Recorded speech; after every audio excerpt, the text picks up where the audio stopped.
Everything kicked off the day that online game finally opened its game the protagonist had been grinding for 3 straight years. Got slammed and shut down. He decided to hunt for a fresh game, then stumbled on an ad for an endless one. He didn't hesitate, he jumped into the site and slammed straight into hell mode. Right then, his life shattered and he woke up reborn in another world, trapped in the body of a 5-year-old. First, he tore open his grimoire and devoured everything he needed to master his magic power. The grimoire is packed with 20 slots for creature cards, and each one supercharges the user's stats. He only has to summon a creature, and that card's stats start surging stronger and stronger. Just then, his hype training partner Krina came sprinting up, practically vibrating, and shouted, "Play Knights with me." Alan, the main character, still charging forward even though he had no clue what his real combat level really was. He still struts with confidence, convinced that taking on a girl is going to be a walk in the park. Out of nowhere, she rockets at him with insane speed. Her strikes came so lightning fast that he had no choice, he just threw his guard up on pure instinct. He dodged and blocked strike after strike, then crack, his sword shattered mid-fight and he got pinned, losing the match, but Gelda, his uncle, rushes in to comfort him and tells him not to fret because she's sure he'll become a sword master. The knight captain rode into the village to test whether Krena's claims were real. She practically buzzed with excitement at the thought of squaring off against a real knight. She sprinted straight into the night, throwing everything she had at the darkness. Alan couldn't believe it, she was handling that knight with effortless ease. The knight had to go on the offensive just to keep her brutal assault from swallowing him whole. Even after he blasted her away, she shot back into the fight and swung again, no pause, no fear.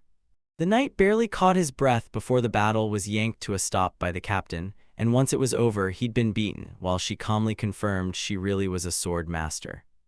But she's got to wait until she turns 12 before she can enter the academic city for gifted kids. Alan stared in disbelief at just how powerful and battle-ready Krina really was. 5 years later, he was still stuck at level 1, like the game refused to move for him. He finally realized this new world wasn't the end of his story at all. It was where everything was just about to begin. Autumn had arrived, and at 6 years old, he was still stuck at level 1. He drilled every single day until, at last, he finally hit level 3. His father ruled the beast hunters through the brutal fall and winter seasons. During one of his hunts, he got badly injured. Alan finally got it, now the whole family's future rested on his shoulders, so the very next day he hauled water for the entire village, then threw himself into every crop until his father's jaw dropped, and by the time he was done sweating through it all, he'd earned the experience to unlock new cards. After trekking for what felt like forever, he finally got jumped by a colossal monster bird that came crashing out of nowhere. He had no choice, he slammed down his special card and summoned a whole pack of wolves. Bring down that colossal monster bird. Fearing nothing, he shocked his family when he beat the creature all by himself. Finally, the grind paid off, he'd earned just enough experience to hit level 2. That same day, he leaned in and told his parents he was ready to start hunting. His father's face lit up with pride when he saw his son finally step into manhood. Alan and his uncle headed out hunting to keep food on the table during the roughest times, and on that trip he swore one day he'd turn every member of his family into citizens. For now, he had to upgrade his hunting gear fast, because the gun shop owner's son was daring him to a duel. Alan didn't hesitate for even a second, he accepted right away.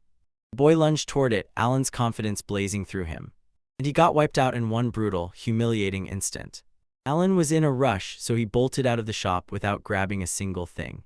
9 months later, he burst back into his family's arms, home at last. Then the word finally hit them. The village chief had ordered them to team up and hunt wild boars. He couldn't dodge the chief's direct order, not even for a second. Months passed and then boom, his family hunters and the villagers all gathered together to go tear into the wild boars. They finally push into the arena and snap into their battle formation. The hunters snapped the boar's focus onto their group with one sharp move. That wild boar was running on fumes, so Alan yanked out his spellbook and summoned a creature to finish it off. The creature wiped out the boar like it was nothing, effortlessly. That little push shot him straight to level 3. As the days dragged on, leveling up started feeling ridiculously easy. 2 years later, he's already 7, and he's sitting at level 6 like it's nothing. He could even call forth E-rank creatures at will. He forged his own army of summoned beasts, an unstoppable force built to crush any enemy that stepped in his way. The autumn hunting season kicked off again, and for the very first time, the Lord rolled into Curran, straight into the heart of the village. Alan, steering the group through the chaos, leaned into the Lord and said the village's target was clear: 20 boars every season. Just moments later, the hunters rolled in with 3 boars fresh from the day's hunt, and the Lord finally let out a breath because everything was fine. The village was thriving. With the hunt finally paying off, Alan's family got welcomed straight into the village chief's house. As a prize for all their blood, sweat, and grind, the Lord lifted Alan's family up, straight into commoner status. They couldn't believe it, but the moment their hard work got recognized, joy hit them like a wave. Alan's father begged the Lord to grant his son permission to work inside their household. The Lord nodded, then made Alan an official servant of Baron Granville on the spot.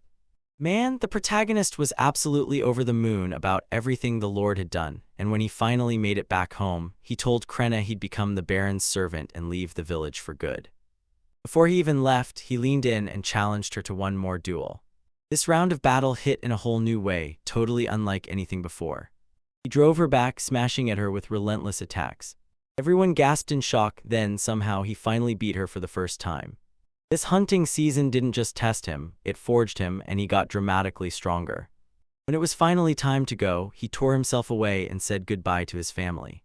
His father swore that someday he'd grow into a true great man. Then Alan tore out of the village that very moment, chasing a better life, promising he'd come back and take care of his family.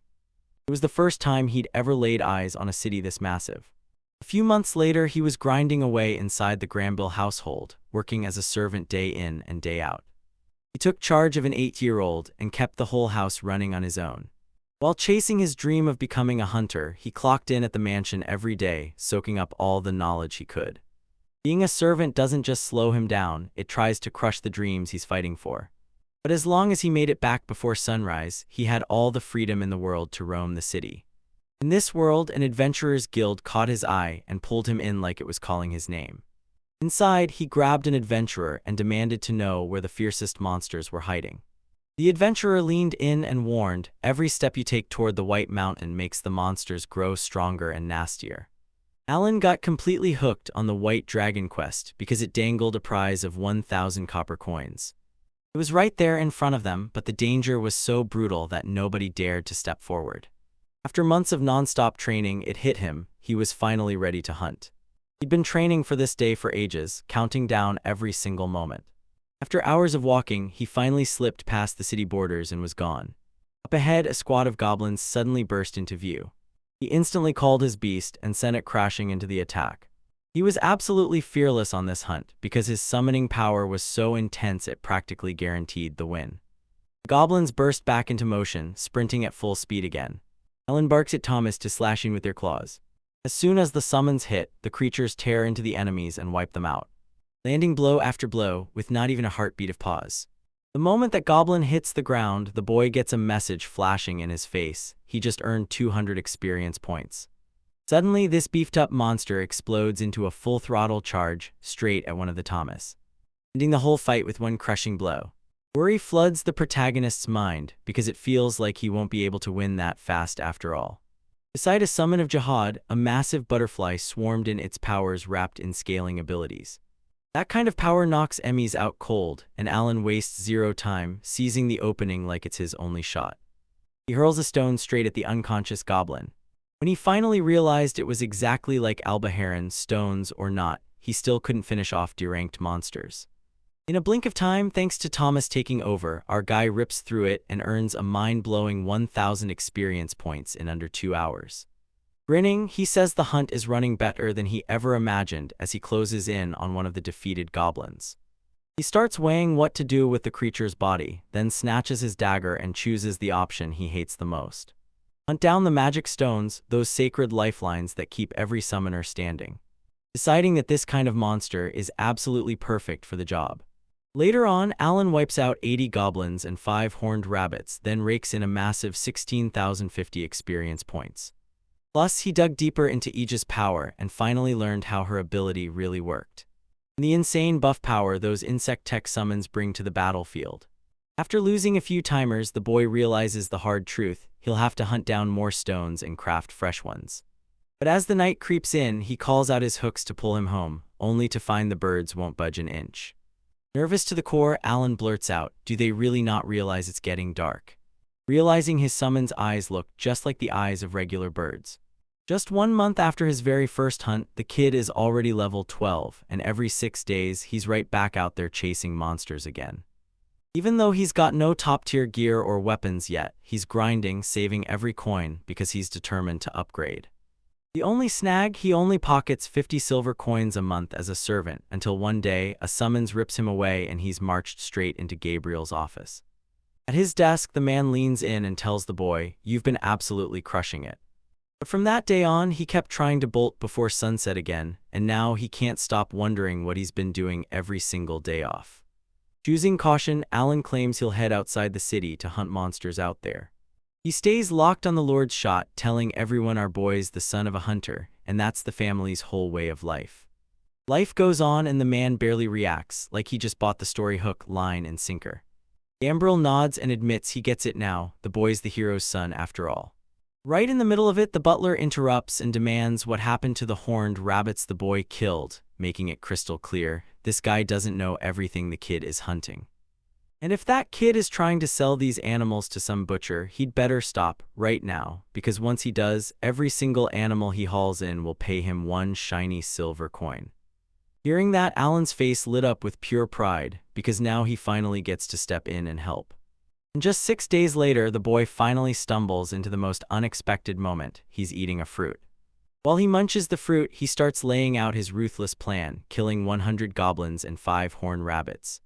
The hood catches his eye as if it's begging for a fruit in his hands, then the protagonist instantly senses something's horribly off.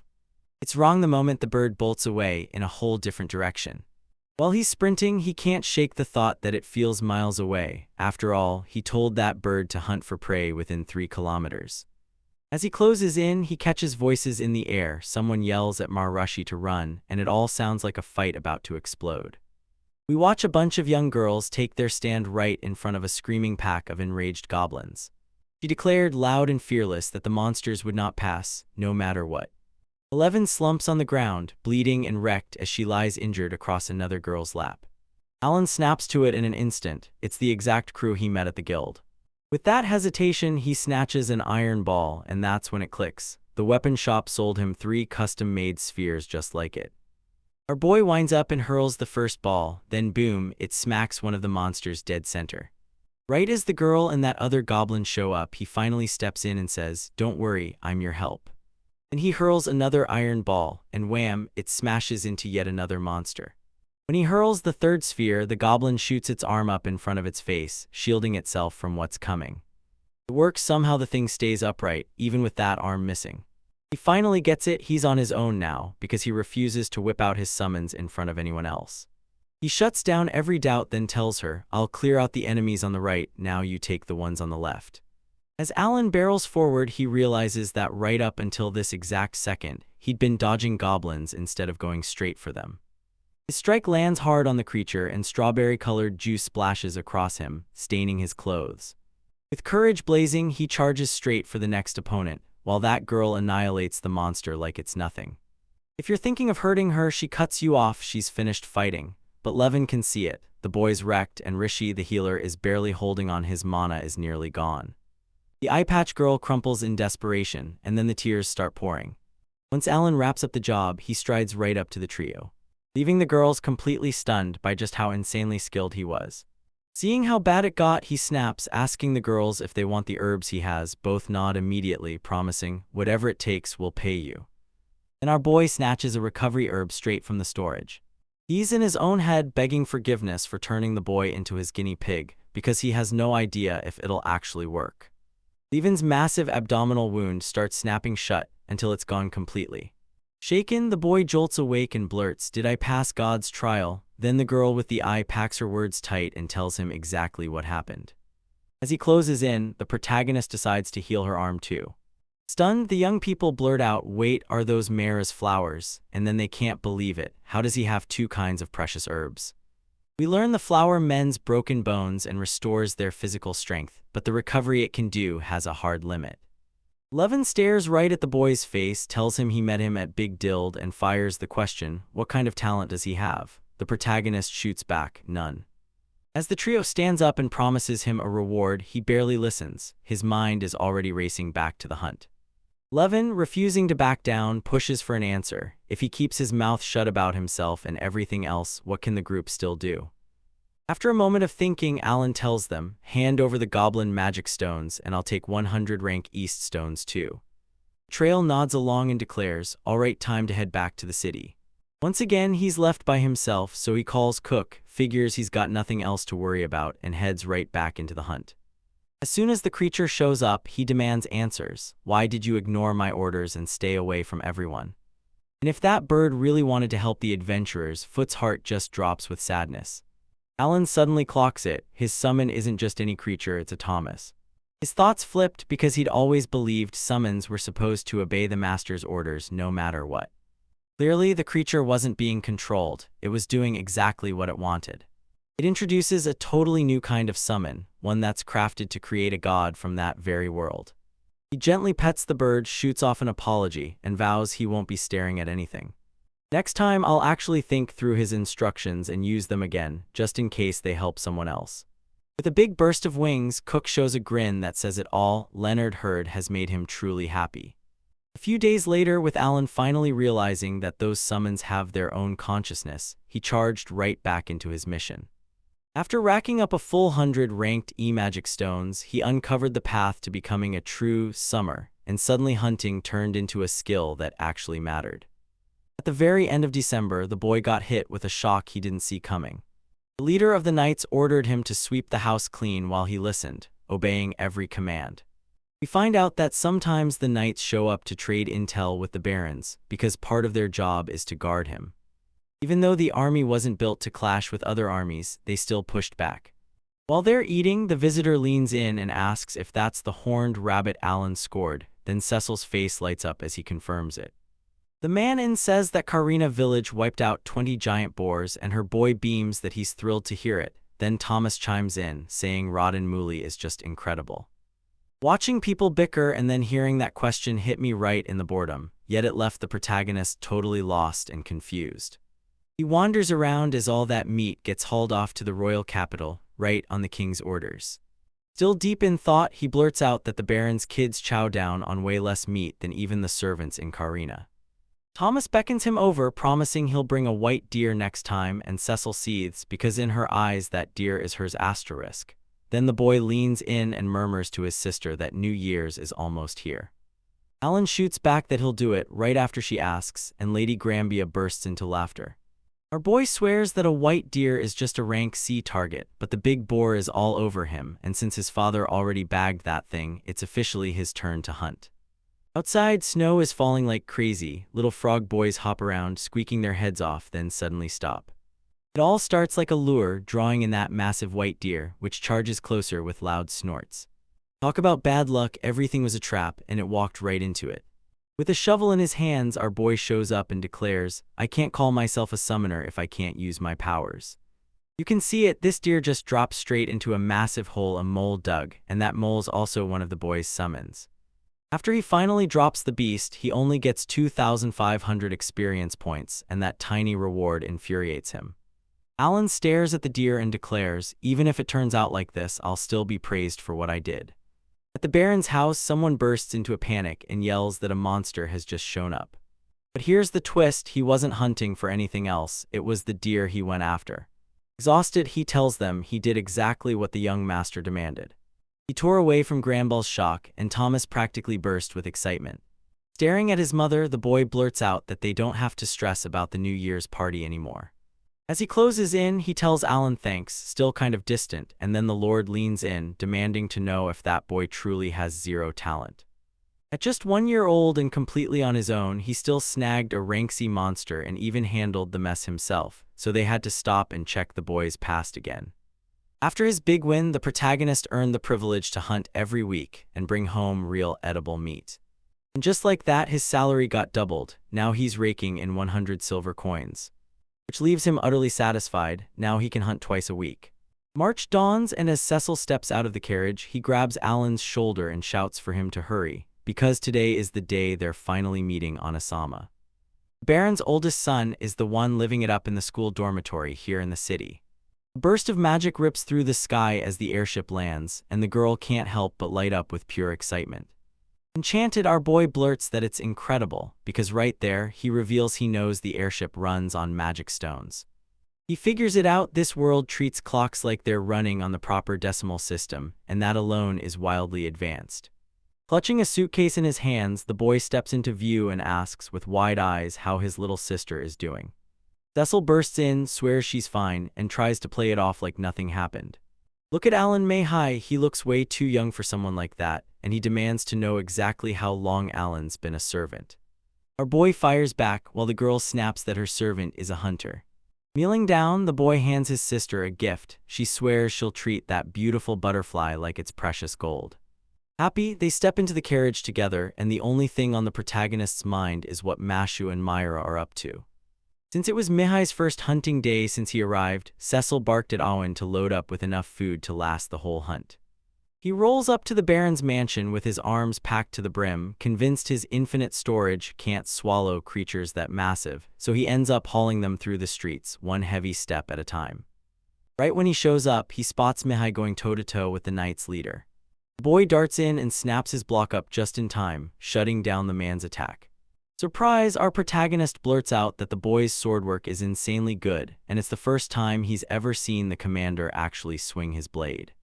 Manon says the kid has skyrocketed over the last year, then Cecil, who's been watching, spots Alan walking in. As she closes in, she tells him the head chef will be thrilled. Mihai clocks how strong our boy looks, tightens her grip on her sword, and asks if he's got a little time to spare. The protagonist agrees to the duel, and the commander quietly relinquishes his sword, Misral. Before anything kicks off, he rips open his magic book. To check his status, right now he's locked in hunting mode. Then the Knight's leader orders the two of them to get ready, and we spot it instantly. The Baron's eldest son only has 1 star, but Alan has 8. As the brawl kicks off, the protagonist snaps, "Hold up, don't you dare get reckless or you'll get hurt." He barrels forward with that massive sword, only for his opponent to slam him back. Then, with a fresh shift in motion, they yell, "Here I go." Our boy gets shoved back, still reeling because his strike landed, and it did absolutely nothing. Realizing right as it hits him that he can't match the pace anymore, he flips the plan mid-fight and launches an aerial strike, but Mihi shuts it down instantly, blocking with just one hand. The Knight's leader snaps at Lee Granville to stay cool, because her oldest son isn't the kind of fighter who will fold to someone who's never even set foot in the academy.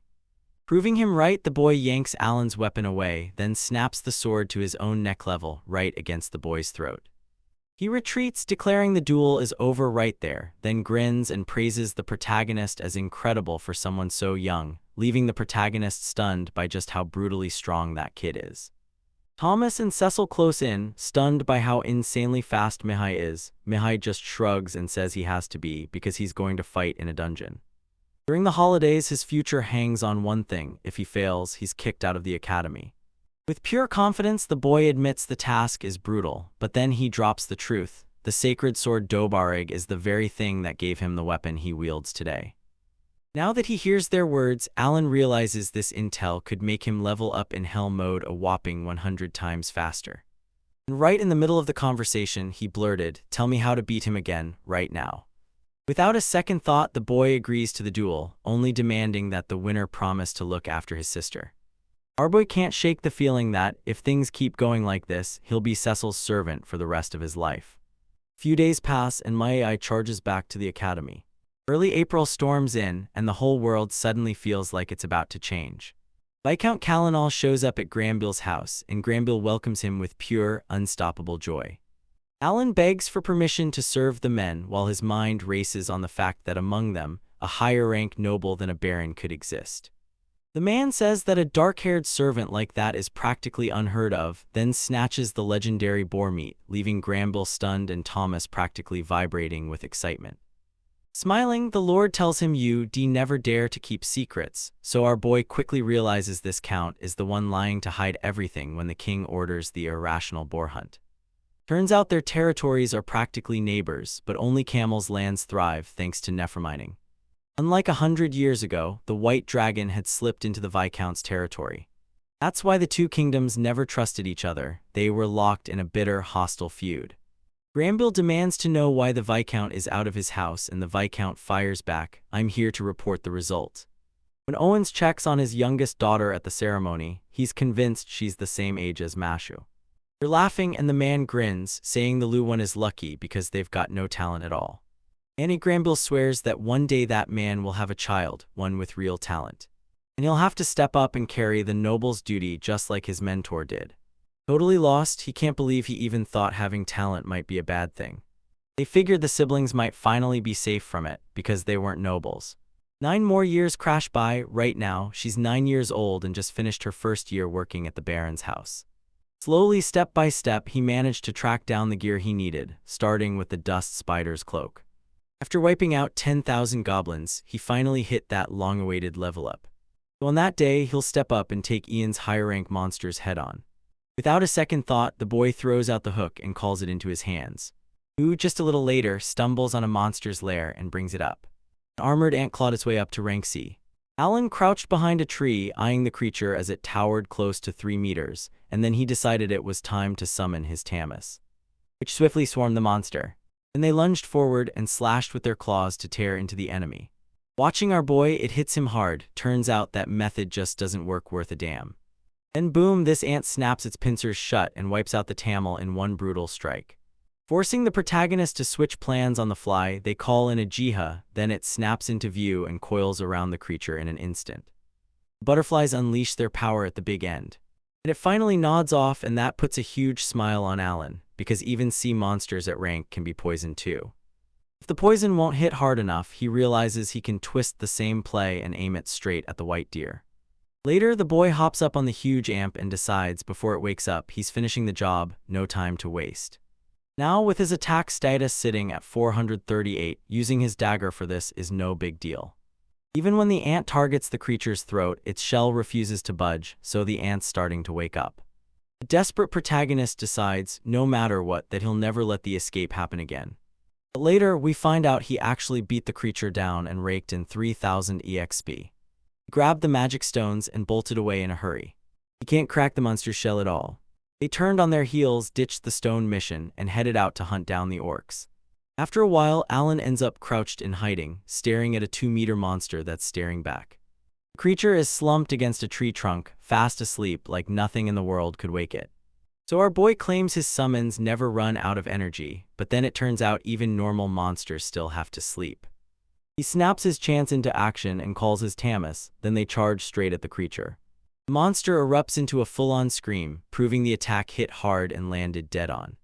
From way out there, the protagonist looks like he's half the AC's whole plane doing the work himself. Fuming, the creature swings his weapon and attacks the boy's seaman. Then they shoot off into the distance, leaving the young man stunned as he realizes the monster just wiped out 3 Tamas in one brutal strike. Deciding to summon another batch. The plan clicks into place, and there it is. This monster gushes strawberry juice straight from its mouth.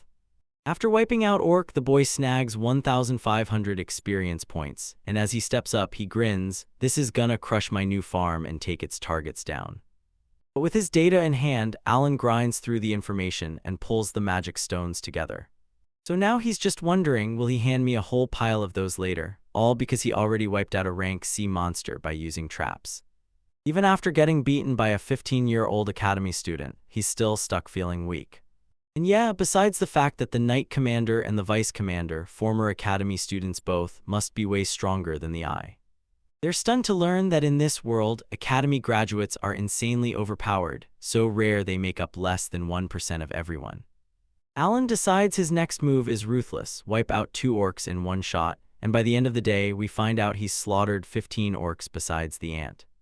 After finally getting home safe and smiling, the boy immediately starts dreaming big, thinking, now I'm gonna become an orc slayer because this will rack up way more experience. Right around November, Cecil steps in and orders him, no rude comments in front of her teacher. We learn the boy gets to sit in on class with the girl as a special first anniversary present. His question as the servant is the excuse that opens the door. He leaned in and asked his teacher for the exact conditions he needed to pull off magic. Now he's done playing around, he's ready to cash in that high intelligence stat and learn something new, full throttle. Cecil tells the boy he doesn't even have a single drop of talent, acting like he shouldn't care to learn it. Then the teacher steps in and says they'll explain it all. Maman leans in and says, of course you need talent to use magic, no shortcuts, kid. Leave the boy seething with frustration, then the teacher calls out Cecil as proof, saying he's stuck in our cast spells. Confused, Alan demands answers. How did the girl claim she's a sorceress? And the girl panics, insisting she needs the teacher's crystal ball.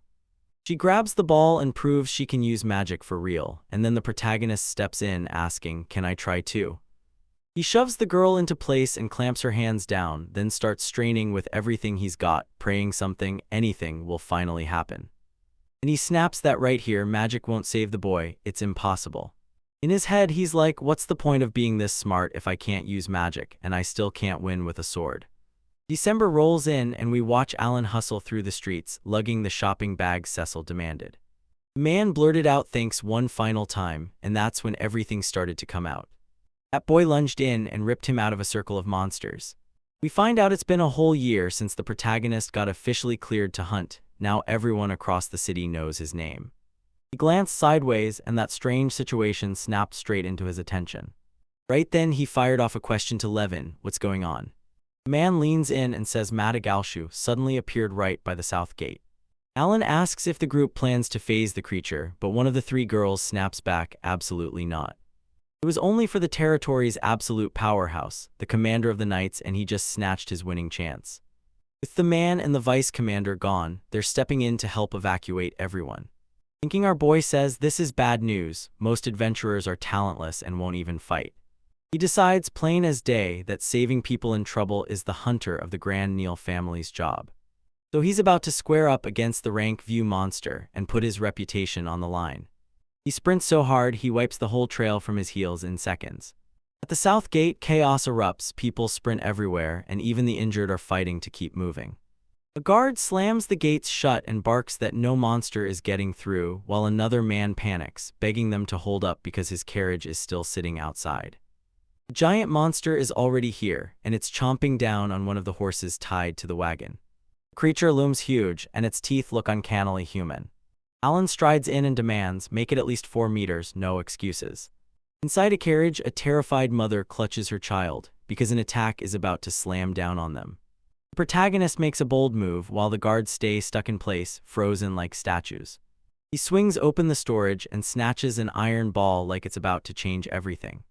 Madagalshu, with every ounce of strength, he hurls the object straight at him. He drove the strike right into the creature's eye. As he darts the other way, the boy steels himself, sure the hit has to be strong enough to pull the monster in.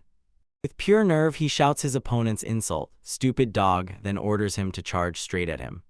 Levin and a guard saw it and snapped at the boy, urging him to stop before things got worse.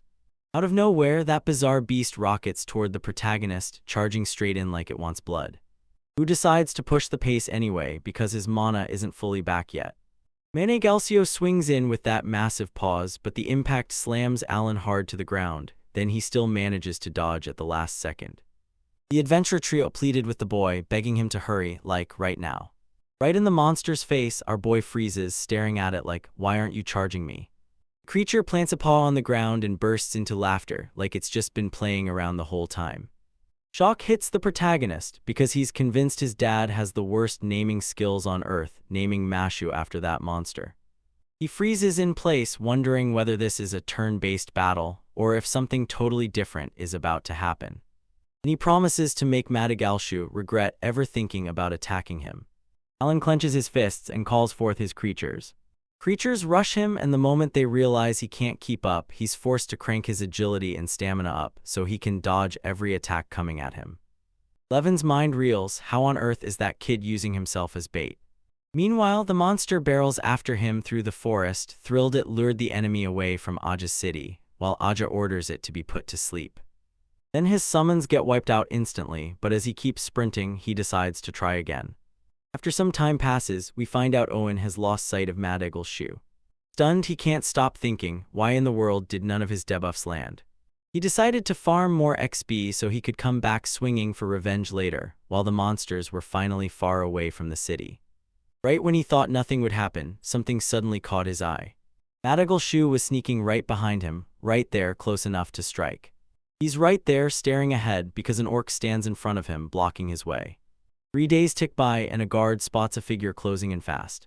Alan was smashed up and battered. Right as he came closer, the boy crumpled to the ground. Panicked to the bone, the guard screams for someone to run and fetch a doctor. When the boy finally wakes up, he bolts upright and there's Cecil, right in his face, asking how he feels after wiping out for 2 full days straight. Then she tells him, clear as day, since you're mine, of course I'm going to worry. Thomas strides up and blurts that he's relieved Alan's safe. Then the butler steps in and says the Baron wants to see him. In Granville's office, the man leans in and demands where Boy was thinking.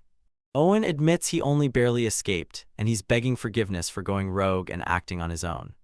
Just when Alan thinks it's all over, the Knight Commander storms in and praises him for stepping up to do the duty that was supposed to be his. Then the Baron quickly shuts down any apology, saying Alan has nothing to be sorry for, especially about saving the city. And when it's done, he'll pocket a sweet reward of 20 gold coins. With shining eyes, Alan can only think about one thing. He has to sprint to the weapon shop, because Granby Lynn warned him that next time he can't go that far. Agreeing to tie his promises down makes him way more careful. So the very next day, he's back out there hunting another monster. But this time, a razor-sharp myth will take flight, and it'll cost you 25 gold coins. Alan realized something terrifying too. When a beast gets summoned, the memories from the last one don't disappear. They get shoved straight into the newest beast. And that makes the summons walk right beside their owner, soaking up every bit of knowledge they earn through sheer hard work. And right on cue, the monstrous rank B bird crashes in, while savage goblins swarm like they own the place. And those ranked C monsters that would wreck any adventurer who tries to face them solo. Locked inside that Eggle shoe, they unleash the creatures of this world and make them terrifyingly, brutally overpowered. Spring bursts in and Mihai finally comes crashing back home. Granting Alan his rematch is guaranteed. First, he blurts that even if he's got the higher level, his opponent moves a full 100 times faster. The other family members leaned in, eyes sparkling, watching the tool like it was about to change everything. As the two boys clash in a full-blown sword fight. Confused, Cecil can't stop wondering, did her servant get weaker since last time? After a little while, you realize it. Our protagonist takes another brutal loss, and yeah, he looks bigger too. Everyone lauds Mihai and he just bows and thanks them, then turns to the real truth. His opponent has grown like crazy too. Shaking the boy's hand, our protagonist admits it. Still, his strength doesn't even come close to the one he's holding up as the benchmark. At dinner, the eldest son learns the truth. This protagonist battled Madagascar and got hunted for 3 straight days. Thomas stared at the boy and said, that was wild, must have been terrifying. Then he asked if Alan could take down the creature, but Cecil shut it down fast. Absolutely not. Granville tells me, hey, keep getting stronger, and then bam, guards burst through the door. Chilling warning spread because the white dragon was waking up. Wait, how in the world is that even possible when the beast has been knocked out for 100 straight years? One of the men swears that the adventurer Dill saw that creature soar straight toward Tommel's territory. Pure shock hits. Graham Beale demands an investigation be launched across the Mythual mines. The Knight Commander barrels in and declares the mountain slopes are crawling with terrifying monsters, meaning this job won't be finished for months. With pure excitement, Thomas blurts that history is about to flip on its head, and All in the Eye swears his return next year is going to be absolutely wild and fun. As they close in, the boy's mother steps forward and promises it'll really happen. The commander leans in and tells them the white dragon could still return, so everyone better keep this story locked down and secret. Alan reels to himself, I'm probably seconds away from losing my chance to hunt beasts alone. In the first week of July, our boy celebrates because that day went insanely right, pure productivity from start to finish. After checking everything, he finally clocks the truth. His summoning skill isn't leveling up anytime soon. It'll take another 2 whole years. Now his whole focus is figuring out what this companionship skill is really about. Then he hits the switch and right away, something erupts that makes the boy's eyes go huge with shock. Now he can finally peer through Hook's eyes too, proving that this power works for both of them. And once he shares it, it's like he's soaring through the air, like he's flying all around himself. With Hawkeye in his pocket, Alan can now spot enemies for miles, and he even starts barking commands while he's locked in on the horizon. The boy realizes it's like controlling multiple characters at once, with no cap on how many he can command. So yeah, because every summon costs 200 points, 1200 points lets him command a whopping 6 summons at once. Then he decides it's go time to hunt down new ranked animals, now that he's sitting on 10,000 magic stones. The moment the protagonist lays eyes on these brand new creatures, complete shock slams him like a punch. Because the only catch is Jadagato. Every one of them has an IQ over 100, so he can take control remotely, then roll out that companionship skill too. He's got one burning frustration: he can't do this with Tama. Alan dives straight into beast hunting with summons, and almost instantly he spots another giant ant. He barks the command, then his web blasts straight out. As the bear slams the final blow, with just a few brutal strikes, he rips through the monster and comes out victorious, relieved that he can finally start hunting the armored ants. His remote summoning crew celebrates too. We realize Haru and Hook are running reconnaissance, and with Harumi's sick skill, the whole team starts dodging faster than ever. And with the bears tearing into the fence defenses, he doesn't have to worry about those rank C beasts anymore.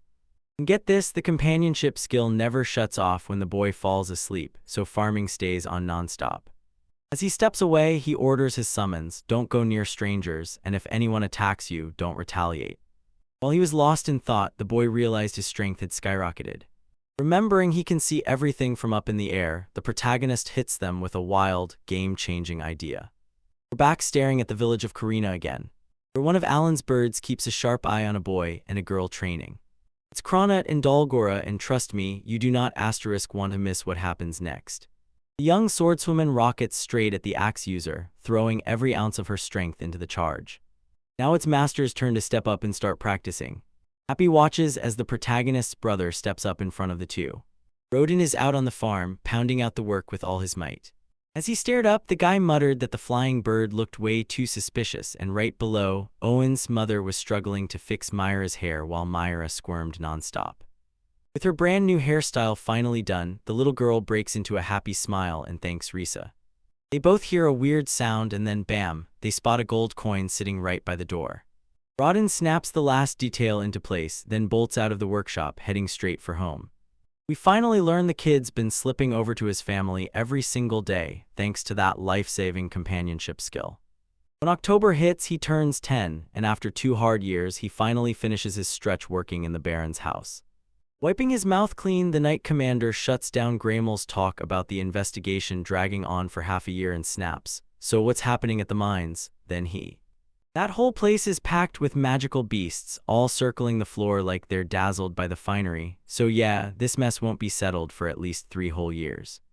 Hearing it, the Baron and his wife shot worried looks at each other. Then the man demanded the commander pull every string to cut the time down as fast as humanly possible. We also learned that the Viscount's mad dash to cash in on the mines backfired hard. He ended up enraging the dragon. After hearing it all, Alan's shoulders finally drop. Thank God he didn't fire his skill to probe the creature, because it's still far too early to go up against a rank A. Granville then tells him once Kalnoa can't mine anymore, you're out of options, because your team has to watch him nonstop, and it hits. The Knight Order's punishment has officially started. Luckily, Alan steps up and tells them he's been ready for this the whole time. Right then, when he turns 12, he's breaking out of there and launching his own adventure guild. So you'd better keep praying the knights don't yank his experience away. Tucked behind a mountain lies the armored ants' home, and right at the foot of the White Dragon's Peak, the goblins of orcs claim their territory. The Goblin King commands the goblins, while the Orc King looms over the orcs like a warstorm. And the Ant Queen rules the whole ant kingdom with an iron fist. In just a few days, the goblin village is going to get wiped off the map. Goblins and orcs they hunted weren't born from nowhere, they'd grown up in villages just like that.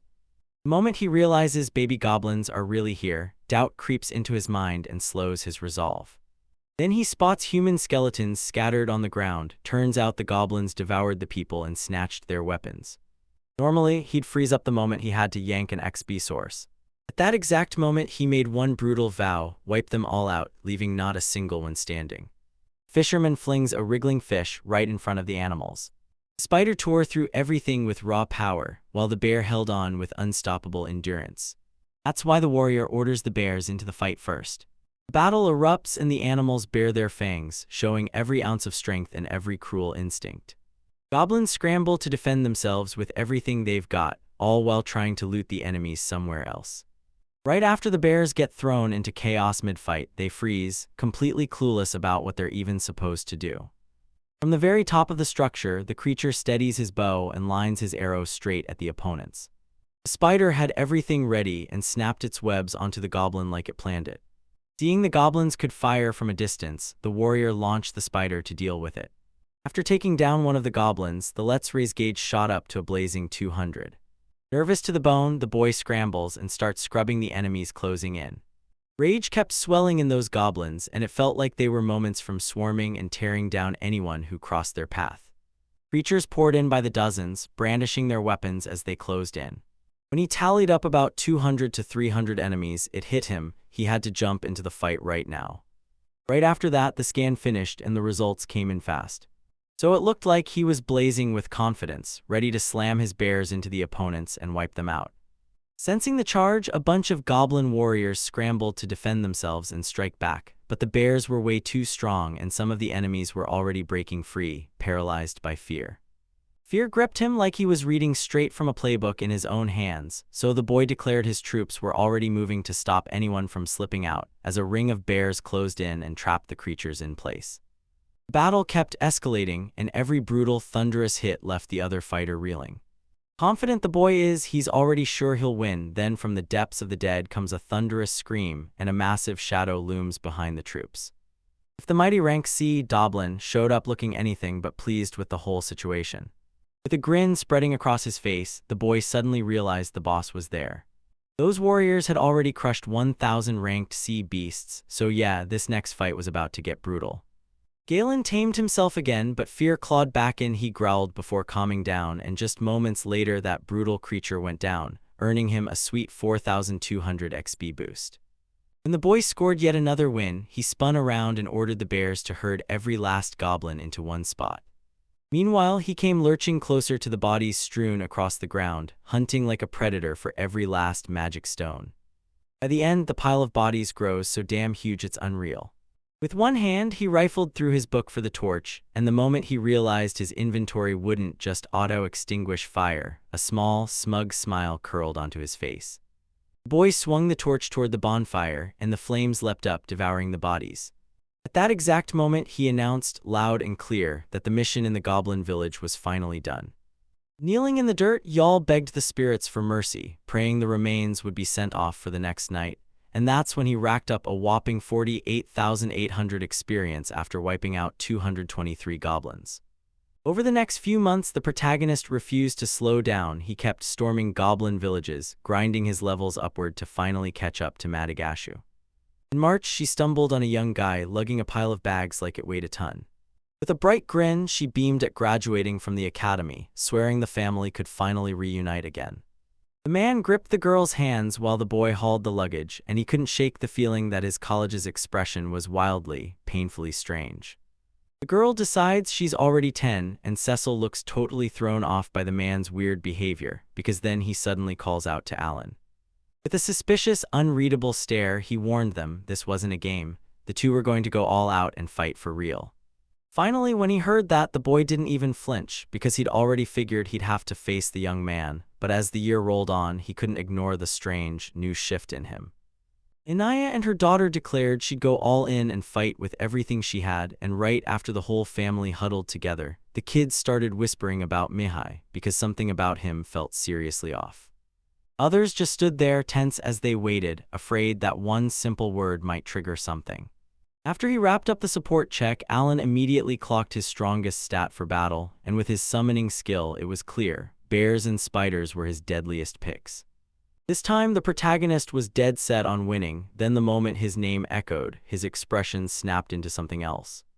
Mihai flashed his deadly swordsmanship, throwing out his thanks fast. Then the protagonist clamped his sword in a vice grip, waiting for the first strike. He hurled himself into position, raised one hand, and shouted the fight's beginning. Then the boy exploded forward, legs moving like lightning.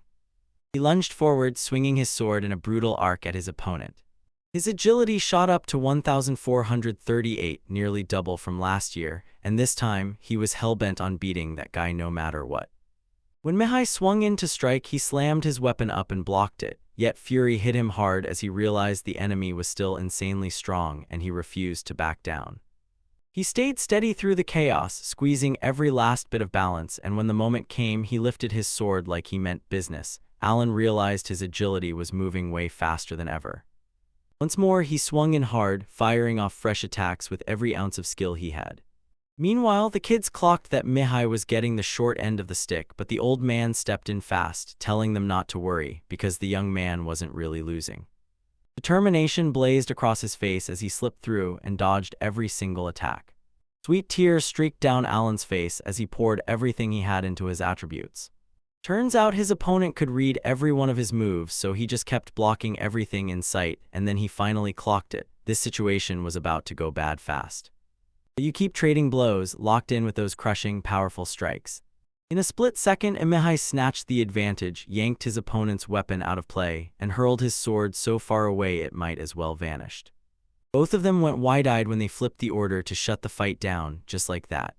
Still reeling from that crushing loss, the protagonist clenched his teeth and tried to track down exactly why it happened, because he refused to let it knock him down again. With a tear streaming down his face, he chokes out his gratitude for the compliments from his own master. Confused, Alan watches the boy stride right past him, and right then it clicks. This time, there's no handshake coming. The man tells him that those brutal 3 years of training have made Mihai way stronger, and with a grin plastered on his face, Mihai's thanking his father for all those proud compliments. Meanwhile, Alan brooded over the vow he made to go fight that boy. Cecile bursts with joy over the warrior's progress and even admits Mihai Onasama or not, she's still outdone. The three start debating whether that boy can become a disciple and finally master the sword style. Out of nowhere, the young man suddenly calls Cecil and Thomas and blurts out that he's got to tell them something, so they both swivel toward their older brother, even while curiosity burns in their chest. The young master declares, "I can't go home, at least for the next 3 years, because a noble duty has claimed him." His siblings are left totally stunned by the news, but the warrior still slips out a tiny, apologetic smile like he's sorry for every bit of trouble. Right after Thomas and Cecil start bombarding him with questions, the girl's expression flips instantly when she realizes the duty begins the very next day. Then she whips her eyes to her father. But the man stays mute beside his wife. Then the girl suddenly realizes her brother really is about to leave for good. Cecile makes it crystal clear she wants to stay with him a whole lot longer. Mihai grips his sister's hands and promises he'll send letters and come back after 3 years. Then the tears hit, because she finally understands exactly how long she'll be without her brother. From across the room, Alan watched the entire family unfold, and it hit him like deja vu, turning 15 in high school, then getting thrown straight into apprentice life. With a wicked grin, the man says he's sorry for Baron Grabil. 2 of the 3 kids actually had talent, and the young master's father bristles, pissed off that this noble duty is falling on him. Ever since that moment, the Baron had braced himself in his mind, but Alan still looked like he was hiding something way too suspicious. The sun crests the horizon in the distance, blazing across the mansion as cool wind swirls, and the servants stand ready, waiting for the next order. The boy presses Rickle about this noble obligation, but after a full 12 years working for the bear, neither the bear nor the employee has a clue. Right after that, Mihai starts down the stairs, step by step, and when he's in full view, the protagonist's eyes go wide at the armor he was wearing. Thomas tells Cecilia to say goodbye to her older brother, and she tiptoes toward him with nerves buzzing in every step. Tears spill down her face as she whispers that she'll anxiously wait for his return, and with a tight, warm hug, he promises, "We'll see each other soon." His parents didn't just beam, they proudly flaunted the Grable family's incredible talent like it was their greatest victory. One of the servants quietly prays for a safe journey for the young master. Suddenly, Alan feels someone closing in, and Mihai yanks the boy into a hug, like he's trying to shield him from what he doesn't even realize is happening. He crouches down, leans in close, and whispers in the protagonist's ear, telling him to make sure Cecil's taken care of. Then, when nerves creep in, he snaps back that he's got every order loud and clear. As he watches the warrior head out, he can't shake the feeling. There was a tremble in that fighter, like nerves were fighting to break free. But with a smile on his face, he declares he'll step up and carry out his promise for the whole family. Suddenly, everyone starts waving like the young master's already famous, and Cecil calls out that they'll be waiting for him, because Howland's finally done the waiting. 3 years is long enough, he thinks, and Cecil is headed for the academy next. No matter what, as long as he's her servant, he'll stay devoted and keep protecting her in every single way. Maybe we'll make it in 2 months, right when it's been that long since we hightailed out. Back in October, just months ago, Alan started his war against the Goblin Village with hardly anything left, only a few battered creatures clinging to life on White Dragon Mountain. After he crushed the goblin village, his level shot up to 35, and by sunrise the knight's order was set to arrive, so the warrior had to move right now. As expected, he had no clue how many enemies were waiting inside. He only had the shallowest idea, like he'd just scratched the surface. Just like the goblin village plan, he set up a squad of summons to ambush the enemy from the rear, using that deadly pincer move to crush them.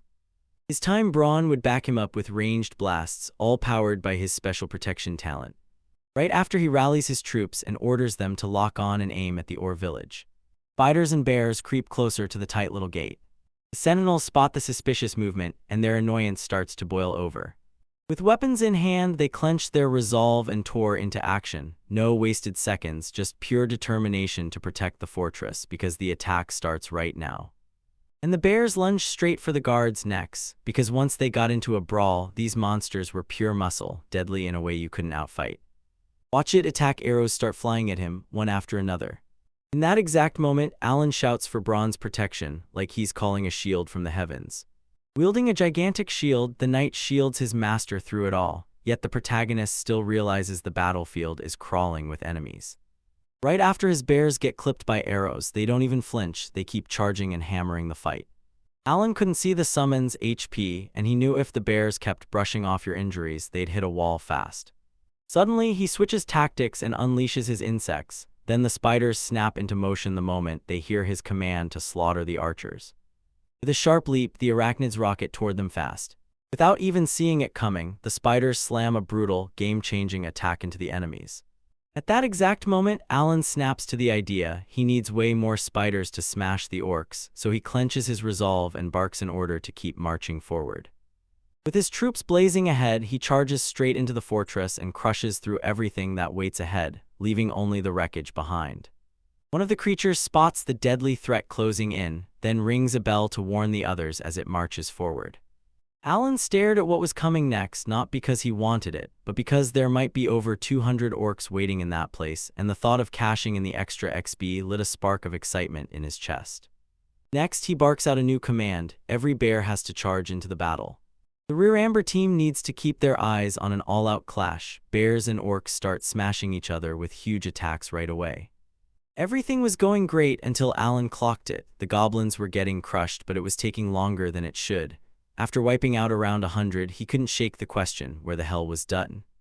Right in the thick smoke, something suddenly grabs the protagonist's eye, and the moment he figures out what it is, his whole face drops in shock. With no time to lose, he blurts out for Braun's protection, right now. The moment the knight hears the order, he snaps his shield up to the master.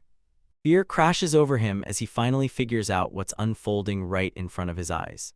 That was magical power striking straight at his warriors.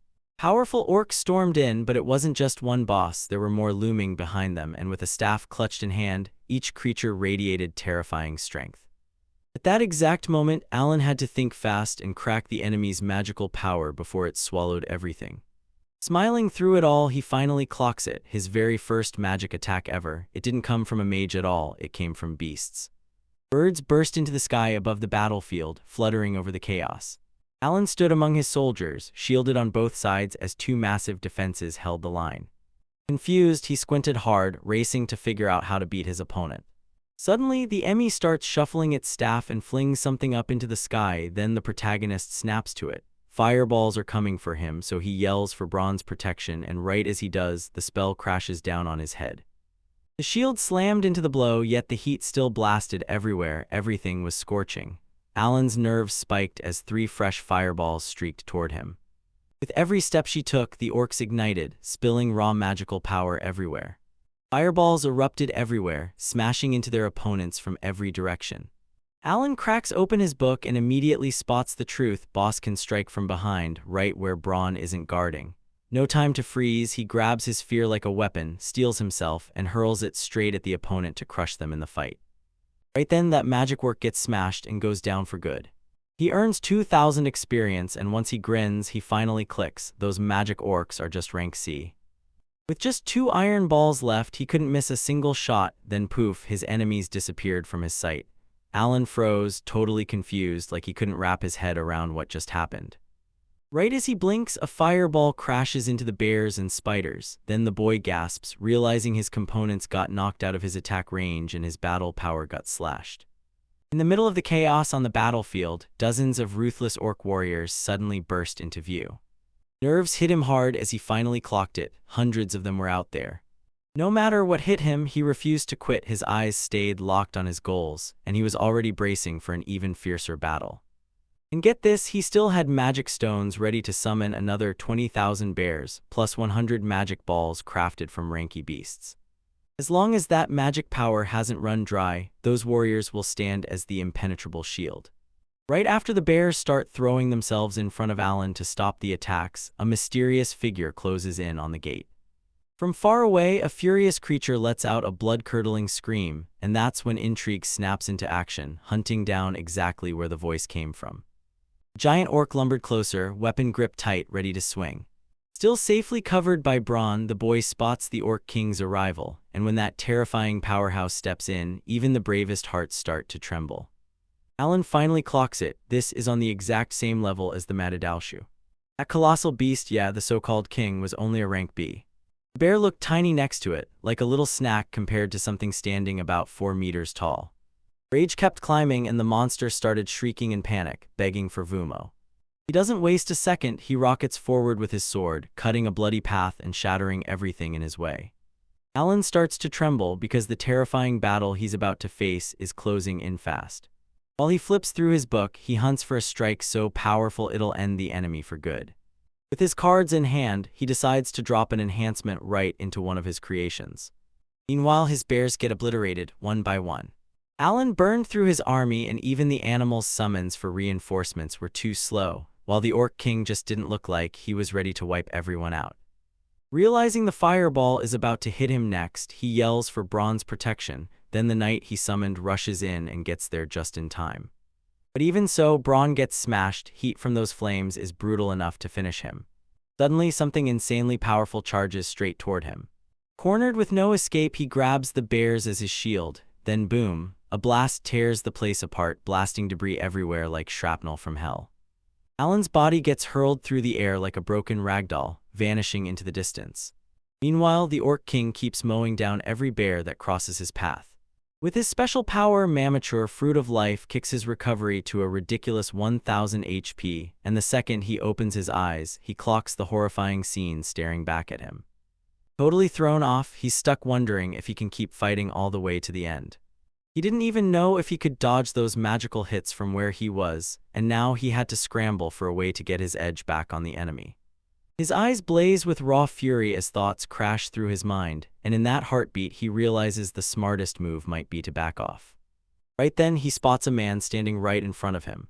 He's totally thrown off, not getting a single thing that's going on, yet the warrior keeps watching the protagonist struggle through every brutal moment of the fight. The Knight Commander was only meant to show up tomorrow, but the moment he spotted the smoke, he raced over to investigate. Kneeling, Owen told him flat out that he was trying to storm the orc village, and if it went bad, he was already weighing a run for it. The old warrior stays cool and starts dissecting every detail, and the young man suddenly realizes the summoned beasts were exposed. Those things don't belong anywhere near magical beasts, so they need to back off fast. Moments after the bears vanish for good from the battlefield. Sword fully drawn, the commander locks eyes with the Orc King and charges to fight. Alan realizes the man didn't just dodge the summoned beasts, he completely ignored them. And get this, he didn't even blink when the game proved it could take down Madadalshu by himself. The commander strides up and declares he'll take down the Orc King by himself, while Vice Captain Rebrand handles everything else. Next, Alan starts watching a man and he realizes, holy crap, it's been ages since he last saw him. At first, the protagonist tried to hog all the XP in secret, but this was the perfect moment to watch those two finally unleash their real power. The commander was a razor-sharp swordsman, and the vice captain came in with a crushing lancer. On the battlefield, the two sides locked eyes with lethal intensity, daring each other to blink first. Nervous, the young man couldn't stop thinking about how deadly it was to face that lightning-fast Orc Cane monster head-on. He wastes zero time and charges straight ahead to collide with his enemy, while the creature roars with a thunderous scream, no fear in its bones at all. He grips that gigantic weapon and blasts off the first devastating strike. But the commander was ready for it, bracing himself and fighting back with every ounce of strength. The ground starts to buckle under him, but the man refuses to move, staying put like he's made of steel. Alan's jaw drops as he watches it all unfold, while the vice captain just shrugs, totally used to these kinds of rifts. On the battlefield, the knight commander fought like a storm, one style that smashed through every defense his opponent had. So that's how they called him Xehanort, the battle demon asterisk. Standing frozen in place, the two keep locking eyes until the stare turns ferocious, hotter by the second. Their eyes burned with the need to tear straight back into the battle. At that moment, Alan finally sees it. Orc Ting isn't just mad, he's gone completely feral with rage. Fighters shot their weapons up, aiming them straight at each other. The monster wand hits like a lightning strike with pure skill, but it's way off target and misses more than it lands. Dynav looks totally unbothered as the orc's veins bulge all across his body. Suddenly, he unleashes every ounce of his swordsmanship and leaves you in shock. Right after the vice captain starts marching across the battlefield, the protagonist spots it. This knight commander isn't getting crushed or outmatched by that massive monster at all. Spear slung over his shoulder, he charged forward with one goal: wipe out every enemy in his path. Fighters snap their hands up and launch blazing fireballs into the sky. Once the fighter finally gets the full picture, he realizes the fire wasn't an accident, it was the magic orc behind it. Without wasting a second, he rockets straight at his enemies. Dropping right in the middle of them, he plants his feet and starts lining up his next move for the fight. Meanwhile, Alan locks onto every single beat of the scene like his life depends on it. The opponents rush forward with weapons bared, but the vice captain darts like lightning, snapping into place to block every strike. Suddenly, the magic gets slammed dead on its tracks, no way to defend itself, not a single chance. Nervous to his core, the protagonist looks absolutely crushed by what he's witnessing, while that other man just stands there like nothing can touch him, even as fireballs come screaming his way. Without wasting a second, he dips his body low and guides his spear with ruthless, pinpoint precision. Destruction rips across the battlefield, and flames scatter everywhere like the world is burning down in real time. Irritation crackles in the air. Those orcs refuse to go down that easily, but the warrior won't let them breathe. And he starts swinging at anything that dares to get in his way.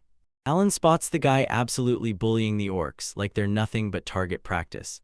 Suddenly, he whips his gaze back to the knight commander locked in a brutal fight with the orc king. Smoke blasted into the air as the man launched himself into the sky toward the giant monster.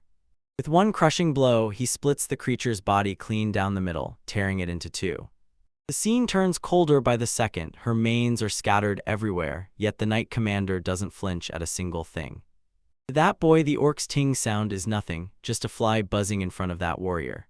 Even Vice Gathon hits with a move that's almost identical to Perina's extra skill, and trust me, it's insanely strong.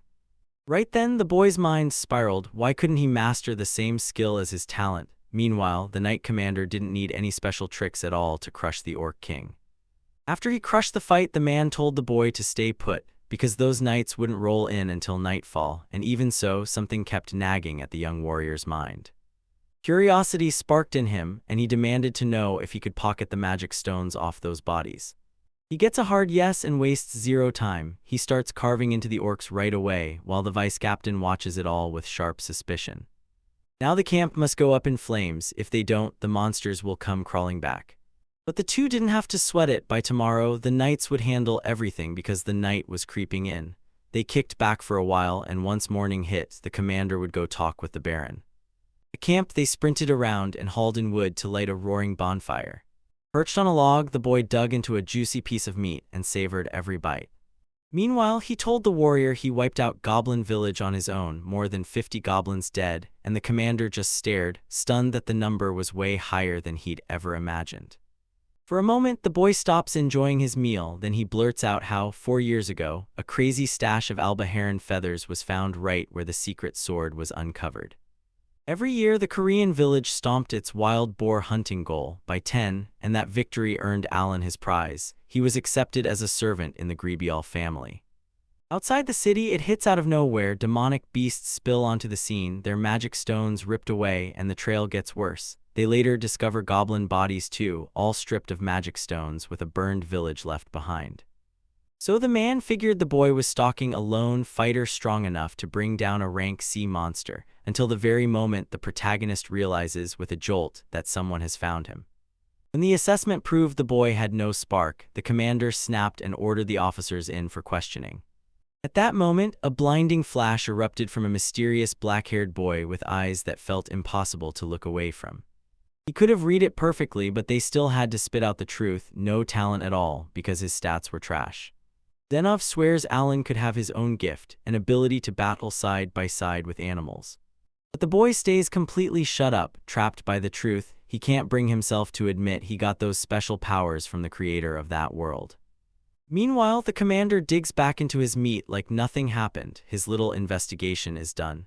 But when Alan learns the Baron already knew about his talent, his world shatters and complete panic takes over.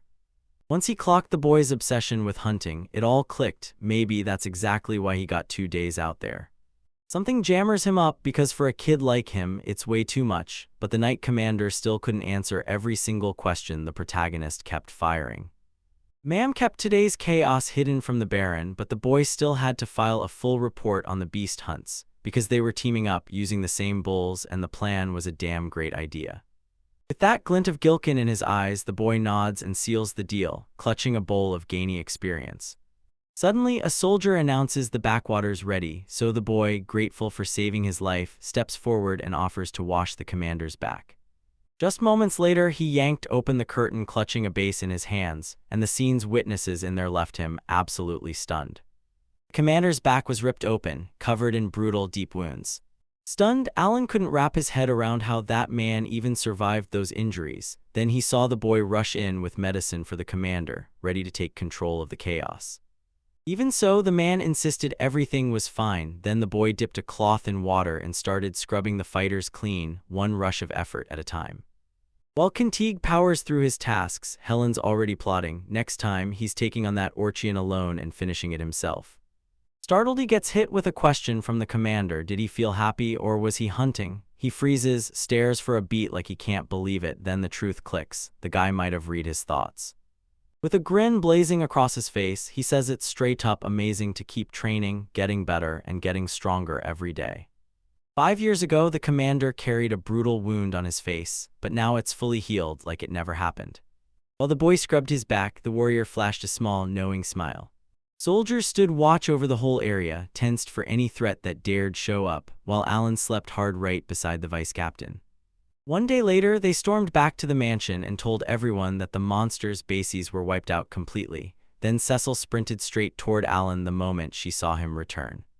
Irritation burned in her voice as she admitted she couldn't stop worrying about him, and at the same time the girl's father kept his eyes glued on the boy.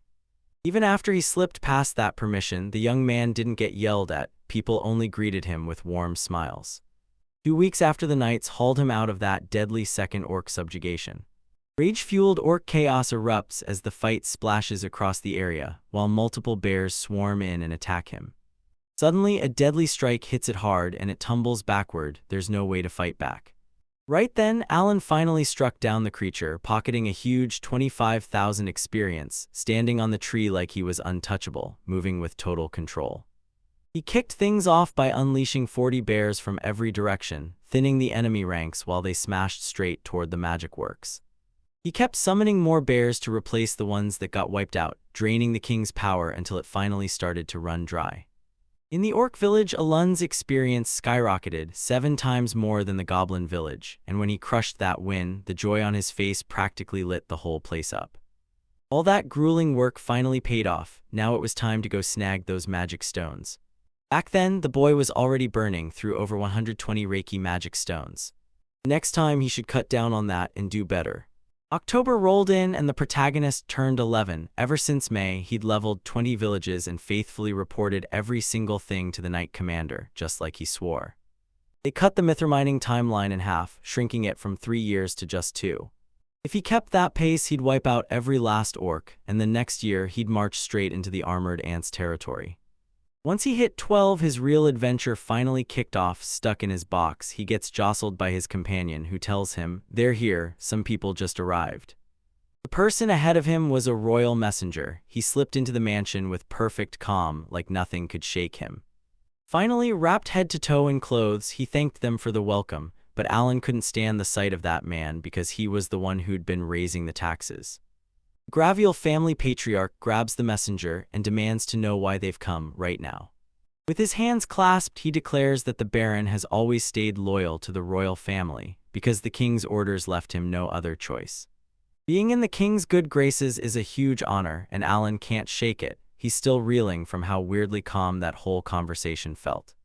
The messenger blurts out that he's got something meant for the Baron's hands only, and one of his men steps forward to hand over a box. Inside is a letter.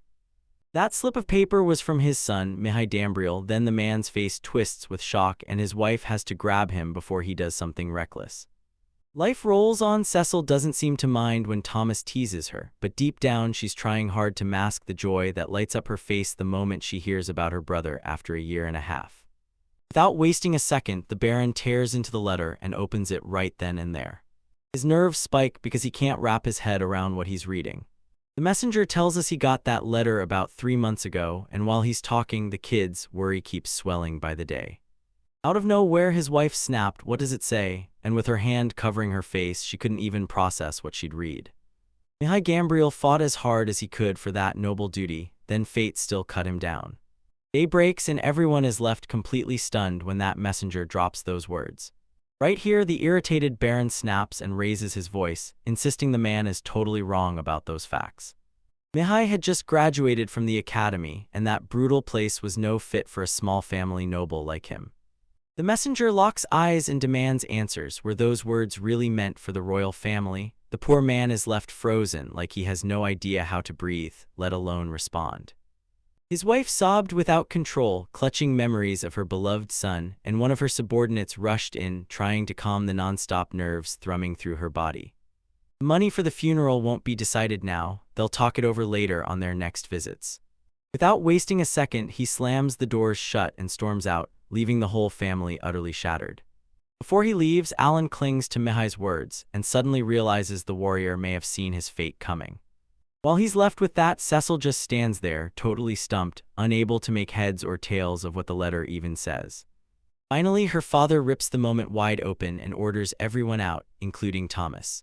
Suspicious as hell, Alan can't figure out why they'd leave only Cecil in the room. The door slams shut in a flash, trapping father and daughter inside. Meanwhile, the hours drag on and the servants keep grinding through their chores, still crushed by the news. With a broom gripped in his hands, the boy fumed over how the whole family was rocked after they beat that letter. Then, out of nowhere, screams burst from inside the room. Cecil seethed over her older brother's death, pushing herself into that noble obligation like it could fix the pain, while her father tried again and again to calm her down. But she's done with his excuses. She snaps, then bolts away before he can say another word. Her gaze looked like a mouthful of teeth, and the warmth in her expression had vanished. Cecil sprints up the stairs, leaving her father stuck talking to thin air, while Alan figures she should keep walking in the same footsteps as her brother once she grows up. What kind of sick justice was that, killing a 15-year-old boy like it made any sense at all? The Baron clenches his jaw to stop the tears, but the heartbreak on his face gives him away to everyone nearby. Suddenly, Alan's mind rips open, and the memories from earlier scenes come flooding back. In the end, it hit him. Every noble had to carry that burden, and there was nothing he could do to stop it. With a butler by his side, the boy heads straight to Cecil's room. Then the servant raps on the door and tells the girl dinner's ready. Right then, the Baron leans in and declares the best move is simple: let Cecil rest. A love in Alan hints that Thomas is about to become the Greville heir, while across the room, Cecil sobs nonstop, crushed by grief in her bed. The very next morning, the servants rush in and lay out a steaming breakfast. Rumors warned that the Greville family rarely lived long. The Baron's parents and even his brother were taken far too early. As soon as he sees the young master in those knee-highs, his heart shudders with raw emotion. Even though the boy was born into a noble family, his life hit a cruel wall. Then, out of nowhere, a servant burst into the dining room and shouted that an emergency had struck, shocking everyone in an instant. One of the maids rushed in and swore the young lady wasn't in her room anymore. Everyone scrambles like crazy, hunting for the girl who vanished without a trace. Weirdly enough, Alan spots that her room's window is cracked open, like she might have slipped out that way, so he wastes no time, calls the butler, and spills what he found. At last, he demanded to get out of the mansion and hunt for Cecil beyond its walls. The moment he cracks open his book, he summons birds out of nowhere, like time froze, so they can hunt down the girl. If she'd slipped out the front door, someone would have spotted her, so we're betting she bolted out through the back. Cecil's mighty birds fan out and tear through the whole village, but the exhausted girl had pushed herself too far across the city. Now her legs just give out. Her feet screamed in pain, so she decided to kick back and rest for a little. But as the child cradles that butterfly in her hands, memories of her older brother slam back into her mind. Covering her face, she tells me she misses me so much her tears spill before she can even catch her breath.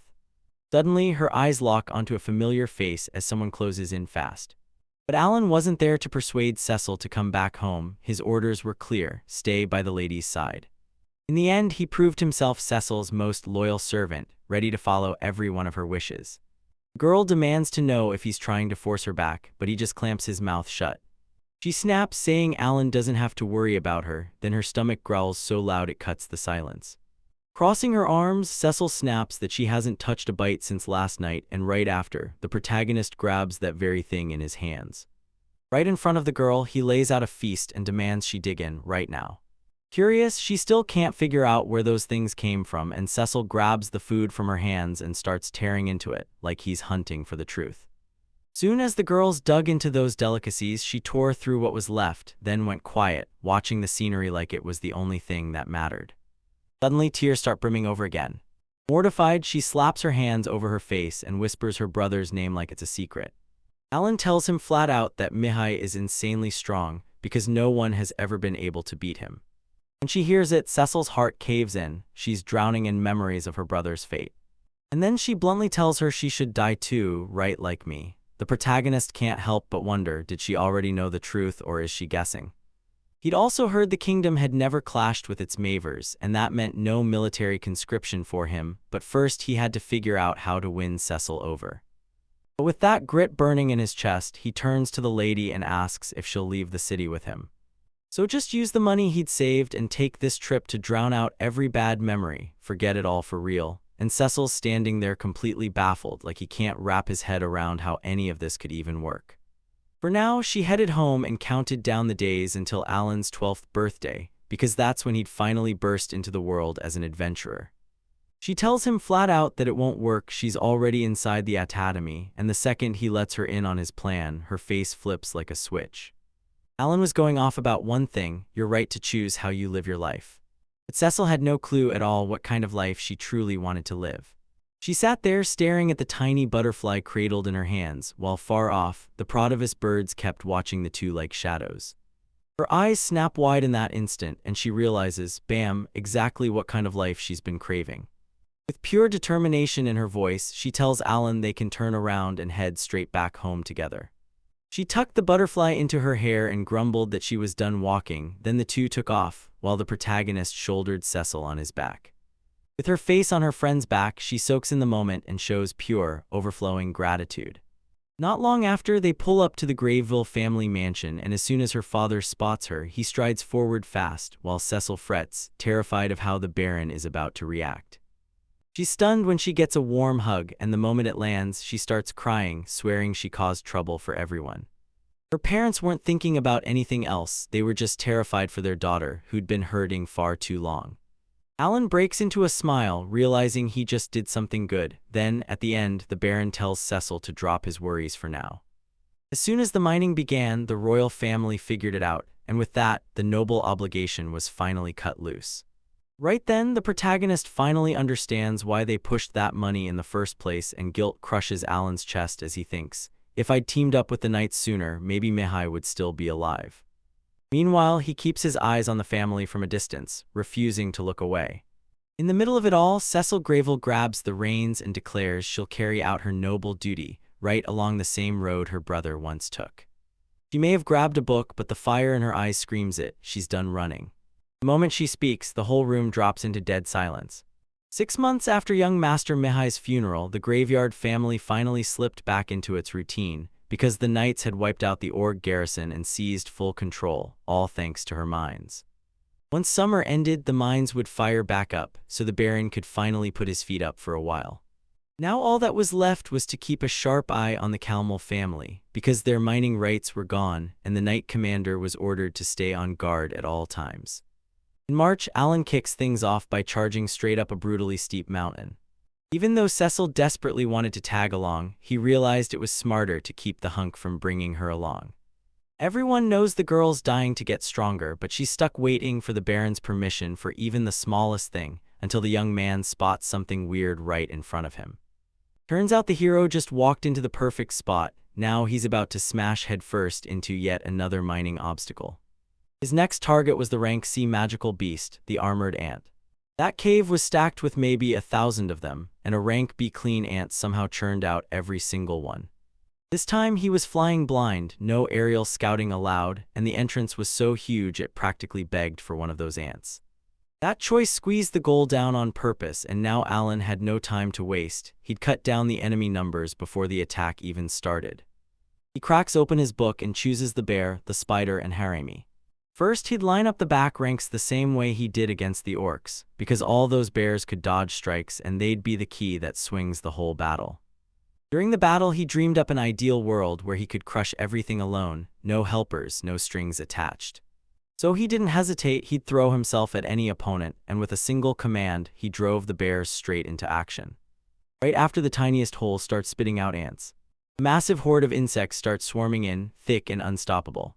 Alan grinned and set his sights on wiping them out, one by one. That was the exact moment to unleash every last ounce of his strength. With zero hesitation, he unleashes his bears and spiders straight into the swarm of ants like a full-on rampage. Barely a moment later, he was already mowing down armory ants, each one crumbling, netting him a crisp 3,000 experience, and because he'd studied every past fight, he hit their weak spots like he'd done it 100 times. And that decision just burned through military resources for nothing. If a giant ant's full-force smack can take down a bear, then he should rally a whole army of bears to crush just one bug, right? But the bears aren't exactly geniuses, so they only follow basic commands, and every one of them messes up at the worst possible time. Meanwhile, Alan keeps drifting in his own fantasies, flipping through the pages of the book like it's calling him. Look, one of his birds bursts into the sky, soaring over the battlefield straight at the nearest bear. The bird swoops down onto the animal's head and hijacks its movements, and when Alan sees it working, his smile screams that his plan paid off, because that trick is about to get even more deadly. Up above, he watched the fight rage harder and harder, like it kept leveling up in real time. After a whole month, he'd still crushed the first ant cave twice a week, sending way over 200 ants at a time into the dirt, racking up around 2,000 a month. A few days after more than 200 of them got slaughtered, something horrifying hit because their bodies vanished without a trace, like they'd never existed. And honestly, it felt like Ant Queen was the only one who could have swallowed them all, then popped out a whole fresh batch right after. By stacking up tons of hard-earned experience, he kept getting swarmed, more and more ants kept showing up, until it was nearly impossible to snatch the magic stones. At the end of it all, he finally snapped to one brutal truth: he had to rewrite his whole strategy, because May had just kicked the door open. And the Baron caved, swapping the hunting schedule so Alan could go 2 days straight. By his second month, the ant body count exploded past 50,000. On the battlefield, the bears suddenly steal the spotlight, and Alan panics as a few more monsters creep into view. Then everything went eerily quiet and the cave was totally empty. He grinned because the ant-clearing plan had finally worked. The bears snap to attention and line up at the cave entrance beside their master. Alan stared at the ants and saw zero motion, so now he had to snap into action and figure out what to do next. He stares at the book and suddenly knows exactly what to do: send more summoned birds out to scout the area and hunt down the queen. Right after an almond horror got picked for its sick, wide night vision ability. Those birds would trade every secret and share their vision, like nothing was ever meant to stay hidden. He doesn't waste a second, he blasts the owl straight into the cave.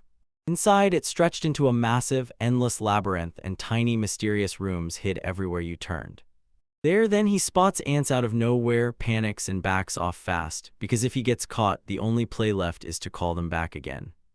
Alan shouts for the bear battalion to go all in and help wipe out the last ants once and for all. The bears were blind as bats in the dark, so they had to follow guidance through horror's own eyes. He spotted the shared vision over there in that room where the newborn ants were kept, and right beside them the larvae lay. Cranking up all 8 summons at once, the bears would slam into the target side, While Hora kept escorting everyone on the other flank, Alan had to bark out razor-sharp instructions because every single one of those ants was getting wiped out this time. Just a moment later, Dread spikes when he spots a fresh blockage, then Hurry gets slammed inside the cave, trapped. Cave's master yanks him back to the cards, and honestly, it feels more like smashing through a minigame than diving into a real RPG. And just like that, the sky was swallowing the light, meaning they'd soon have to head back to the mansion. Deep in thought, pensive Alan knew this was the one chance we couldn't afford to let slip. Suddenly, through the wreckage and noise, Hope snaps into focus and lights the whole chaos up.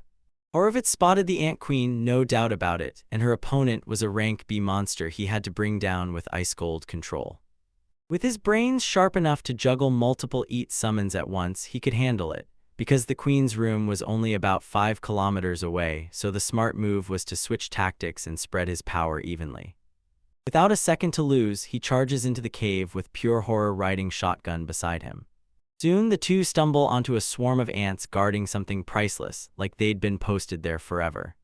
Meanwhile, his bears huddle in the dark, confused, waiting on his next command. Then the young man snaps on the light, and you can tell he's been begging for this exact moment for 2 whole months. The Queen bursts onto the battlefield, unleashing every ounce of power just to send her enemies running, and Alan finally gets it. She's real, absolutely massive, about 3 times bigger than a normal ant with a head that matches the scale. First, you lock in a rock-solid defense and set your sights on crushing the soldier ants. Then, the moment you hear your master's orders, the bears surge forward and start smashing every creature in their path. Owen clocks it immediately. You've got to clean up that mess as you go, and then the Queen steps into the fray, blazing with fury, ready to smash every opponent in her path. The brutal strike lands hard on several bears all at once. Animals get hurled into the distance without a second to even fight back. At that exact moment, the protagonists realize Anson clocked their strategy, despite how slow they've been moving. Using the enemy's sluggish pace, he seized the moment and drove a strike straight into their abdomen to smash the attack. Bears obey their master's every command, then smash into battle with razor-sharp teeth and claws. Confused but locked in, the warrior finally realizes the Queen is inviting him to attack, and when she shifts, thunderous blasts roar across the whole area.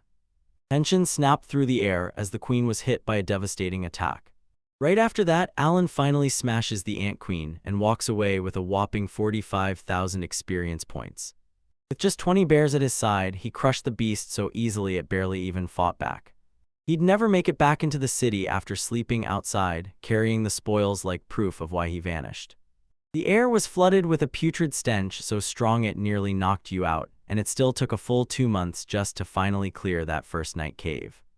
So while he wiped out 5,000, another 4,000 fresh larvae burst into the world and drained the Queen's strength, because even a magical beast still has to eat and sleep to stay sharp, and that constant need left her fighting from behind. Strange, moments later, the boy cradles the magic stone in his hands, and the second it starts glowing, he realizes something is very, very wrong. In his grip sat a stone he'd never seen in his life, strange, stunning, and completely unlike anything else. The very next day, he heads back to the mansion after finishing another mission, only for the Baron to explode with rage, furious that the boys vanished without permission, and demanding an apology. Alan said he'd strapped in and headed straight to the slopes of White Dragon Mountain, and just yesterday, he smashed his way through the lair of the armored ants. With grit in their eyes, the boys press onward to finish the job and help the Grabule family, then they trade sharp looks back and forth. Caesar snaps that the boy is lying about his mission, and right then Alan realizes the horror of his invasion into that monstrous land never even reached the Baron. So he decided to prove it for real by hauling out the shell of the Ed Queen. The family stared straight ahead, offering not a thank you, not a smile, not a single reaction. The Baron leaned in and asked Xenoth, "Is that really a queen?" Because the thing's color looked way off, nothing like a normal armored ant.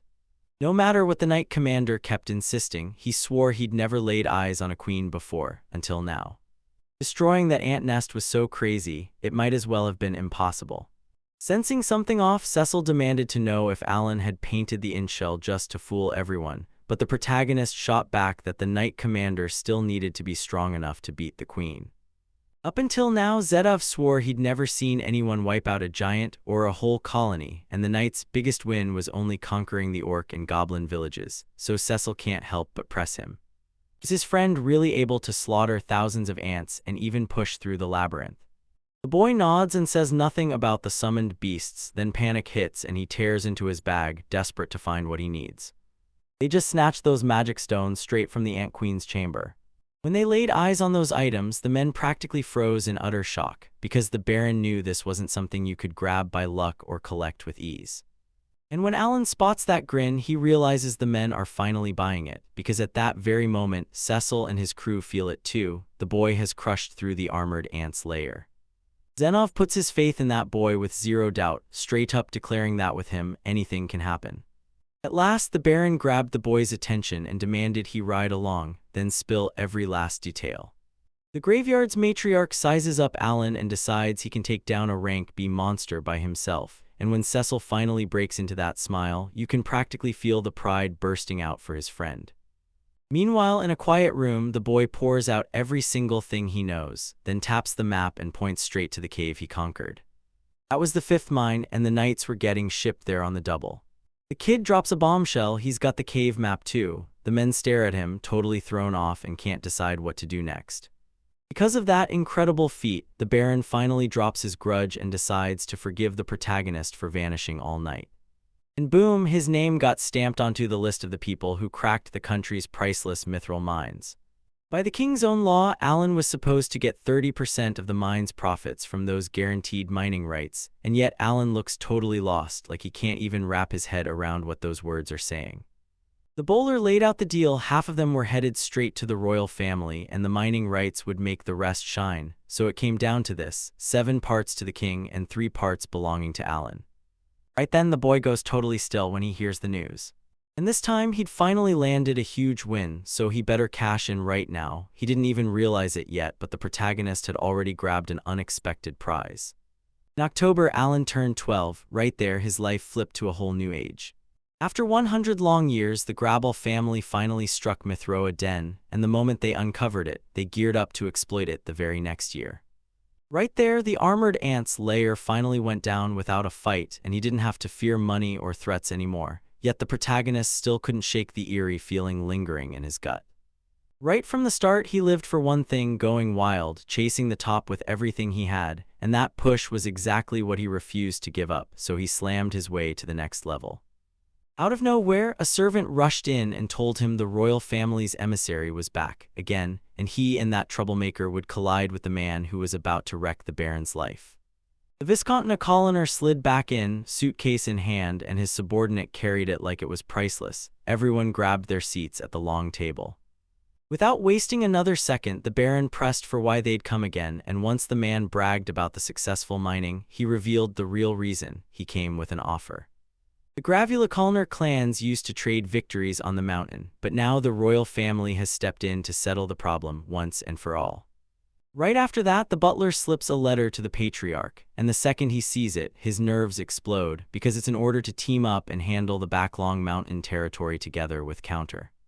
The kids spot one happy with it all, then the messenger steps in and says the families will run the mountain lands, while the prophets split the territory evenly between the clans. This Comer had already signed the treaty, so all that was left was Lord Grebial's signature, and Alan instantly saw the cruel game being played on these people again. Apologizing through clenched teeth, the family's head demanded the letter be hauled back to the capital for verification. Irritation flares as the man realizes the Baron is second-guessing them, so he fires back and calls him out for greed over mithril. Then they decide to bolt from the mansion right away. His wife finally starts to realize just how hard that whole situation is crushing her husband, and there's no absolute truth in some petty contract like that. The butler leans in and tells them the knights' commander won't be back for 2 long days, straight from White Dragon Mountain. If he could make it back in time, he'd ride with a baron straight to the capital, and Master Thomas would get word that his father had finally arrived. Staring straight into Cecil's eyes, he declares he won't let a single soul touch the Gabriel territory, period. Meanwhile, the protagonists watch the whole tangled mess unfold, and you realize you might have to put his resignation request on pause and step in to help the family. In the kitchen, he overhears 2 maids whispering, faces tense, as they panic about what it means to move to Backlon Mountain. Equal gain sounded sweet, but Connor definitely had some slippery eel of a plan hiding in the shadows. Every woman swore that if the master dodged it again, everyone would brand him greedy. Then, out of nowhere, a scream shattered the air and left Alan totally frozen in shock. Panic hit hard as someone screamed for Miss Cecil like their life depended on it. Worried, grabbed the exit, dashed out of the kitchen, and sprinted straight for the stairs. When he finally reached the top floor, he spotted a servant badly hurt, slumped against the wall. Hall bursts in with a bandit crew, storms Cecil's room, and one of them hauls an unconscious girl in his arms. Right then, the protagonist snapped into it. He just used something to shut that whole disaster down, and as he snatched his sword, he stood ready to cut through that attack and protect the girl. With a sharp strike, he charges forward toward a terrifying eye-patch warrior, his rage-driven grit screaming that he's dead set on guarding the lady, no matter what. The moment their brawl kicks off, another guy bolts down the path, clutching the girl in his arms. Halen gets slammed backward, clocking that his opponent is way too strong, and the only play left is to back himself up with some support cards. Rage kept rising as he gulped the leaves of life to slam back 1,000 stama, then his opponent snapped and pushed to end the girl for good. Suddenly Alan explodes with skill, gripping his sword and swinging with raw, crushing power. Meanwhile, whispers of an intruder slithering into the Gradle family mansion hit the Baron's ears, then terror explodes because he and his wife are left completely shaken by what's happening. Upstairs, the boy tried everything to protect Cecil, but then the other bandits tossed in a smoke bomb, and that was the signal time to vanish. Alan's vision blurs as consciousness slips away. He can only helplessly watch those thieves haul Cecil off into the night. Right after the protagonist's body gives out, he collapses hard onto the ground. His eyes go confused and helpless, frozen as he can't even lift a finger to help the lady beside him. Then it hits him. Cecil is still breathing, even with her mouth covered. Right then, it hits him. Someone snatched even a lowly servant, and somehow the protagonist is still alive despite his reckless choices. A summoned creature can keep fighting as long as it can spot something, so he grabs the chai and lures the birds right into its sight. Up above, he finally locks in, spotting 3 bandits staring down at the kids, all tied up on the floor. The same guys from before showed up again, and they were waiting in some cold warehouse. The boy looked like he was about to panic the whole time, so he played dead, pretending to sleep to slip past any suspicion. Right after Gag Raha shows up in the room, he freezes, totally confused, then spots the 2 children. With a grin plastered on his face, the bandit murmurs that the black-haired kid could fetch a damn fine price. Irritation flares and the man swings a punch straight into his colleague's stomach, clearly fuming at that dumb idea. With fury blazing in his eyes, Bambras snaps that the man shouldn't act on his own and promises he'll be forgiven next time. Once the bandit finally gets the message, he backs off to lick his wounds after that hit. Just before he bolts, the warrior barks orders to wipe out a black-haired boy to clear the space. Meanwhile, Alan's nerves spike as he realizes this guy is even more dangerous than the other 3 put together. To the injured bandit Dyberhell, he wasn't a hero at all, just a fugitive who'd been dodging capture for more than a year. As soon as one of the men blurted out that this warrior could take down Sinov, Alan's thoughts instantly snapped to the commander of the Knights. The bandit's curiosity spikes when he hears Gathraha can beat someone who's served dutifully for more than 10 years. Turns out Zinov's entire army was wiped out, and marching to the battlefield would have been pure suicide. He had no idea what was going on until it hit him. Somewhere in the chaos, a war was raging. Finally, they start debating whether they'll sell both kids or just the bull. Boy Ella knew the smartest move was to save himself, not sit around waiting for someone to rescue him. After the missile sword got ripped out of his hands, he was left with nothing but 3 iron balls and a short sword. He spots one of the guys slipping off to hit the bathroom, and before anyone can react, he fires up the chat to map out the escape route. The bandit just stands there baffled. Why on earth are there birds flying around a ship? And then it hits him in a rush. Back here in E, he realizes he's been dragged insanely far from the Graveville territory because there's no sea anywhere near it. Kayak keeps roaming every corner, burning with one goal, getting Harami to the coast. Suddenly, the bird spots the ship's windows. Outside is pitch black, and the stars above blaze like a million eyes. Up on the wall, a radio crackles to life and sends a message thanking them for putting their faith in Baihona's services. The wind was acting up right then, so keep your eyes peeled, because if the magic airship starts to rattle, you'll want to be ready. Right after that, Alan's face snaps to pure shock when he finally realizes he's not walking or traveling at all. He's actually soaring through the sky up there on a magic airship, and it's something he never saw coming. Then it hit him once he flew past the clouds. There was nowhere left to run, and his only shot was the moment that magic airship was about to touch down. Even after everything, he clenched his resolve and kept searching, determined to find Degreus no matter what. The airship was packed wall-to-wall with people, like it could barely breathe. Right after the bird lands in a fancy, packed restaurant, he notices all those eyes on him and panic hits, so he starts thinking about begging for help. Right then, he hears a laugh he recognizes, and it's coming from the very same spot. He freezes and starts wondering what Count Kalner is doing on that magic airship. Meanwhile, the sky stays packed as more and more transport machines keep blasting through the clouds.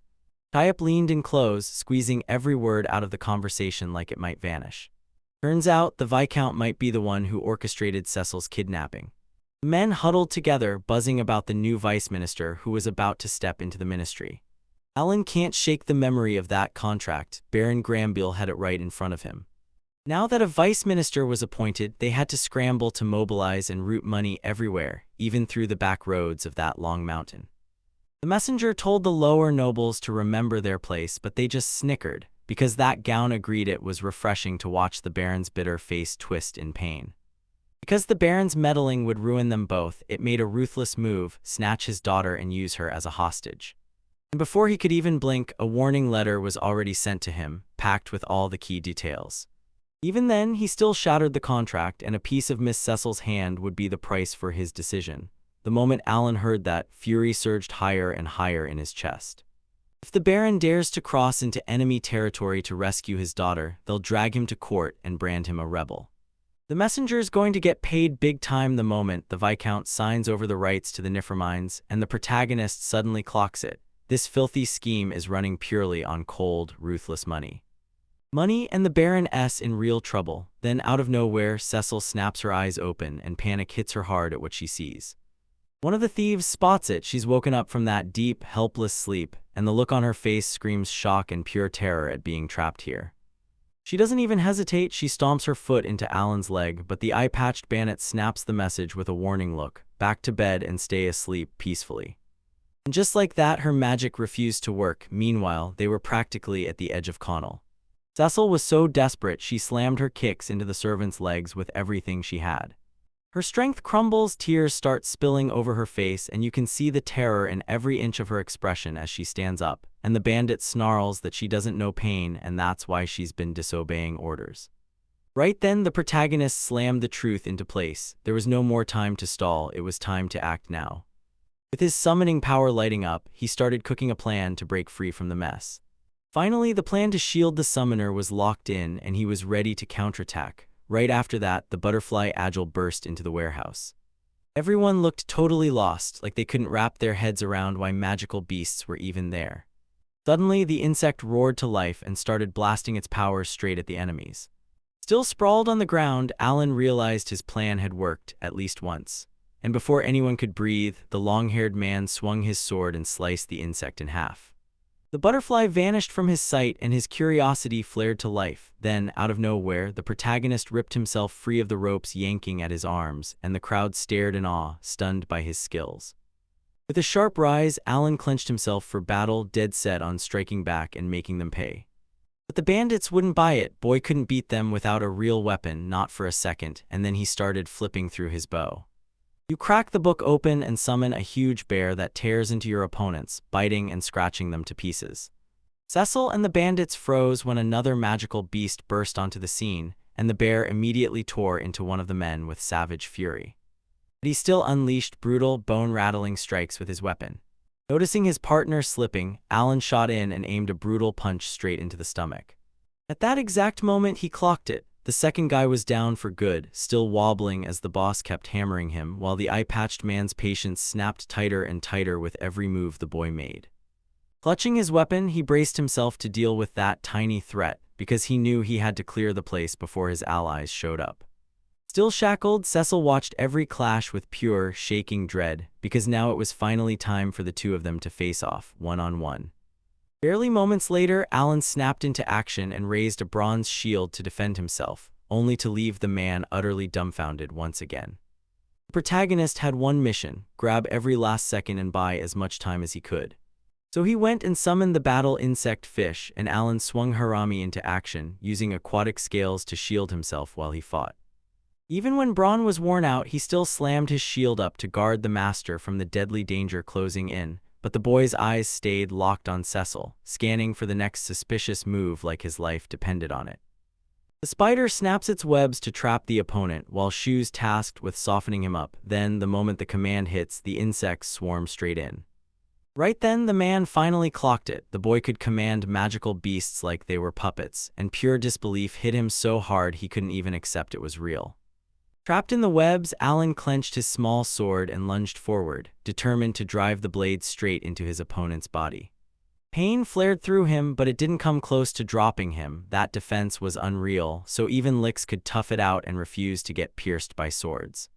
Still, the protagonist gritted his teeth and poured every ounce of strength into the fight, while Cecil, down on the ground, was splashing through the chaos like she could tear the world apart with sheer force. Right after the man finally crumpled from his injuries, the boy realized his whole plan had paid off. Suddenly, an urgent warning blared that the ship was seconds away from docking in Camel territory. Alan snapped his eyes toward Cecil, realizing they'd finally rolled into the city. Kneeling in front of her, he promised he'd cut the ropes holding the girl's body. Then a door yawned open. Gagger stepped in and stared at the whole bloody mess inside the warehouse. With a small, sly grin, he admitted he never thought a kid like that would be on board.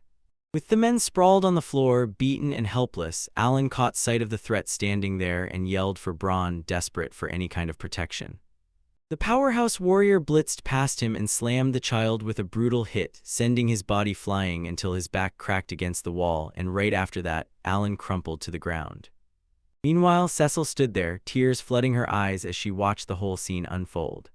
The boy slowly fought to steal a breath, but it felt like none were left in him. Dagraha was already on the move, striking the instant he turned, like he'd vanished from thin air. The bandit sneered that these boys still hadn't learned a single skill, but the protagonist didn't get lost in the taunts. He snapped into focus, desperate to find a way to beat his enemy. First, Alan had to yank Cecil out of danger, so he leaned on the Tree of Life for recovery, but Dagger shot it down and said it was totally useless. Right after that, a voice suddenly blared from outside, yet the man just stood there, totally lost, like he couldn't make sense of what was happening. Alan fired off the false force ability and barked at Daggerhut to drag Cecil outside. Spotting his enemy's distraction, Alan snaps into action, launching an attack and summoning a spider that races toward the big man, ready to slam him down and trap him in webs. Meanwhile, the protagonist scoops the girl into his arms and sprints into the chaos, never once looking back. But the moment Daggerha spots his move, pure rage detonates in his face. He's completely furious. Alan whips out Brong with his shield, swinging hard to block the enemy's strike and save himself. The protagonist sprints up the stairs, tearing through Dagorahide's spiderwebs like they're nothing, and once he's got Braun in his sights, he'll crush him in no time. Once he hits the upper floor, he sprints for one of the windows, because the loudspeaker just blared that they've finally entered the city. He whips his gaze outside, spots the landing zone, and figures the vehicle is hanging roughly 100 meters above the ground. At that moment, he shouts to Cecil, "Get ready to jump," but he insists on boosting his defense first so they don't get hit with crippling damage. With resistance pulling at them and hands hooked tight for safety, both are ready to launch any second. Alan counts 1, 2, 3, and then he bursts out the window, Cecil cradled in his arms. The protagonist strides toward the ground, planting his feet as he moves forward. Soon, the boy gets hit with brutal, body-wide agony as broken bones tear through him. Cecil looked absolutely terrified, tears pouring down her cheeks, and then Alan bellowed the girl's true name as he roared back to full strength, the Tree of Life. With a grin blazing across his face, he promises them both, "We're heading back together to the Grabble mansion." He blurts out, "Is Cecil hurt?" and she snaps back, "I'm fine," then demands to know where the magical creatures are.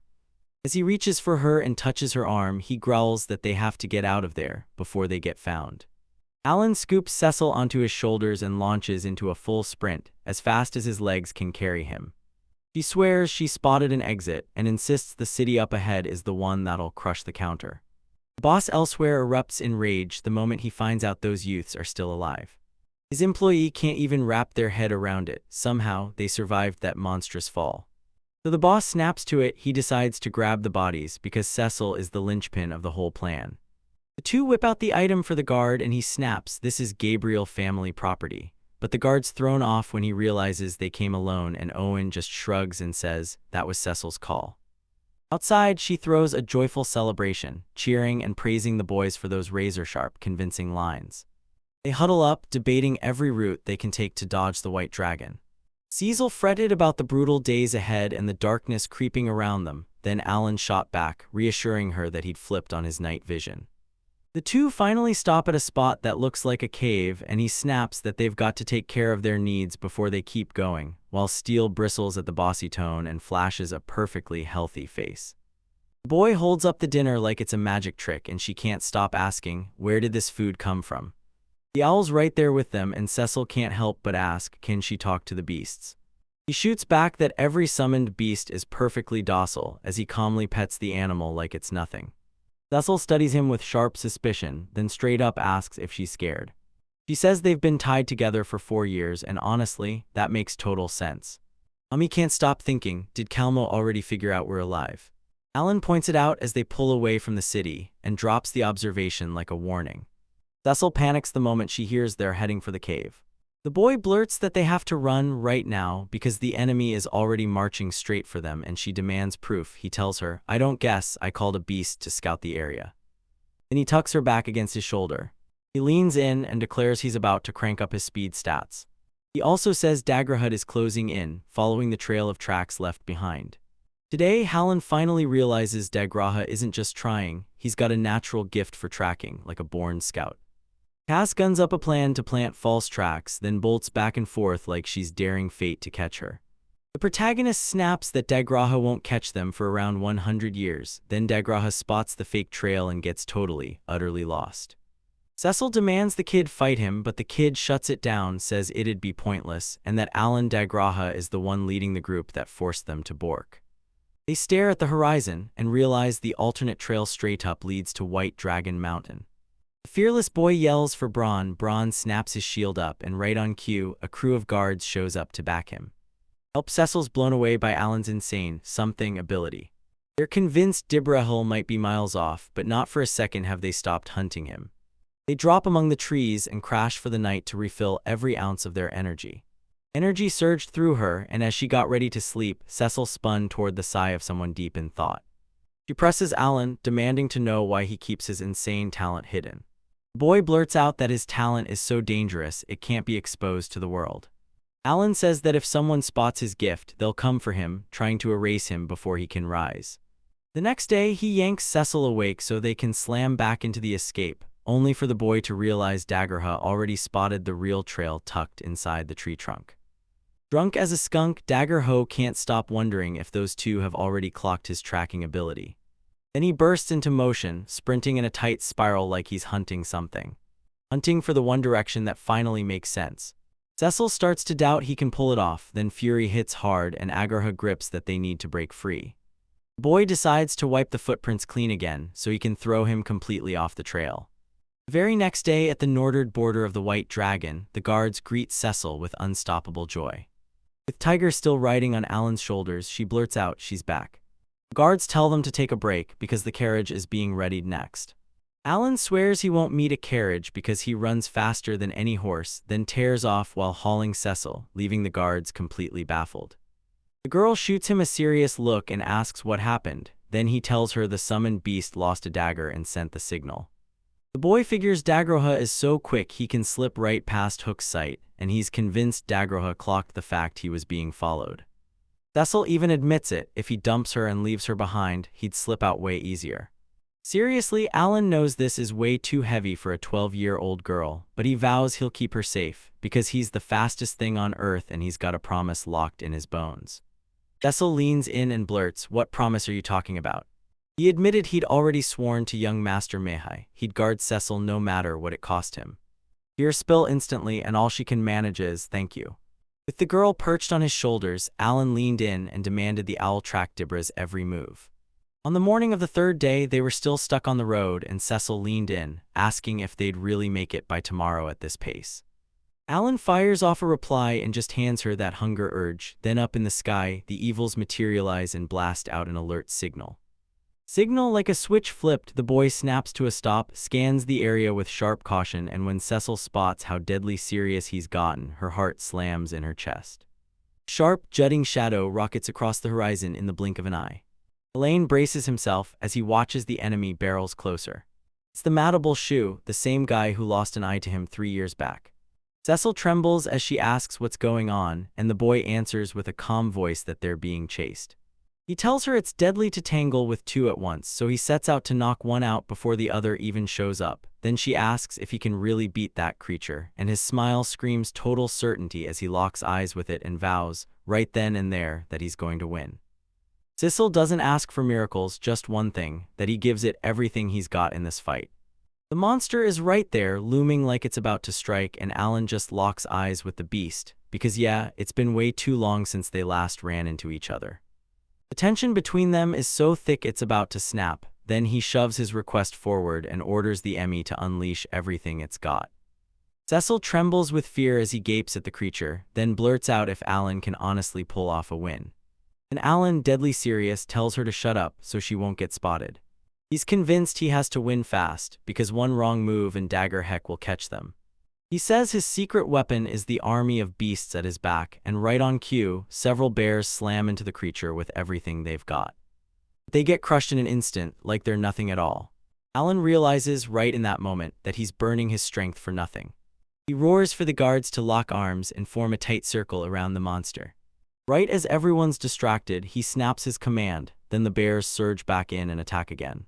This time, the bears scramble up the creature and clamp down with brutal force. Madable Shu bellows as the pain rips straight through its body. Alan can't ignore it. This time, it's moving a lot more cautiously than it did last time. The battle explodes in intensity, and that creature throws everything it's got at its opponent, attack after attack. From far off, Cecil finally realizes it. This is exactly how Alan fights. Alan's convinced he's got this. Why wouldn't he? It's only a rank B monster. Suddenly, the creature rockets into the air and charges straight toward him. And he blasts the strike so hard that it summons the guards into a shield, but the impact hits with a force that rattles everything. The guards get tossed aside like they're nothing. The beast shoves Alan in close with its hands, then glares at him with that single, unblinking eye. Caught in that trap, he can't help but wonder if escape is even possible. Then desperate Cecil sprints in panic and screams his name with every ounce of strength. But he snarls at her to stay back and insists it's fine. Alan finally gets it. This monster doesn't just want to hurt him, it wants to play with his pain. The monster snatches the boy up and swings its jaws wide to eat him alive. Cecil watches, frozen in terror, as he starts slipping inside. It goes for his legs first, and King Alan is already done for. But just as the boy's face gets inches from the beast's eye, Alan blurts out, "Does it usually eat fish from the tail?" And before anyone can react, the creature screams as something rips straight through its eye. The boy drove that sword straight into the only eye I had left. He swears he swapped the cards the second he got caught. Alan tells the monster, "You messed up, you didn't kill me quick enough," then orders it to march straight into the depths of hell. He claims the creature's strength was weak, so it got crushed by the bronze. He even brags that he forged dozens of grams of life to take down Dagora, but now he's ready to unleash as many as it takes against Madable Shu. As the crushing pressure pounds him, his body snaps back to life again and again. Then the boy grins, hit with pure nostalgia from taking on those brutal, boss-level fights. The creature hits its limit, crumples in an instant, and collapses flat on the ground.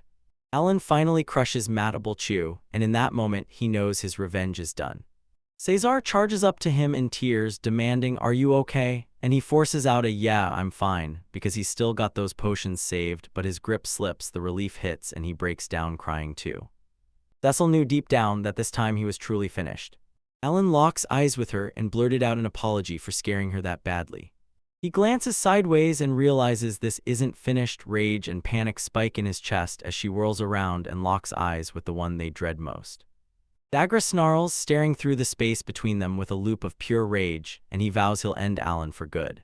He admits he never saw Madable Shu getting beaten, so when they pull it off, he can't hide his shock. With heavy, pounding steps, he strides in, ready to explode into an attack. Right then, Alan snaps back to reality and realizes he's left without his iron orbs. Then it hits him. He left the sword jammed in that monster's eye, and with no weapon in hand, he charges anyway, ready to finish it all. Cornered with no other option, he tells Cecil to step back because he's going to fight to the very end. Dagrog smirks with cruel amusement and slams him as a low servant. In the blink of an eye, he unleashes an absurd kick that hurls Alan into the distance, and Cecil just freezes, terrified, staring, and unable to move. Down on the ground, Alan scrambles to piece together what just happened, and the horrifying thought hits: maybe his magic is completely out. Dagger Ho struts in like he owns the place, snarling at the boy's condition, then taunts him, asking if he even plans to summon more creatures because that's the only trick he's got. With a mocking grin he taunts, "So is my magic finally over?" Game's done, sword raised, he glares down at the fallen boy and declares, "It's over." Then wham, a gigantic roar crashes in and shatters the moment. Everyone swivels around when they clock Cecil, and the look in her eyes hits different.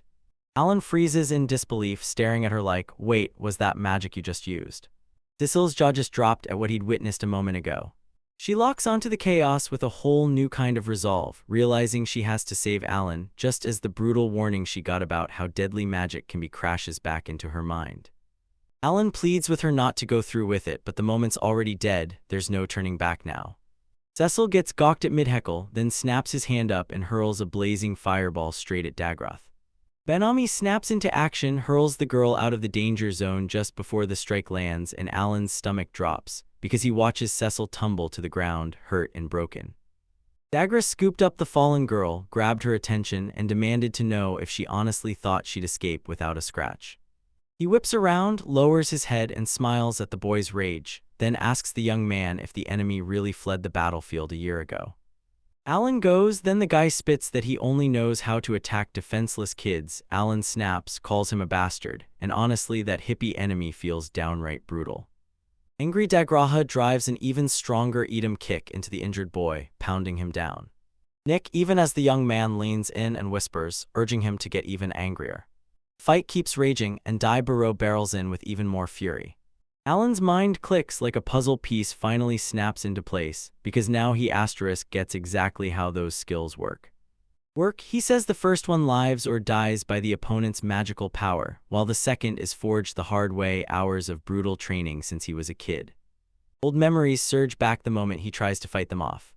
Alan spots that a whole bunch of people are stuck in normal mode like extras, blending into the background. He realizes fate gifted him a summoner's talent, and he leans into that power without hesitation. He also clocks that Dabra's got a tracker on him, and he's got extra tracking lined up too. Second by second, Alan snaps into action, blocks the sword combo at the very last moment, and somehow stays alive. Dagraha snaps that he's a stubborn brat, still pushing his claim like he can't hear a thing. Alan bursts into laughter on the ground, already wondering just how much further he can evolve. The enemy boils with even more rage and just won't stop hanging hard. Baffled, he blurts out, "So tell me, how many human charms does that kid still have left?" Alan blurts out, "You tired already, it's too late to run," and Dagger cuts in with a sharp retort, words firing like a blade as he tries to grasp why any of it is happening. After Cecil got hit, the young man tells everyone his fate was locked. His sentence was sealed the moment the attack happened. Alan tilts his head to the sky, and there it is, the same bird that's been shadowing him from before. The great bird crashes down and morphs into a shadowy man who seems to hide a secret in every breath. Man ZF shows up out of nowhere, and everyone's left staring like, "Wait, how is that boy still breathing?" Dagray's breath catches and he finally realizes the truth. The boy isn't helping at all, he's just stalling him. Bloodied and down on the ground, Alan can barely move, but he keeps talking anyway like he won't go quiet. He grabs Zenov and demands he finish you off, right now, and shut this fight down for good. Dagraha locks eyes with the truth, "Yep, it's Zenov," and immediately steps back. Zenov stares at the two injured kids and declares, "Now it's on me." He lunges forward and declares, loud and fearless, that you'll carve up the enemy under the commander's name. Igor snorts, rips into Zenov, and growls that its noble scent makes his stomach turn. Zenov blindsided him. "Wait, say that again," he demanded. The enemy smirks and admits he's addicted to crushing parasites just like him. Owen spots it too. Digra is about to activate his power, and the moment hits like a spark in the dark. Zenov finally snaps to it. He's the kind of explorer who doesn't just seek answers, he hunts through analysis and hides the truth. Digra's got his head locked in, ready to strike, and he hammers. Only idiots throw themselves away for nothing. He erupts in screams, swearing every explorer meets their end, because only he's still standing. Rage burns in his chest. He despises nobles so much that even imagining them makes his stomach turn. With pure hatred in his heart, he slams a magical stake straight into Zenov's chest, but the weapon stalls halfway, refusing to pierce him. Zenov finally admits he's a swordsman, and that's exactly why the attack totally missed its mark. With his eyes blazing, he snaps that his friends would die for him. He blurts out that Digrahul won't slip away, because fate is about to catch him. He swings his aura blade straight through the enemy and shuts the whole fight down in an instant. Cecil jolts awake and spots something so wild it knocks the words right out of her mouth. Then Alan sees it too, and he just can't wrap his head around what went down. At last, the dust settled, and the three of them sprinted back to the castle after that brutal, never-ending battle. Cecil's parents rush in and get run over the moment they spot Alan, mangled and soaked in stronger age use. And after 4 brutal days of non-stop clashes, the chase finally grinds to a stop. Alan sinks into the tub, staring up as he thinks, man, nobles get it so good bathing like this every single day. He replays that last mission in his head and realizes just how far he's come, and the protagonist snaps to the truth. He needs a solid plan to fight off the poison. And he remembers this too, when the Knight Commander tamed Digraha. If it had been a demon beast, the extra experience we got would have shown up, but he still never received any notification. Rising from the bathtub, Alan snaps into action. He knows he has to run this straight to the Baron. At the assembly, the Baron leans in and asks Alan straight up if Colonel really pulled that off just as a trick. Colonel Alan shoots back, yes, and I did it to land the Minister of Justice job, then adds that's exactly why he hooked up with the messenger in the first place.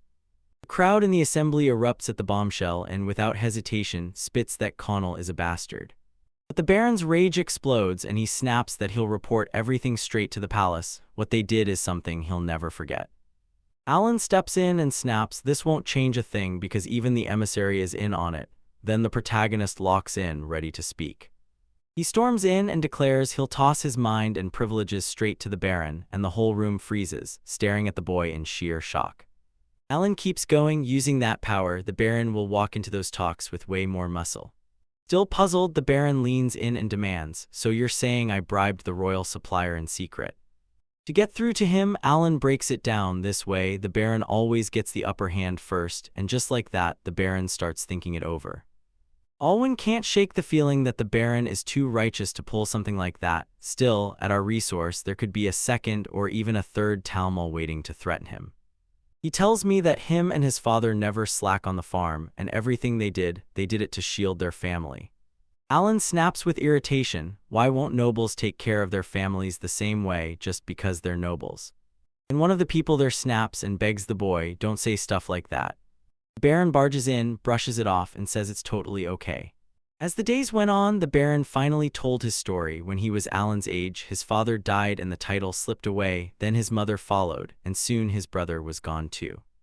And even now, he keeps going. Back when he was a kid, he had to learn how to fend for himself from day one. The Baron whirls to face the protagonist, blinks once and rips out an apology, then promises he'll accept the mining privileges. Alan blurts out, so what's a noble's real obligation? What are they supposed to do? Cecil hears the question and blurts to her father that she wants the answer too. With a bit of embarrassment creeping in, the girl's father tells her, don't worry, your teachers will explain it to you. The Baron snaps that he has to get ready for the trip, then orders everyone left behind to watch the mansion like their lives depend on it. A few days after the Baron rides for the capital, Cecil is stuck in class, trading tense words with her teacher in Alan. The teacher says she's relieved to hear the kid's media knowledge, but she quickly shoots back that it was all Alan's doing. Then the boy interrupts, saying, she helped me too. The girl blurts to the teacher that she refuses to stay ignorant, and Alan leans in and demands, so explain it, what's a noble's obligation? The instructor leaned in and told both of them, what I'm about to say stays locked up, no one hears a word. He drops the secret and pushes them closer, then tells them to check the map so it'll finally make sense. Alan's eyes widen when he realizes the map isn't some random world. He was born in a tiny kingdom, so why in the world is the Northern Empire so huge? The teacher tells you the Empire once invaded this kingdom, war, chaos, everything, but now somehow peace has finally settled in. He keeps going and says the noble's duty turns into a sprint through history, then adds that the real truth of that world hides inside a completely different historical system. He jabs a finger at the map and declares this is the Demon King's history and then drops the bomb. It all traces back to the Forgotten Continent, the place he was born. The moment they hear the words Demon King, fear hits both young hearts like a punch. Alan can't shake the feeling. He's seen this exact moment before, back when he reincarnated. The teacher reminds him that 112 years ago, a man known as the Demon King of the End witnessed every king bow and surrender, but none of them truly accepted defeat. He tells me that 60 years ago the great disaster struck, and suddenly every beast turned feral and violent for no reason. Hell, even his ranked monsters grew to S-rank strength, and that's how so many people were wiped out. Alan Payne shot his attention forward, demanding answers. Was all of this really the Demon King's doing? The teacher swears he doesn't know, but whispers claim that was the Demon King's last move, and not long after its claws pushed into the south. At that very moment, a terrifying army of demon beasts smashed into the Zhangyan continent, and nobody had a clue who the Demon King even was. 4 years later, that same force had wiped out 4 kingdoms. The teacher suggests that maybe the king's purpose was to unleash those beasts across the continent. Then Alan blurts that the whole story is way too scary. The man keeps insisting that this army has already stormed into 2 whole continents. For months, they stormed the continent where the dwarves lived, Vukas crushing in like a living nightmare. Next, they smashed into the Roseheim elves' residence, and the elves fought them off with everything they had. Cecil and Alan hang on every word, totally baffled, while the girl blurts out, "So elves and dwarves are real, right?" The teacher blasts the truth. If they want to stop the Demon King, the alliance of the 5 continents has to be forged. But for him, things never got better. Prove it, countless people, fierce warriors, and even the Baron's father all met their end. Back then, the world locked in a single academy per country, and suddenly, tons of gifted people poured in to train like their lives depended on it. But that still didn't stop the Demon King. Before long, the Jammin Empire was fully in his grasp. Still talking, the med teacher admits that back then he fought to save the world too and watched comrades fall left and right. Then he drops the truth. The creator of this world never left humans behind, and that's when hope ignites. At that exact moment, Helios burst onto the scene as the first hero on Earth with legendary, unmatched talent. Helios graduated from the academy, then tore through that army, taking them down one after another. Alan can't shake the feeling that the whole story is basically an RPG, just waiting to kick off. The teacher insists the kingdom was never invaded, so everyone must fall in line, stick to the tribute pact, and ship supplies straight to the battlefield. Alan finally grasps it. His own birthplace is inside the war's grip, and that's when everything clicks. That's why the Baron swallowed the order to jack up the tribute. The teacher says it's the one rule both continents already swore to follow. No matter who you are, noble or nobody, you've got to hit the battlefield for at least 3 brutal years. He also claims there's a spot as brutal as the battlefield, where the hero's orders can't save it, and more than half of the people never make it back. Cecil finally clicks. This is exactly where they dumped Mihai to fight. As the battle kicks off, Alan snaps when he hears the horrifying truth that over half of the people in that war never make it back. And then the teacher drops the bombshell. If you come back after 3 years, you get major perks, even the chance to retire. He claims he's Cecil's mage and promises he'll train her up and be ready the moment the time finally arrives. Cecil shot him a grateful look. Then Alan explained that he had a question he needed to ask the master. And then it clicks when the Demon King showed up. The normal world got obliterated, and all that's left is hell mode. Now the Demon King and the hero finally coexist, and it was him who tipped the whole balance. After a whole month in the royal capital, the Baron finally stormed back to his mansion. He claims Kama's threat is finished for good, and promises he'll never hurt anyone again. A servant yanks Alan aside and calls his name, because the Baron is demanding him. Alan and him lock eyes, and Alan humbly thanks the Baron for protecting Cecil. It hands Alan 200 coins for saving his daughter, then throws another 200 his way for killing Madel Gassu. Alan shoots him a quick thank you, then freezes when he spots a 3rd sack of coins sitting there. The Baron keeps going, talking about his daughter, because someday fate's going to march her straight into battle. Alan tells Cecil, "You've got serious power, and once this hits the battlefield, everyone's going to want it." The Baron leans in and declares he wants to beg the boy for one more favor.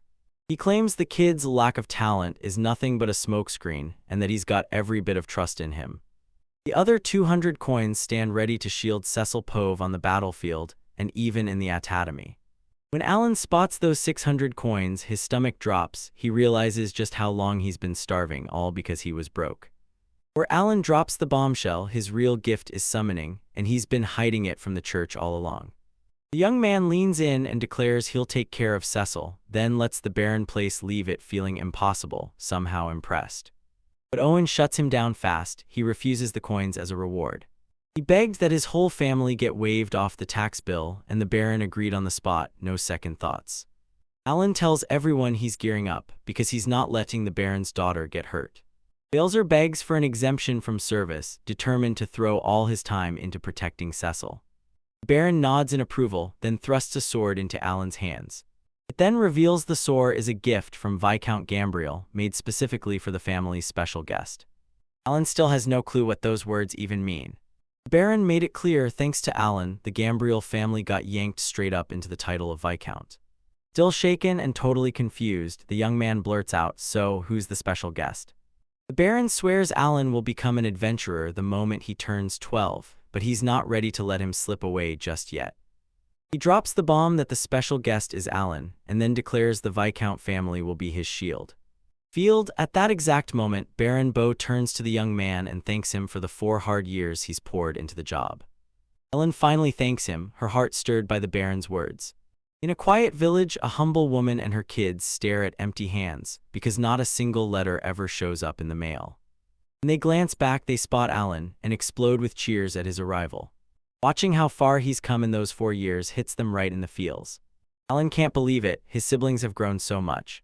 Inivis is crushed, one of his sisters doesn't even recognize him anymore and it hurts like hell. Then his parents shout his name, pulling him in to eat something.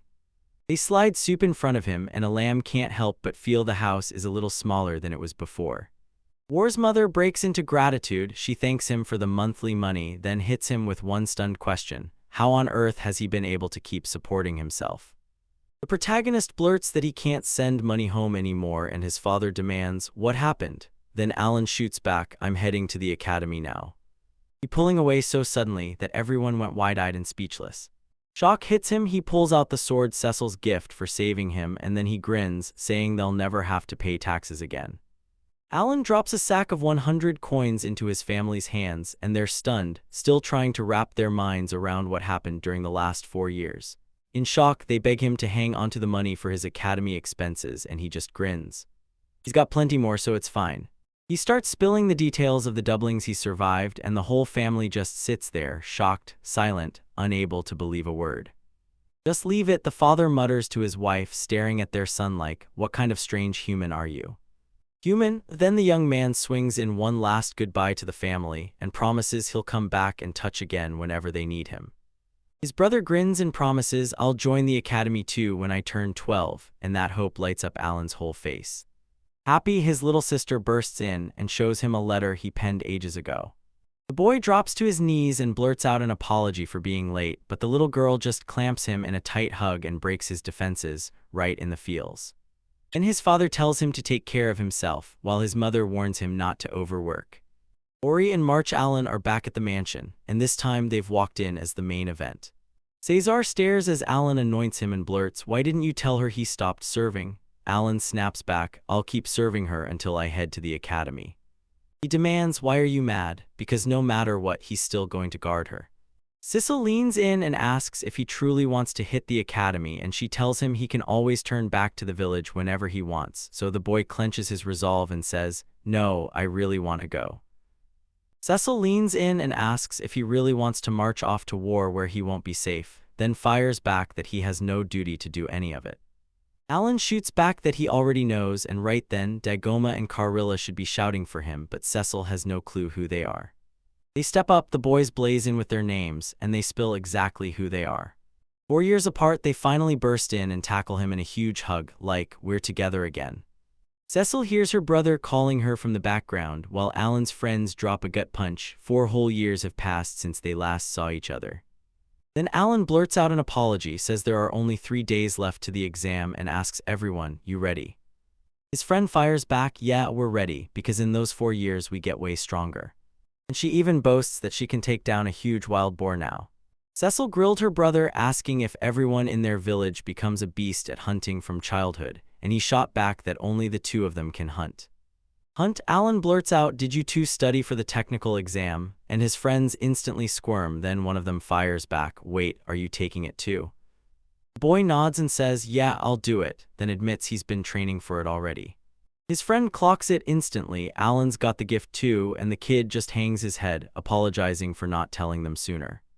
Don Gurus basically says, "I already knew," and his sister snaps back that he didn't even pass the exam last year either. Then the young Alan steps in and introduces Cecil, the Baron's daughter. The young girl lifts her head and introduces herself, Cecil Gambriel. Thomas Gandriel, Cecil's brother, steps forward, introduces himself, and boldly says he's hoping everyone becomes friends. Alan's friend leans in and says, "Me and Cecil, we're totally great friends." The master steps in, locks eyes with the young girl, and blasts his gratitude at her for showing up. She shoots the master a grateful nod, and Alan can't help thinking, "I've got to make her quit that habit." The master tracks down Alan's friends and orders them to take a break for the next 3 days.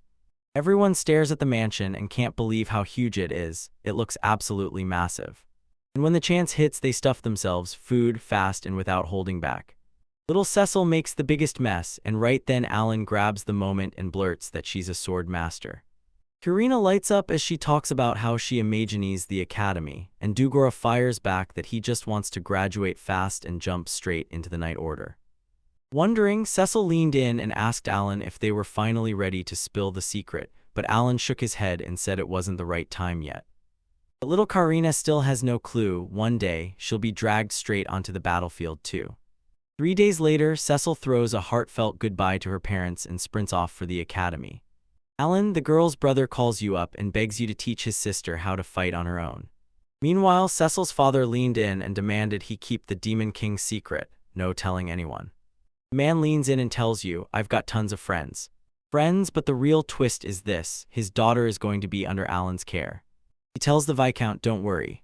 With pure grit in his chest, Alan tells Cecil, "We're taking down the Demon Lord together." But the girl's father jolts in shock and blurts out that he never asked for any of this. They trade one last look, say goodbye to each other, and then both vanish down the road. Even the best servants wipe their tears and bid the two goodbye. And with that, the four friends lock eyes, pick a direction, and kick off their journey together. Out in the far north of the Janian continent, where the cold bites and the danger starts lurking.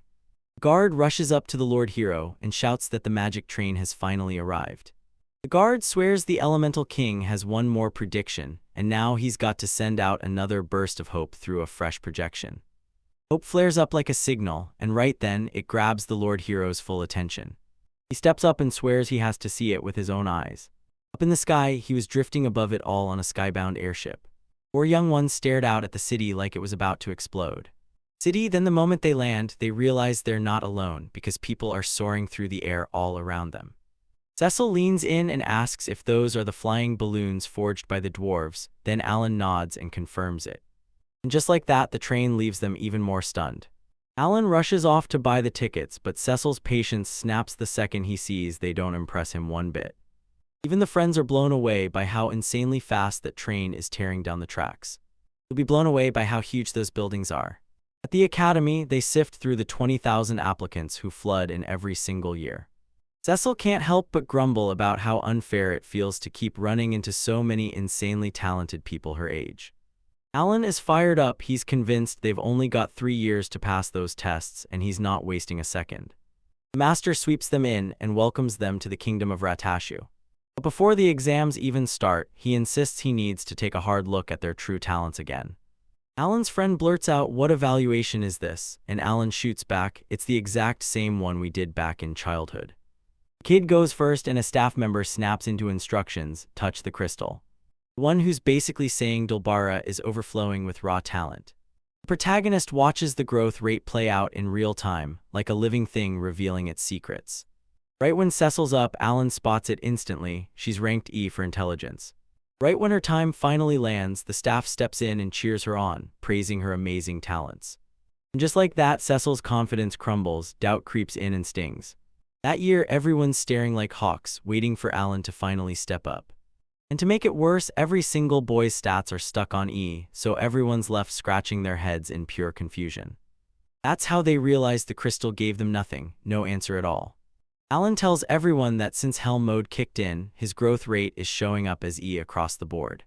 He whips around to little Cecil and promises her, no matter what school you go to, I'm still guarding you. Just as it all kicks off, the headmaster suddenly shows up and demands, what's this commotion? They argue, baffled as hell, trying to wrap their heads around how a summer's talent even works. As the ceremony wraps up, the headmaster leans over to the young man and tells him the Ranky boy's tale is real, just like Lord Rose and the prophecy promised. Then Alan is completely thrown, staring like he can't believe what he's hearing. The headmaster leans in and grills the young Helmios. So, is the inspection system busted?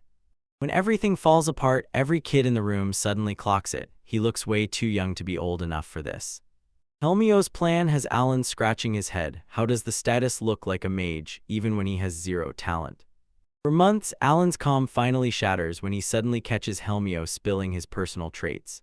That kid leans in and tells everyone, Alan's cleared, he can move on to the next test. He even pushed Alan to show off his summoner power, the one she hasn't seen yet. Yet Cecil turned to Alan and told him to do it already. The boy's totally ready, but then he stops and demands Helmios introduce himself first. Helmios steps forward and proudly introduces himself as a legend of the battlefield. This leaves Cecil and Alan in awe. Little Alan blurts that he's never even heard of that kid, then tells him to use the machine. And the hero flashes a confident grin and says, that won't be a problem. When he finishes his inspection, everyone's blown away, and even Cecil snaps that he's stronger than her own sword master. Alan then clocks the truth. This hero isn't just brave, he's packed with serious physical power. Helmio slams the moment home. Alright, it's time for that boy. Boy, he yells for a tiny chore suit. Alan claims this is his gift, and Helmio leans in to watch the protagonist's talent in action. The boy bluntly tells them that even a hero can't decode his bonus status. Alan storms out of that place, and Cecil seethes at the way he acted. The boy can't shake this thought. 1 out of every 3 people fails the exam. Now the academic test is about to kick off, and the boy's like, wait, why does this feel weird? Because there's no practical exam at all. During the task, he can't shake the feeling. This is exactly like the last exam he ever took. Shortly after the whole crew clears the evaluation.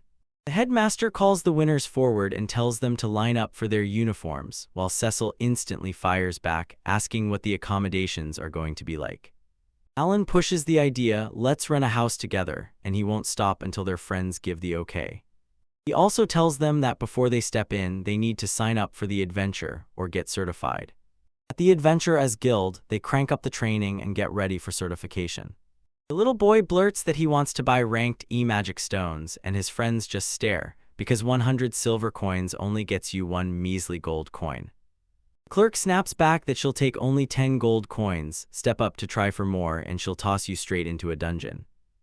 She passes the certificates to the and when they're about to head out, she begs, you'll explore the dungeons with me. Alan flashes a confirmation, and they're in. The boy walks up to the clerk and says, we're registering as a team, what name should we use? Alan pitches a name, Game Junkies, and Cecil immediately goes, wait, what does that even mean? The boy explains that it's for anyone who would bet everything to climb to the top, and yeah, everyone loves that idea. And then he realizes with a jolt that in his old life he only buried himself in work, but now he's living a truly majestic life. He also says that becoming the strongest is his main goal, and while he's stuck talking to the clerk, the boy admits, I've got even more questions. After a while, Alan finally nods, satisfied with the answers, then Cecil leans in and asks, so, can we move on to the house now? Later, a man ushers the young ones into a massive house and shows it off. They realize the place sits right by the dungeons, and the rent hits hard at 10 gold coins every single month. Alan drops that he'll sign the contract, and his friend blurts, wait, did you get rich? A few hours later, the dining room was buzzing. Later on, Alan and Cecil gear up and start telling their friends a wild story. Friends, once they hear the tale of the Demon King, fear hits them hard and they nearly freeze. Alan swears that he and Cecil are going to tear down the king. She shoots back that she's Ian and she's joining in too. Then she presses Dagara, so are you in on this too? But Alan instantly senses how brutal a choice like that can be, and he rallies everyone to pause and think hard before they commit. Dagara says that if he truly helps wipe out the Demon King, then he'll be etched in history as a hero. Then boom, a book lifts off the floor and starts hovering in midair, freaking everyone out as it reveals that Cecil, Dagora, and Karina have become key members. Right in front of them there was something, so they couldn't help wondering what in the world it was. Cecil leans in and says it's hovering on Alan's finger, like one of his summoned beasts just decided to show off. The boy finally gets it. This whole mess happened because he's officially a teen now. Alan tells everyone to take down the Demon King. We've got to grind in the dungeons, gear up properly, and have a teammate who can heal. And then he doubles down, claiming his growth rate at birth was so massive it equaled 100 people. Mound realizes he has to hunt down someone with magic recovery in this city. No excuses. That's when the friends finally understood why he's been hoarding magic stones nonstop. And side by side they swear they'll hit their absolute best, like true game junkies who can't lose. On the very first day of class, Alan strides beside Karina, Cecil, and Dogra as they tear through the magic school's main courtyard. As Alan heads for the classroom, his mind races over the brutal reality of finally getting accepted among all those enrolled students, and once he steps inside, he takes one look around and realizes, boom, he's been dropped into first year of high school.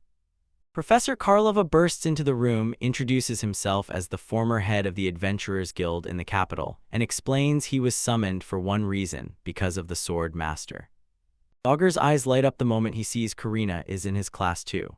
Cecil says Karina is basically a legend, and Owens fires back that the Adventurers Guild backs the alliance of the 5 continents, while Lova shrugs and says this class is packed with every kind of person, so it doesn't matter where you're from. When he's done explaining, Alan orders the students to drop those honorifics and bury the past, because from this moment on, they're all just students, and that sudden shift leaves Cecil staring in shock. She instantly snaps at the way he talks so smoothly, and before he can react, she grabs him from behind. The boy fights back, but he can't hide the truth. His strength has drained away. Meanwhile, Cecil strangles her classmate and Kubel steps in, telling everyone to study what happened between them. Their teacher tells them the routine, 6 days a week, 4 hours a day, and every morning starts with general knowledge studies.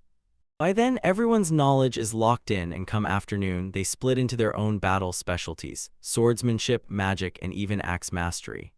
Because there's no class for summaries, Alan is completely free every afternoon, so he can slip into other classes.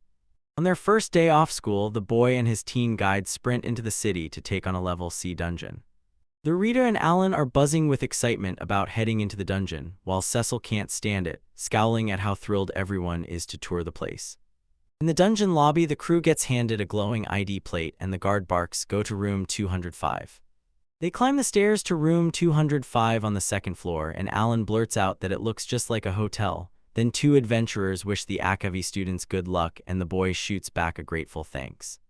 He overshoots them a look while he counts the luggage. Karina hypes Alan for nailing the logistics, and Cecil starts rattling off the costs. They pile into the room, swing the door open, and boom, what's inside leaves them staring in shock. Floating cubes pop up like the dungeon system, then blurt that they'll fry their way into the mission dimension. Kirinetta jumps in shock that the cube can talk, Dabber's stunned, and Alan fires back, demanding what dimension even means. The system lays it out: every room has its own entrance, so no 2 groups can hog the same dungeon route. Then Alan grins and calls the whole thing a private game server, like it's a secret experience. He erupts in excited celebration when he realizes he can unleash his magical creatures without ever exposing his secrets to the world. Then Alan thrusts up his hand and fires a question at the cube, while Karina and Cecil just stand there, totally clueless about what he's plotting. After they answer the questions, the system finally greenlights Antrik to hack-debates the room's mechanism, and right before they go in, Alan fires everyone up with a loud shout, calling them game junkies. They slip inside, take in the surroundings, and Alan instantly grabs the lead, firing up the crew to push forward with pure excitement. Just as they're about to move, a squad of magical birds streaks across their path, instantly stunning everyone. Then Dogura walks on and realizes the whole place feels lit up even though there are no torches or windows anywhere. Alan leans over his book map, taps the route, and points the exact way forward. He tells them to sprint the shortest way and warns them about the traps hidden in the chests. Then he flips open the book to check how the new team members are holding up. The book lays out the nitty-gritty stats for all 3, so don't hold back. Prove what you've got with your talents, gear, skills, and experience level. With that intel, Alan grins like he's hiding something, and Karina's gut twists at his too bright excitement. Then the protagonist just mourns, seeing Saul with his enemy's head. She shoots him a nervous glance, blurts that she already clocked it, and hurls a fireball straight at the monster. After Rue wipes out the enemy, a fresh message pops up in the book, 8 EXP earned. Rue exhales in relief and then cheers because Cecil has finally beaten a monster all by himself. Alan then throws out a reminder to Dora and Tarina, "You've got skills too," and both of them stare, stunned. The protagonist blurts out his friend's skills, but both of them just stare in confusion, then snap about how nobody explained the anatomy at all. When the arguing finally ends, Alan tells Tarina and Dagora to square up as the two enemies come charging in. They unleash full-force attacks, landing razor-true hits on the monsters. After they smash those monsters, Dogorite can't contain his excitement, because the whole time they've been feeding on magic stones and Alan just grins like, "Yep, I love collecting these." Karina can't believe it. Suddenly she feels stronger and Alan tells her she just leveled up for the very first time. Then the leader pushes the whole group to match his pace and swears he believes in every single one of them. After more than 10 hours, the crew finally staggers back, grinning because they cleared the dungeon's first 4 zones in one insane day, and since the dungeon locks in progress from the previous run, Alan immediately figures out how to exploit that and push even farther. He lined his summoned creatures up to hunt on their own, then slipped back to school with a calm heart at last. With this plan, he's going to rake in about 200 magic stones every single day. On the 5th day of training, the crew finally storms into the dungeon's 6th floor. Down on the dungeon's lower level, the crew runs into a ranked C boss, and 10 ranking monsters are already lined up, ready to smash into battle. Battle time hits. Staring down the boss, they light up at the chance to watch Alan go all out, and he quickly promises he's fully ready, unleashing his powers. Right before the fight, he flashes a grin and says he poured his power into his summon, burning 35,000 magic stones and 7,000 orbs to supercharge it. The protagonist snaps an order to his summon bear, and it charges the enemy group, unleashing its deadly special skill combo. They clash in battle, and after the first strike wins, the whole crew is blown away by how huge that summoned beast is. Then a chest materializes right in front of them, and Alan steps forward to announce they've earned their reward.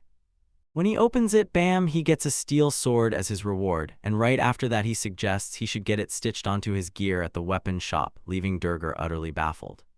The sword gets sold for a single gold coin, and the whole group just stares at it, shocked by how brutally high the cost of living has become. While they're still eating, the group suddenly realizes they've got just enough of the remaining kind left, and decides to put it straight into their studies. Back at school, Owen can't stop thinking how insanely convenient dungeons are, especially since they let you teleport anywhere. Cecil lets out a heavy sigh, and suddenly, it's like all the energy drains out of her. Serena grins and says she's proud of her own progress, and Alan just beams because it's awesome to see everyone settled into the rhythm of battles and training. The moment the bands roll in, Karlova's voice slices the air. After the vacation, it's dungeon tests time, and anyone who flunks gets kicked out of school. He drills it into them that the exam will hit in groups of around 8 students, bands outside help, and even warns, grimly, that 20 people died the year before, and the kids snap into total shock, staring like they can't possibly believe what they just heard. Alan Commons shows up so anyone who doesn't know the Demon King story won't be left clueless about what's going on. While Karina gets chased down by a whole pack of classmates, the rest of the class erupts into chaos, scrambling to throw together their own teams. With the whole team watching, Karina freezes at those pushy invites, and Alan steps in fast, barking at his squad to rise up. He bursts in and says the team's already cleared 2 C-ranked dungeons, and now they need a clerk on board to back them up with support and healing. Classmates' faces lit up in shock when they realized they'd already cleared not 1, but 2 dungeons. Alan tells everyone that this new teammate has to jump into at least one of the 2 weekly expeditions, because once you're diving into dungeons, you don't just fight, you bet your life on trusting your crew's skills. With a smug grin, he says that by capping the member count, everyone gets way more rewards. The whole class freezes in shock and breathless silence when they realize the Swordmaster is already in their circle, right there among them, while Alan Reissure leans in and reminds everyone he's a classmate, fully ready to listen to every concern they've got. Alan gets treated like a hero, his classmates beam with gratitude and excitement, and he answers with warm friendliness, ready to jump in and help whenever they need him. Kurina watches the protagonist with starry-eyed admiration, totally blown away by his nerve, and even though nobody steps forward, Cecil snaps that the class isn't producing a single volunteer with healing talent, at least not yet. Alan, during lunch break, he shows up at the hall where Karina practically vibrates with excitement over the buffet, While Alan loads his plate, a brand new student slips up beside him. Kill steps up, introduces himself as a cleric, and wastes no time asking what you need to join his crew. Alan pulls him aside at lunch and asks him to talk, but he shuts it down. He doesn't eat lunch at all, and the protagonist can't help staring at his build, silently wondering why. Hungry, he digs into his belief that it's all about money, so he hands 2 silver coins to a new classmate, so the kid can finally eat too. The cleric takes them grudgingly, but pride stings and he blurts out a shaken apology. Irina spots that Kill's starving, then drops a huge portion onto his plate. Between bites, Kill jumps right back in and demands to know how much those dungeons are raking in. Alan hesitates for a beat, cautious as he finally answers. Alan lays out the income, and it hits him so hard that he immediately asks to join the explorations. Once he gets the green light, he laughs and says he's in, ready to join the next weekend expedition. Tarina Nandabura greeted Kill with pure excitement, shoved food into his hands, and pulled him into the team like he'd always belonged there.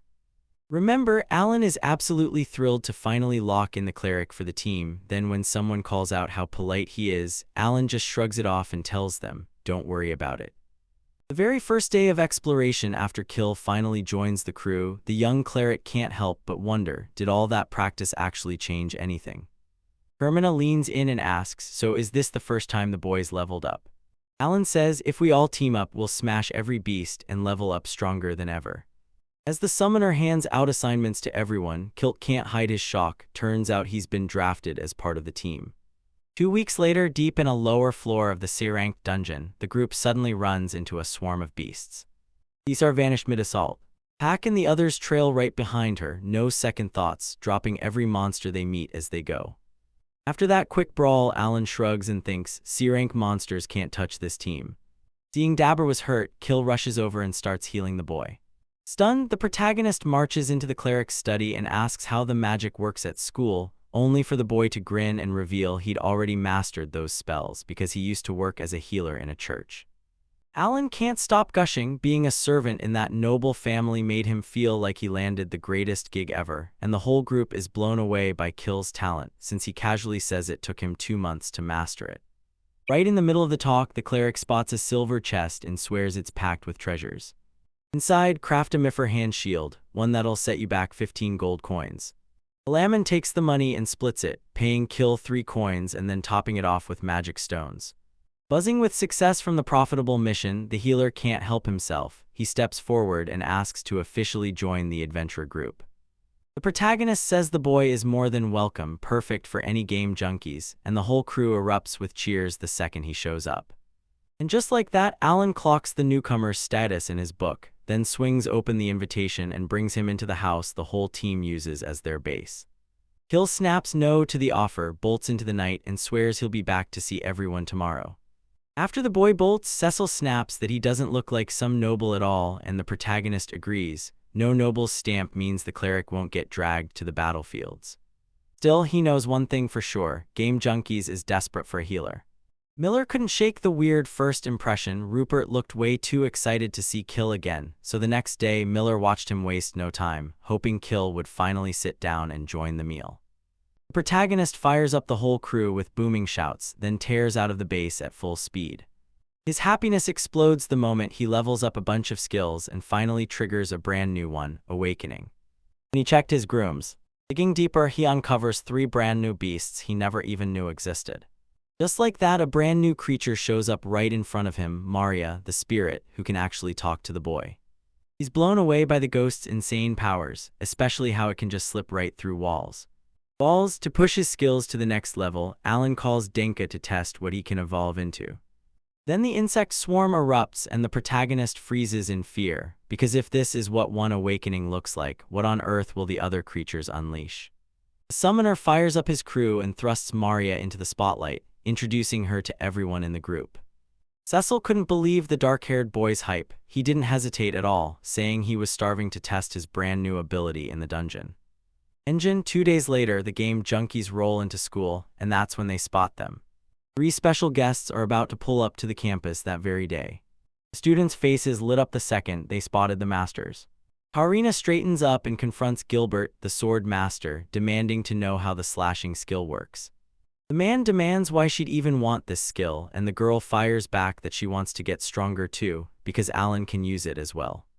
Dahlberg can't believe it, this black-haired kid actually has that kind of power, so he's stunned, while the man pulls Karina in close and the two step aside to talk. They face each other, blades drawn and poised, ready for the girl to prove what she's capable of.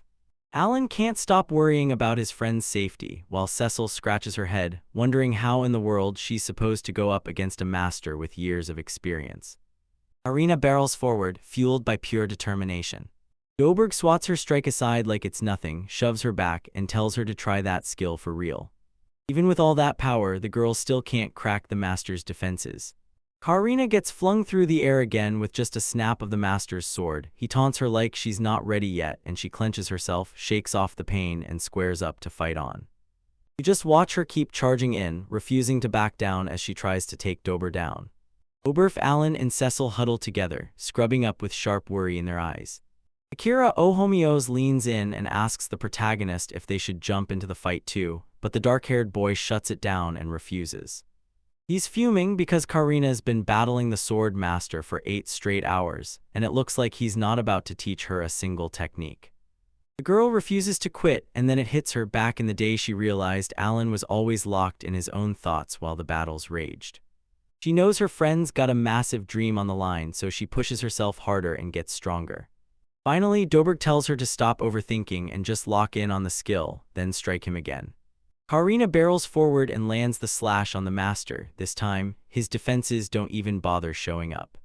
He orders her to chase that same feeling next time she tries to use the slash. Mary's exhaustion crashes over her and she faints. While the coworkers huddled around Karina to pour in a healing potion, Helmio's tough squad, Dahlberg, didn't bark orders at the girl, and the big muscle guy said that was the smartest move. The hero can't believe it. He thinks the whole demonstration went way too far for a girl who's only 12. He presses Alan to learn the kid's dream, but the young summoner refuses to spill it. He swears he'll talk only when he finally trusts the hero. In a C-rank dungeon, where danger lurks around every corner. In the dungeon, the protagonist leans in and tells the group, "I've been waiting for us to start exploring, because I'm about to show you the creatures I can summon." Summon, then he rips them back out, unsummoning giant birds like he never called them. Birds that fly the team from place to place. Every kid mounts their own creature and pushes deeper into the wild, questing forward without stopping. When the enemy comes charging in, Karina snaps into action and starts unleashing her deadly flying sword skills. Skill unleashed, she snaps forward with the attack, declaring that one strike gives her power over anything. Right before they jump back into exploring, Arya blurts out the worst news: Magic Stones, one of the protagonists, has fallen. And with the game junkies still rolling forward, riding those massive beasts, the boy can't help but think, yeah, this is straight-up beast cavalry now. They finally climb to the dungeon's last floor, and the walls are covered in so many comments it screams the boss is already crushed by them. At that exact moment, Alan locks eyes with Kill and can't believe it. Why is this cleric still refusing to eat, even with his money right there? Once the third C-rank dungeon is cleared and the group finally has the cash to brag about, they decide to celebrate and welcome their new member into the mix. He's invited, but the young healer immediately shoots it down. He can't stand the thought of leaving his family behind for a party, and he explains that all 8 of them moved to the city when he enrolled in the academy. But the others still couldn't land any work, and that made partying feel completely wrong right then. Right then, with Cecil cheering him on, Alan steps up and tells Kill to take over the base house, and asks if the boy wants to move there with his family. Then the dark-haired kid hits him with an earful of pain like, "Yeah, I'd love the job, not." But even so, the young cleric's heart gets grabbed by the group leader's kindness. The camaraderie hits him right in the feels. Leader Cecil makes it crystal clear: every treasure they find gets split into 6 shares, then the final piece goes straight to Kill's family.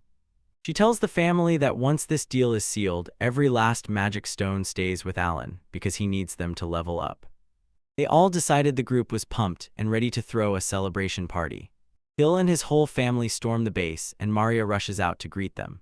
Naina, Claridge's younger sister, bowed to introduce herself, and Alan was genuinely caught off guard. The healer promises that he'll talk to the protagonist about his family later. Bill kills his enemies, then thanks them again for the chance. And then Alan begged him to stop acting so damn formal. Finally, when Cecil hears it, he leans in and blurts out, "So, are you a noble?" The clerk tells him his title got ripped away, so now he's stuck living with the other servants who had nowhere to go either. He keeps insisting he's already made peace with civilian life, but Nina, his sister, still fights to adjust every single day.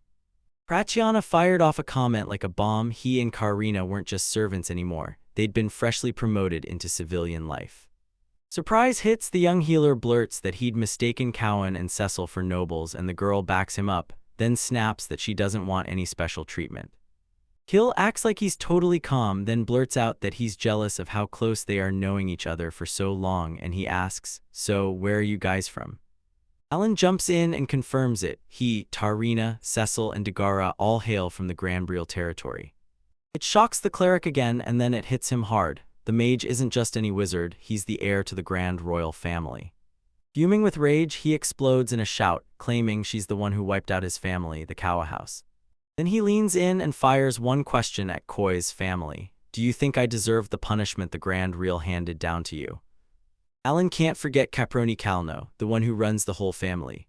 Family told him, "You're happy you don't have to gamble. No kid with talent's trouble stays neat." While Cecil sinks deeper into his thoughts, he decides, right then, to pull Kill aside and explain what really happened, just the two of them. You slide away from the crew and the cleric snaps, demanding you spill the truth right now. So the young noble finally spills the truth. Kill's father wasn't just involved, he orchestrated the whole Grand Reel heist, hiring assassins to snatch Cecil and Alan right out of their lives. Alan, and the moment they hear it, Karina and Dulgara snap into stunned silence. The girl insists it's all true, her father wiped out the cleric's family, but she makes it crystal clear it's got nothing to do with her. She warned you not to just take anyone's word, she told you to dig up real proof of what truly went down in the capital.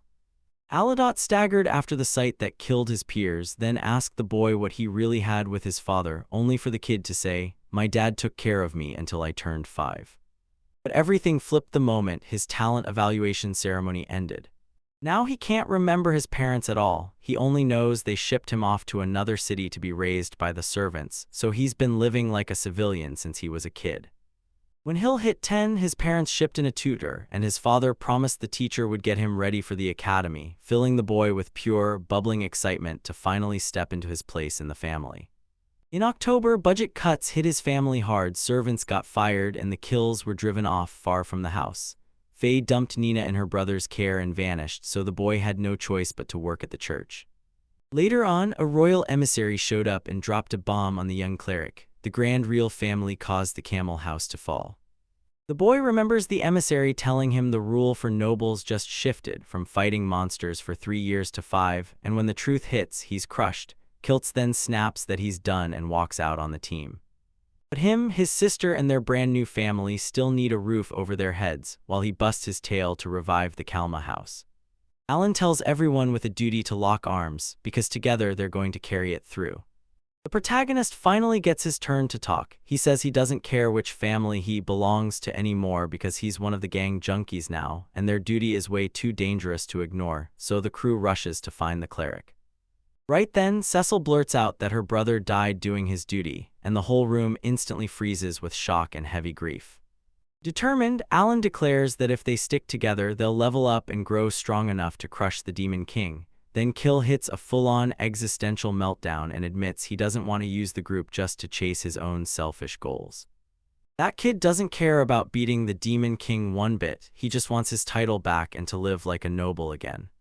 To the cleric's utter shock, the others refuse to back down, they keep standing right by his side. Standing by him or ready to barrel through every nightmare together, it hits him so hard that tears finally spill. Next day, Kill's family jumps in to lend a hand to the game junkies, even after a whole day had gone by.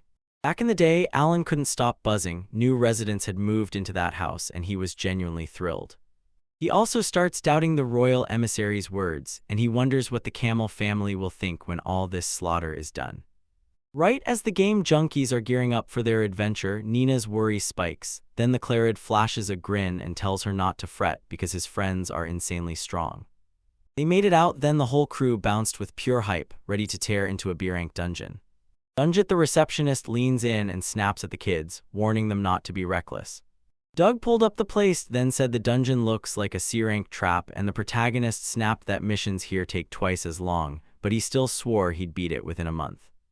The boy tells the crew, "Heads up, this place is crawling with traps," so everyone grabs the antidotes before they even step in.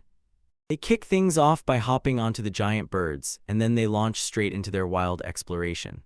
On the fourth floor, Kill's eyes light up the second he spots a treasure chest. Cecil swears this could be a trap. Marietta's the one checking that chest, which instantly mutates into a monstrous nightmare the size of a disaster. Alon channels the spirit, and then she charges straight at the beast, taking it down for good. The boy grins because the treasure is worth 50 coins, but right as he celebrates, another beast crashes in and attacks the kids. Next, Dogger steps up and wipes out the enemy by unleashing his full-body armor skill. With that dungeon cleared at their level, everyone bursts into cheers, happy, proud, and all in on the win. Alright, just one level up, and then the next month hits in July. The crew dives back into that B-rank dungeon, hunting for trouble once more. Locked in a face-to-face standoff with a boss who towered 5 whole meters tall. And the young ones stare at the nightmare, panicking, because they can't even figure out how they're supposed to beat it. Each one unleashes their power too. Arwen watches the others close in, like they're about to step into his world, then Tarina snaps her blade with surgical precision and puts the giant boar down for good. Awesome, those kids are grinning from ear to ear after wiping out that monster at their level. Right after the battle, Kill unleashes his healing power and mends all his allies back to full strength. Then he freezes when he spots a shiny silver chest sitting there. Inside the room, there are deadly gamuts packed with blazing material, stuff worth a whopping 1,000 gold coins. Once again, Alan clocks it. Those clerics can't stop chasing money like it's their oxygen. And yeah, he keeps obsessing over the group's evolution pace, plus how much he still has to level up to finally take down the Demon King. After every B-rank mission, the protagonist sits down and calculates exactly how many magic stones and gold coins he'll walk away with. And with the money he made from those jobs, he bought a magic compass and built even more stables. In August, the academy finally lets the kids loose for vacation. In Karina's village, Alan's family is soaking up a peaceful moment together when, boom, a bird drops onto the window like it owns the place. The bird clutches a basket, and the moment it pops open its beak, it starts talking using the boy's voice. He tells his family he's still at school, and slips that bird into the plan so he can beam his voice through it. His parents are absolutely stunned by that power. Then, out of nowhere, one of his brothers digs through a basket and uncovers letters meant for Dagura's and Karina's families. Alan sits down with his father and they trade updates on how life's been. Then the boy learns the truth. His dad has been appointed the village chief. Again, that bird shows up, and this time it's landed in Grambriel. The boy leans into the bird and tells that mustached man everything happening at the academy, then spills the wild details of how Kill and Cecil ended up meeting by surprise. Cecil pounced on the moment and asked if the Countal family could truly regain their mobility after the cleric's 5 years of service, and the man said his dad had heard it might happen because that news came straight from the king. He also fires off a terrifying warning. The king might be setting the whole thing up just to unleash Kill's healing power on the battlefield. He admits it's possible the Clarid won't ever go back to noble status, even after all those years of service, but he's still thrilled to have a Hugh near his daughter. After hearing this, Alan finally gets it. This emissary wasn't here by accident. They were sent to pressure Kill to carry out his duty, even after he'd gone civilian. He knows the cleric adores his family and would do anything to claw his way back to nobility, so he jumps in and helps his friend. Cecil's father leaned in and demanded to know if the protagonist could get into hot water for spilling what the emissary said. The boy just shrugs and says there's still a ton that has to happen before the game junkies even step onto the battlefield, so the best move for the man is to sit tight and wait for the next update. Alan tells his friends at the base about his gut feeling, but the king's really just using the Kill for his own scheme.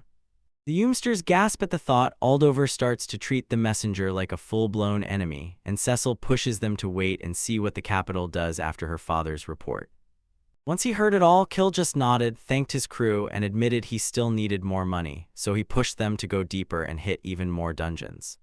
In September, with summer vacation basically 1 month away, the whole crew steels themselves to take on an E-ranked dungeon. Inside the room, we find out only a handful, less than 10 teams, actually hit the required level and earned their spot. Then the adult in charge straight up warns them, even if the kids are insanely strong, they've still got to stay careful. Careful, he stops dead, thinking hard, then tells them, the dungeon's lower level has an E-ranked boss he's never seen before. Hinan clocks it instantly. The blonde boy has been drowning in sadness ever since he learned the truth about the Imperial emissary. We find out the dungeon is packed with twists, split-off sections, and tangled roots, so the way out feels totally out of reach.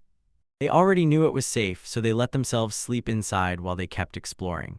Alan summons his beasts to take watch, then finally crashes into sleep like nothing can touch him. The deeper the squad pushes into the unknown, the more B-rank monsters start crashing into their path. Like our kings or even Cyclops. The team barrels forward fast, closing the distance on their enemies. Karina declares, "I'm finished," and just one of the boys blurts, "I'm almost done." After a while, everyone's gone, only the huge, raging Cyclops remains, and Dogger is suddenly the next target, getting attacked. Kid, with everything still intact, was getting tackled and bullied by another boy. We spot the healer and Cecil too, standing tall over the summons. Humans stumble into a teleport trap that yanks them, no questions asked, straight to random spots deep inside the dungeon. Owen screams that he'll ditch Tarina for a bit to handle a Cyclops, and Tarina nods, fully on board with his plan. The plan hits hard when the protagonist realizes he's been crafting human potions and magic fruits. He spots the catch. They only last so long, so he has to hunt down the missing pair fast. And he makes his move, handing a man a seed and a life leaf through one of his summons, begging it to help him track down his friends, and then he rushes back and tells everyone, "I found them." Then we charge toward the spot our boy swears to kill, and Karina, right there, holding tight to their friends. Then he kicks the creature's dash ability into gear. Far from there, Cecil swings her fire spear, then Muriel steps in fast, demanding she use the life leaf.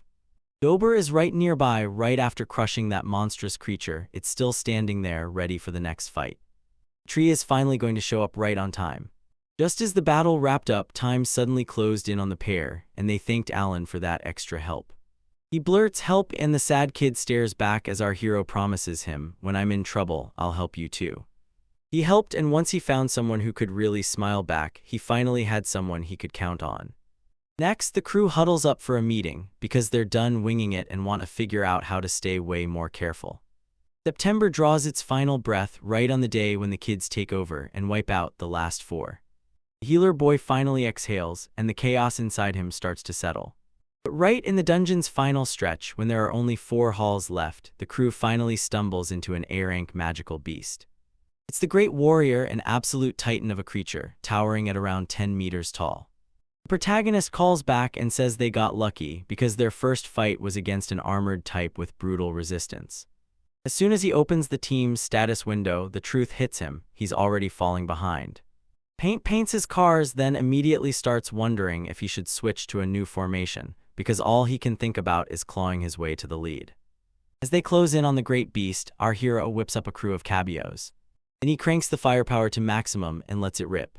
Right as they're caught in the chaos, explosions suddenly tear through the scene, which makes Alan blaze with pride in his own spell. But just when they think it's over, the great beast is still standing, alive and ready to ruin their luck.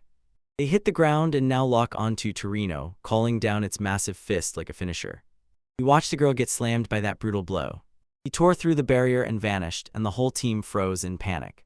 Rattled with worry, everyone finally exhales, because the young girl is right under the creature's fist, slamming her weapon in to block the blow, and Kill instantly kicks on his healing skill to save his friend. Meanwhile, Dagura barrels toward the enemy with everything he's got. With a strike meant for violent revenge, Alan's best friend finally delivers his truth. His return starts now. Now she stares at the Red Lotus attack unfolding right in front of her. The protagonist tells them, "Me and Cecil, let's strike while this opening's here," and the whole crew goes charging into a full-blown attack. It's an attack the Great Warrior can't dodge or escape, and if they pull off the win, the whole group rakes in a massive 400,000 experience points. Happy and the youngsters throw a wild celebration after they finally smash the toughest difficulty level. Owen clutches the magic stone and blurts that it's enormous. Then, boom, the treasure chest materializes out of nowhere. As soon as Dogger opens it, bam, the scarletite axe lands in his hands, and it's way stronger than that sad mithril one. Panting, our boy swears this can't possibly be a real battlefield, yet it's still tearing him apart. A voice from the magic cube booms out as it hands the team their A-rank dungeon completion certificate. The team crowds around, clutching the protagonist's paper, and they can't help but wonder, could this be some kind of stamp card? After the groove racks up 5 dungeon completion marks, that card flips into a certificate that unlocks free entry to an S-ranked dungeon. With fear creeping in, the team starts guessing what kind of queues that boss runs, then summer hits and the adventure finally explodes. When October finally rolls in, 13-year-old Alan laces up his bag and bolts back to school after vacation. A young girl steps up, beams, and credits the boy's advice, because with it, her team finally cleared the C-rank dungeon. In the middle of the dungeon chaos, one boy blurted out that the hero had already cleared the entire A-rank dungeon, and everyone froze. Dorina asks what he's doing after class, and he grins. He's going to keep training his sword skills to get even stronger. Eagerly, the girl blurts out who she should practice with, but the protagonist shuts her down, because the power gap between them is too huge. The Sword King of Peers snatches Karina and tells her she'll train with him. Then Alan grits his teeth and decides to spar and practice with Lifa instead. Lifo, lost in his own thoughts, admits that the boy instantly reminds him of his battles with Mihai. 3 hours later, the Holy Swords woman is wiped out after some sword practice, still clutching the blade with a twist of determination, and she slumps and admits, "Yeah, I'm not the same anymore after that vacation." Our boy closes in and the man ushers the two of them closer, telling them the principal wants to see them. On the way to the office, the swordsman interrogates the boy about what he'll do now that he's snagged the A-ranked dungeon completion certificate, and Owen fires back that, before graduation, they're going to clear the S-rank. Then he grills the man, asking if he's checked out anything the swordsman claims he's already cleared, because he's supposedly only finished 3 A-rank dungeon runs. Ever since Mr. Dober cleared an S-rank dungeon, nobody's been able to match it until the boy showed up, and you can feel it in your bones he's about to change everything. He jabs a finger and tells the principal's office to be just over there. Inside the monument, the man grabs the moment and thanks a pair for showing up. Unable to stop her curiosity, the arena blurts out to the principal, "Are you an elf?" And he answers, "Yes." Then he admits that for all his looks, he's actually 1,000 years old and he's been running her academy for 43 long years. Years later, Alan realizes that's exactly why he couldn't read the man's mind. Straight up, the principal leans in and tells them to join the school's martial arts festival convention. Our hero blurts out that he's never even heard of the event, and Swordsman Men smirks, saying the festival only gets announced starting in the 2nd year. That year, the elf goes on, saying a ton of big-name guests are coming, like the King of Rathashu, and Alan can't help but ask, should I call Dagura to step onto his plate? But the principal shuts it down fast, calling the boy an unqualified candidate. The candidate finally realizes the elf isn't here to play. She wants to squeeze every last drop of power out of the summoner, so he slams the door and refuses. He hit the viewers with the truth. His summoning power can't be revealed to the world, and if they drag him into it, he'll deliberately throw the fight. Karina accepts and the principal drops the bombshell. The winner will get to face the sword master, Gilbert. Day before the festival, 3 unsuspecting guests show up at DeGroo's house. House stared at the other Baron, Lee Phil, because he wasn't just another noble, he was the leader of the knights. Granville instantly spots Kill and Mean-Eye, Connell's kids, as soon as he sees them because the resemblance is unmistakable.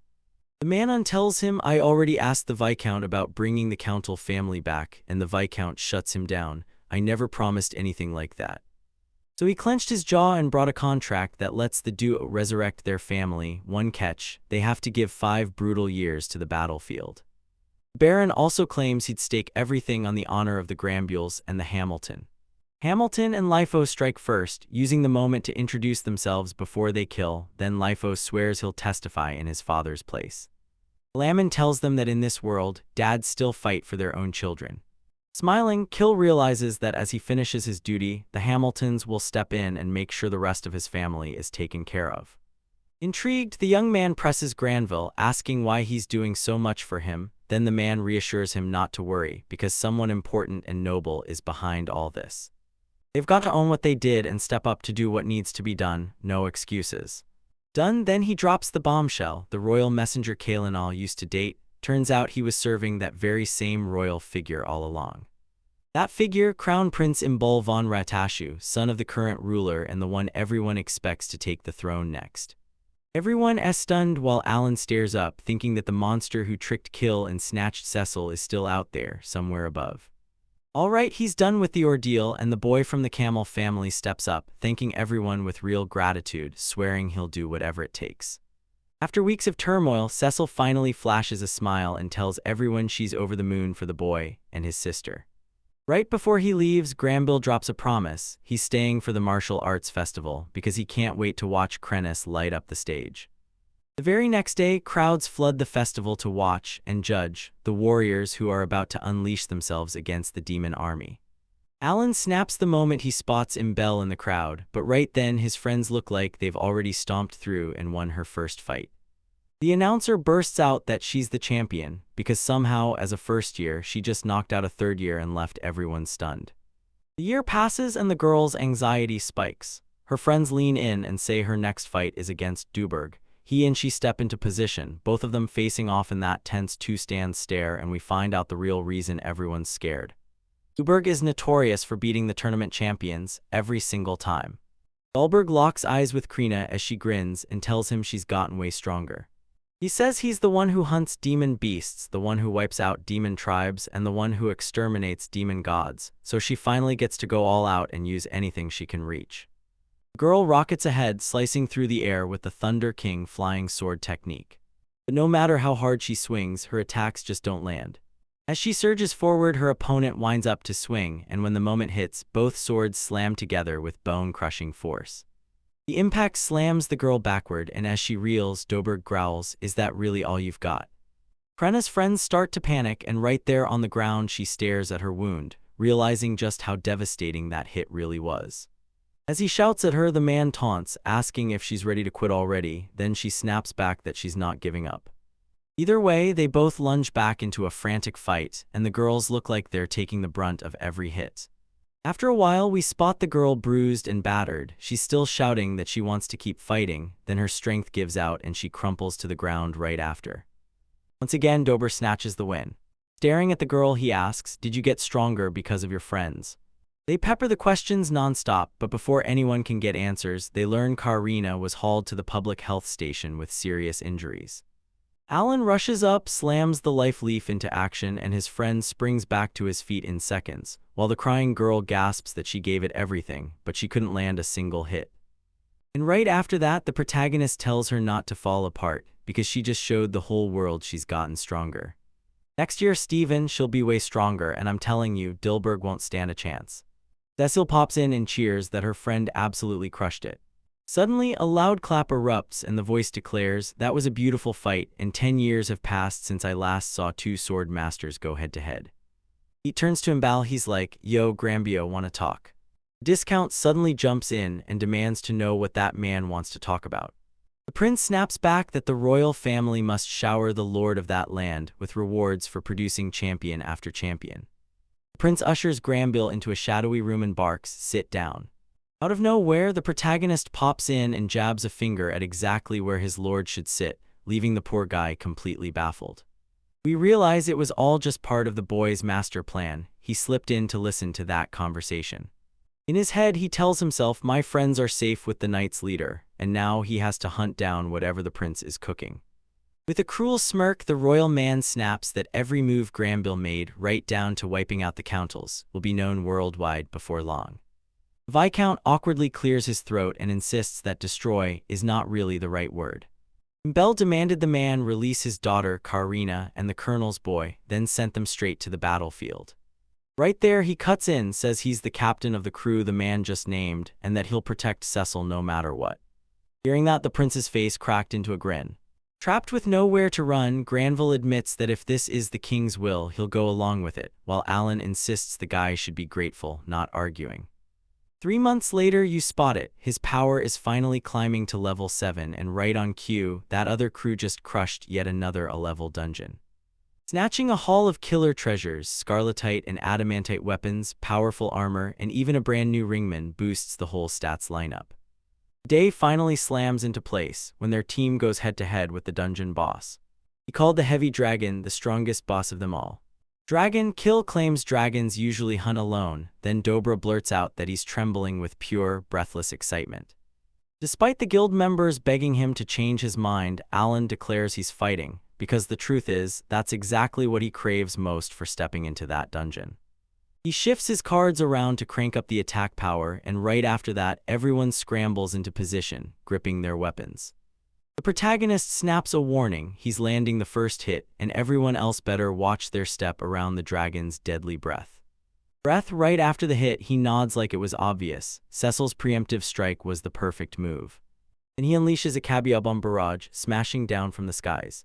When the dust finally clears, that monster is still on its feet, and it blows everyone's mind by asking how the heck this kid dares to challenge it with only 5 people. Karina's in pure shock, like her world just shattered. Shock hits when the enemy coldly declares that the ignorant must be punished. After that, Alan grits his teeth and fires up yet another Kaguya bomb rain. Brain was celebrating because he'd managed to knock the creature's power down, yet it kept talking like it didn't care. They peek over the edge, jump in on the chaos, and the whole team slams in at once, so the dragon fractures and splits into 5. When Karina goes in swinging, we finally see it. Nothing even scratches the dragon's skin, like it's tough as steel, and laughs at her attack. Irritation flares up, so the dragon finally blasts out its breath for the very first time. Then the protagonist taps into his self-sacrificing power and rips through the chaos, saving everyone the monster had already thrown into confusion. Dover finally exhales in relief, then Alan snaps, warning that the dragon's going to fire again. Again, Cecil charges ahead, saying if you can defend, you've got nothing to fear, and she and the protagonist push to join the attack. But since the dragon won't strike, our boy clocks what it's doing. It's quietly charging up with raw, dangerous energy. He shouts that things are about to get deadly, orders everyone to scatter, but the monster doesn't give him a second. Right away, it rips in with a brutal, power-packed attack. He's got this pack, and thanks to Tekken it still doesn't land on the team. Our boy swears one breath instantly wiped out 4 summons and warns that if Kill or Cecil gets tagged, it goes down. He's got 0 time to call in backup creatures, so he shoots Karina and Dalgora a rushed, heartfelt apology in his head. Aurora, the mighty dragon, gives birth once more, then blasts the 3 young ones flying back like missiles. Cecil shoots a worried look back and begs Kill to trigger his healing power, while Alan blurts, "Are you guys okay?" The kids explode in anger when they see that the dragon is about to fire another breath, and right then, it hits us. Karina's not holding up anymore. Even so, determined Alan leans in and says, "I know enough about our opponent, and we still have a real shot at winning." The rest of the team finally decides to back their captain, and our boy steps forward, demanding everyone stay right behind him. He tries to rein him in, but his childhood friend outright disobeys, like something's gone horribly wrong. The girl rockets forward without a second thought, and the dragon sneers that she's rushing to her death. Then the girl gets blasted straight by that breath, and Kill goes wide-eyed, while the protagonist yells at her to come back and eat a life leaf. Karina doesn't even flinch as the full attack hits. She stays standing and swings her sword straight at one of the dragon's legs, slicing it clean off. Off goes the creature's scream, right as the holy sword woman drops onto the ground. She's finally revealed it. She awakened her extra skill, *mimic break*. The magical beast is still standing there, untouched, unshaken. Stunned, Dugora blurts that even the protagonist noticed the girl's extra skill for the very first time when they were just 5 years old. When Alan checks Karina's status, he's blown away. Her physical strength is climbing back at 1% every single second. Furious, the dragon hurls the swords into the distance and roars that everyone is human trash. Trash, yeah, talk about bad luck. Its opponent has just gotten stronger than ever. Refusing to give up, the monster snarls as it gathers another breath, but the girl cuts it off, slashing its belly with her sword before it can launch. A message pops up out of nowhere. Yep, the heavy dragon is finally down, and the reward hits, a whopping 1,600,000 experience points. Their mouths hang open because the team can't even wrap their heads around it. Karina did all of it by herself. She's alone when the girl walks up and Alan shoots, "Is your friend okay?" Then she grins so wide and announces that she just defeated the dragon. Kill praises the girl's crazy extra skill, while the protagonist grumbles that he's got nothing like it and can't help wondering what it is, when Ahila yanks his attention toward a golden chest that has just materialized. Karina grabs a ring, then presses it against the item. Right in front of her, he slips a ring onto her finger and swears this has to be the healing magic ring he's been hunting for. He realized way too fast he'd been completely wrong. The axe wielder can't help but say it's heartbreaking, but he still holds on to hope. Hope hangs in the air as Cecil strides up to Alan, asking if this plan might finally bring down the white dragon. The dragon is about to light up the moment, and all the other kids are jumping with excitement, but the protagonist slams the brakes hard, killing the vibe and saying it's still not possible. Harina's extra skill awakening was pure luck. Pulling this off could mean the kill's a trap and there's no guarantee they'll come back. Since Kano sits under the royal family's control, if that white dragon gets killed, the same family might refuse to give the lands back to the boy. So yeah, best move is to stay put and wait until the group's healer steps up and claims his inheritance. After that, the whole crew nods in sync. This spring break, they're diving right back into the dungeon and not stopping. 3 months later, we finally learned the team crushed the 3rd A-rank dungeon. Harina's jaw drops when she realizes she leveled up again, and the other youngsters shot up too. Annoyed, Alan rages at the thought that everyone else is already at the level cat, while he's the only one still stuck, even though they're all the same age. Nervous, Dagora blurts out, "How are we supposed to get stronger if we can't level up?" And the protagonist snaps back that they've still got a mountain of work ahead.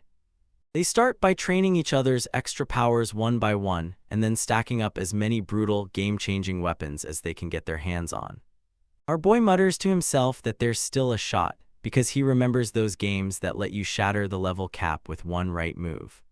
They've got 2 whole years before war hits, so he refuses to sit still. He's hunting for a way to level up the entire team and make them stronger. April crashes in and summer break slams shut, and then we find out 600 students aced the test and are moving into their 2nd year. In class, the whole room goes silent in awe as the new students walk in, then boom, we spot 3 elves standing there. Then the teacher leans in and drops the bomb. The trio came from the northwest and northeast kingdoms of the Xing'an Empire. Juperin steps up, introduces herself with a grin, and says she's from the elf kingdom of Rosenheim. The boy trails the girl, blurts out, "I'm Fonalt, guardian of Princess Shilpi, next in line to be queen."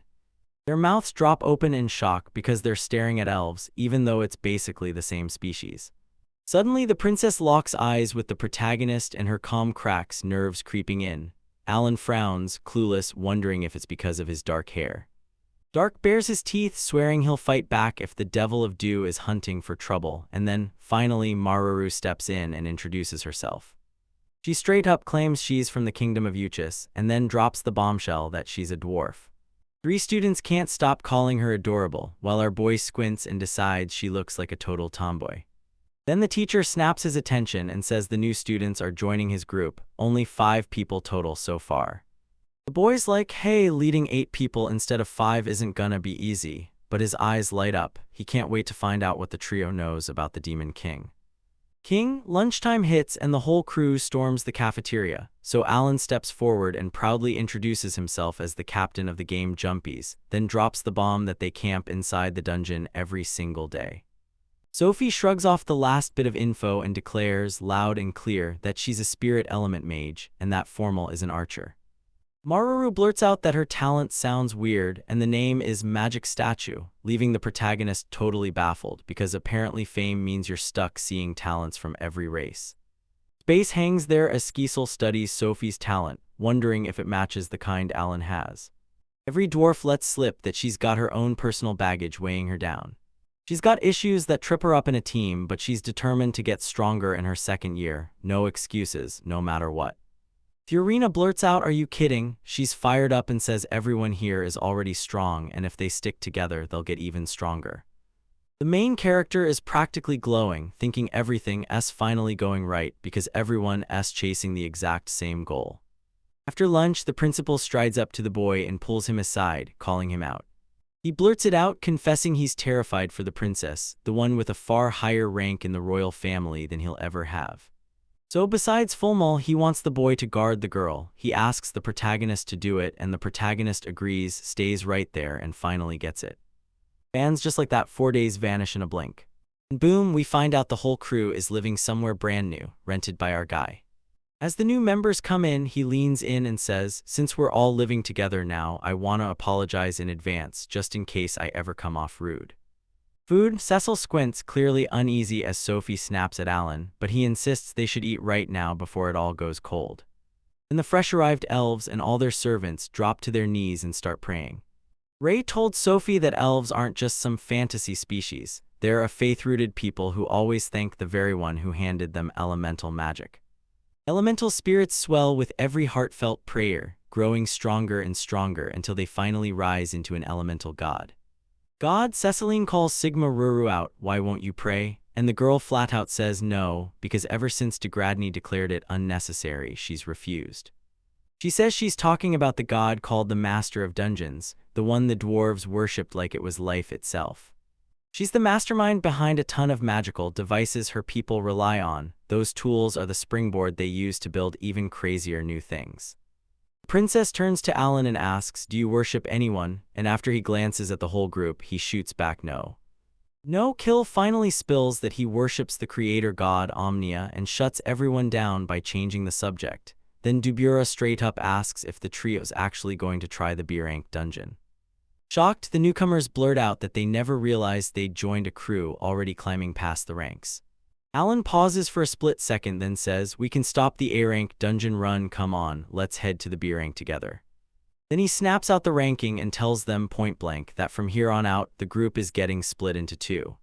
And with zero pushback, everyone nods in sync and swears there in no objections, just pure agreement.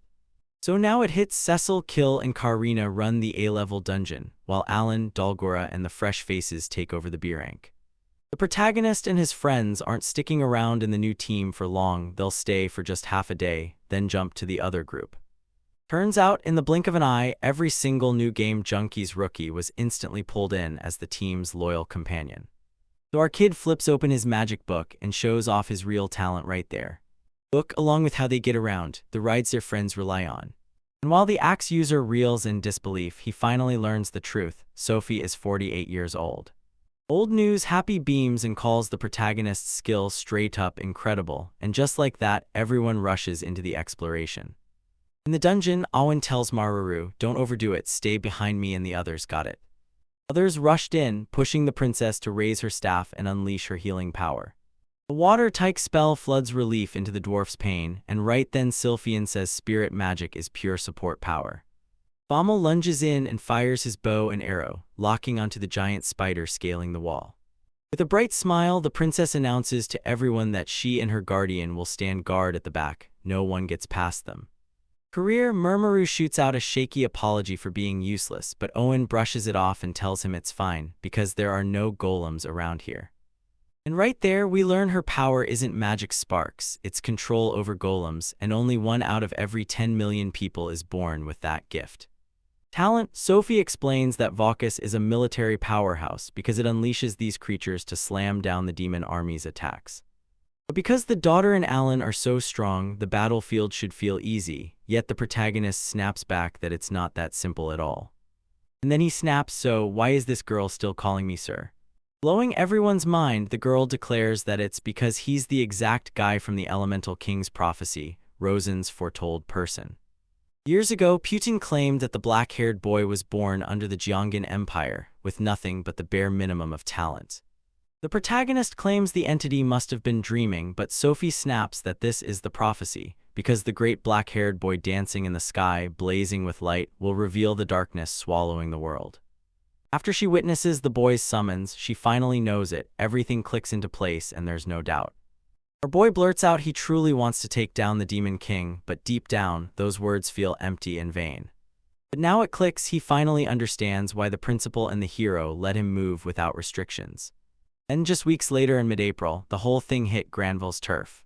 Alan's summons hits the village like a thunderclap, and the rodent clock it instantly, his son. Mariette bursts in, introduces herself, and declares that her and the other beasts are ready to help mine. Staring down one of those monsters, Delta blurts that it's as big as a 4 and back in tree, Rodden snaps, so what are all these things? Carrying the message, Alan explains that these aren't just rides, they're weapons and tools he and his friends bought. Confused, the man demands what kind of weapon that is, and the voice snaps back, a scarletite spear. He storms off, leaving his father totally baffled, and his uncle jaw-dropped with pure amazement. Whisperin penned a note asking if it's truly okay for him to blow that much, then the protagonist nodded and said, yeah, because with that move they just locked in a sweet 20,000 gold coin capital.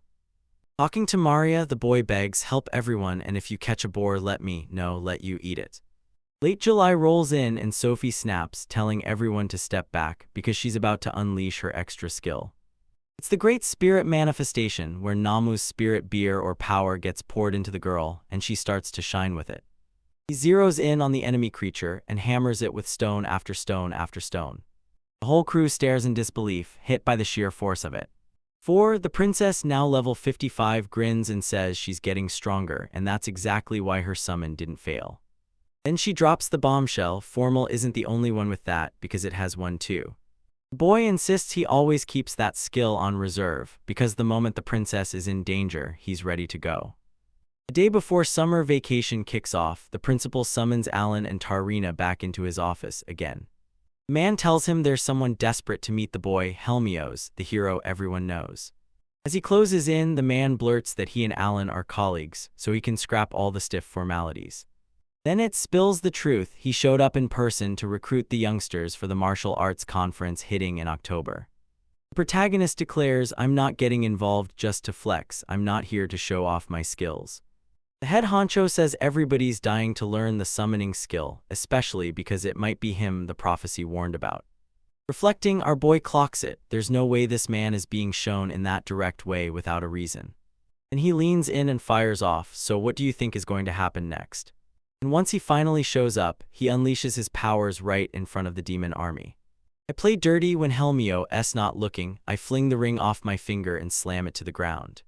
He spun around and blurted that he'd accidentally dropped the rare magical healing ring, proving he finally had the exact item the protagonist had been craving the whole time. He snatches up the accessory and says it was a gift from the elemental Cain for how he saved the elves back then. You don't even ask if the boy wants advice on how to get one too, you just try, and Alan slams it down with a refusal. He brags that this rank doesn't even exist in S-rank dungeons, like it's something nobody can possibly reach.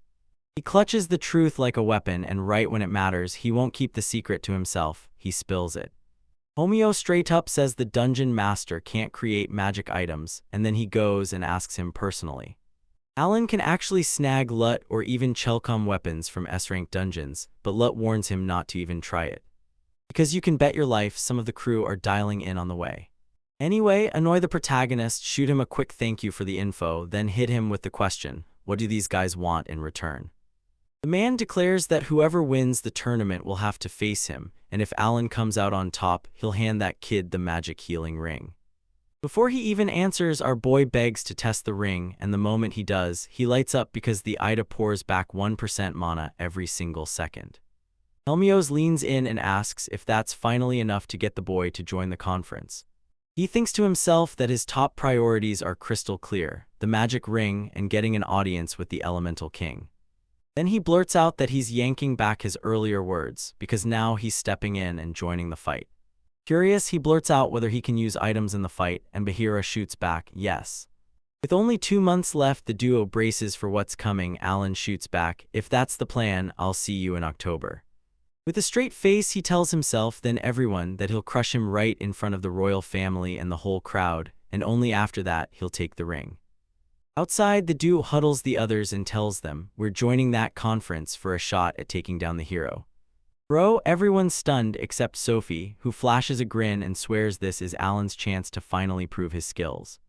Kill presses the boy, asking if he thinks he can win, and the boy snaps back that not in his current state he can't, so he decides to start training alone.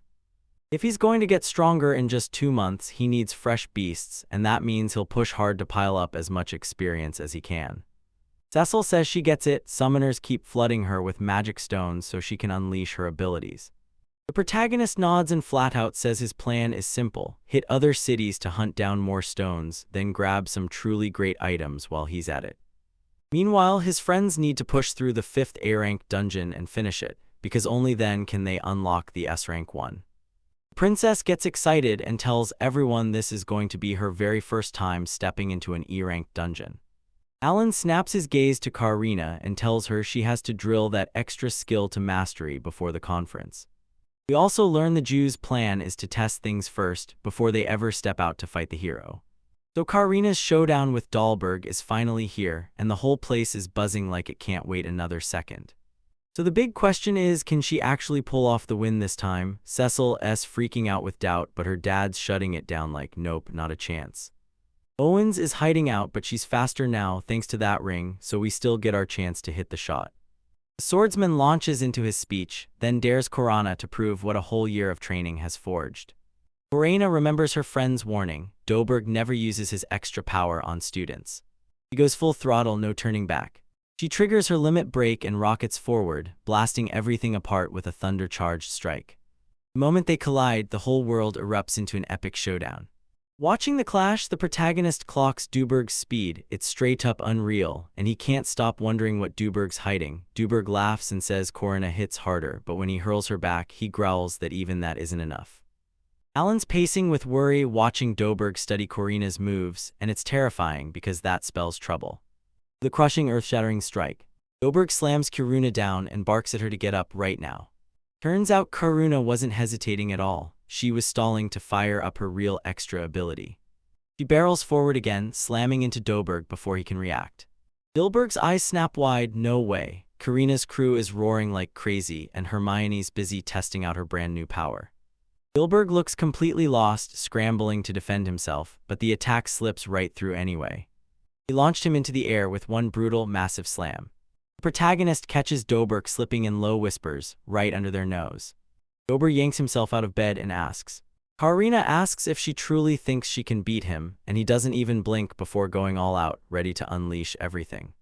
Thinking fast, he smashes Karina with a guard break, right as her sword is still raised. Karina looks up and instantly clocks that something is seriously off. You can practically feel it in the air. Everyone watching is getting the same punch to the heart.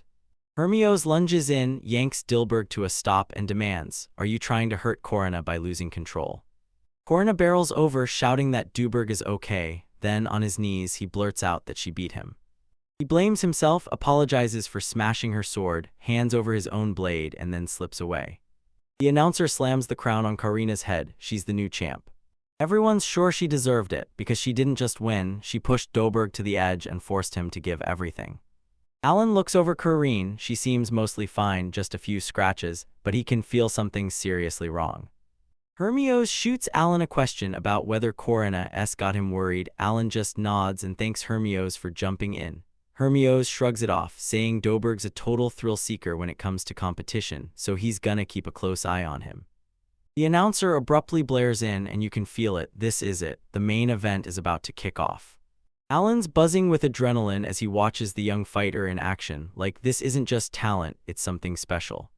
As armies crumble, heroes rise as God's chosen saviors. Hermione first marched into war at 15, and at 24 he's still fighting demons, so when Hermione steps in, Alan vows to tear that smug grin right off his face. Hermione predicts that after the tournament, Alan will blow up with fame, something Alan wants nowhere near, so he refuses to play along, hates pointless brawls, and warns Hermione, "Quit if you don't want trouble." Alan is furious that his levels don't stack up, but then he steels himself and decides to snap shut and announces loud and clear that he's done talking. He's fired up, the crowd's on edge and staring him down. Then Hermione steps into position and tells Alan to prove his skills. Alan rockets through the battlefield, smashing into the unsuspecting Hermes with mind-blowing speed. Alan slammed his sword up to block the attack, and it was so clean it made everyone stare. He bulldozes through everyone with pure strength, then admits that if he'd hesitated for even a second, he'd be toast. Hermione can't believe it. Alan just can't seem to dodge his attack. His power just wouldn't let him see past the summoner's blessing. Alan doesn't back down. He charges back in, swinging again and again. He slams into Hermione again, cutting him off before he can move. Hermione needles him, saying he hasn't even started using his powers, and Alan's already wiped out. The crowd's losing interest fast, like they're begging for something more. Switching gears, Alan snaps and calls forth Dora, his beast. The second the massive dragon appears, the crowd explodes into wild cheers. Hermione finally admits Alan is stronger than he ever expected, and Alan can't help worrying that he might have hurt her. Hermione grins, then tells Alan he finally played his magic card. Sure enough, snore. Snorting the dragon's all. Now this guy doesn't deserve a shred of mercy. His whole squad is vibing like, no way, totally not expecting the kid to summon that dragon again, while the announcers keep it chill and Alan gets the green light for this move. With his mind locked in, our guy's finally ready to make the hero lose control and blow his power. He barks an order at Dora, unleash the beast mode. Without a single blink, the dragon spit fire like a living blast furnace. When the smoke clears, Hermione bursts out like a phoenix, completely cornering that young guy who'd been using his arm as a shield. The moment it hits, he blurts, "Ouch, done," and it's over in the air. Alan ripped through the sky and, with those terrifying self-healing powers, left everyone in shock, while Alan's own flying skills still had the whole crew reeling.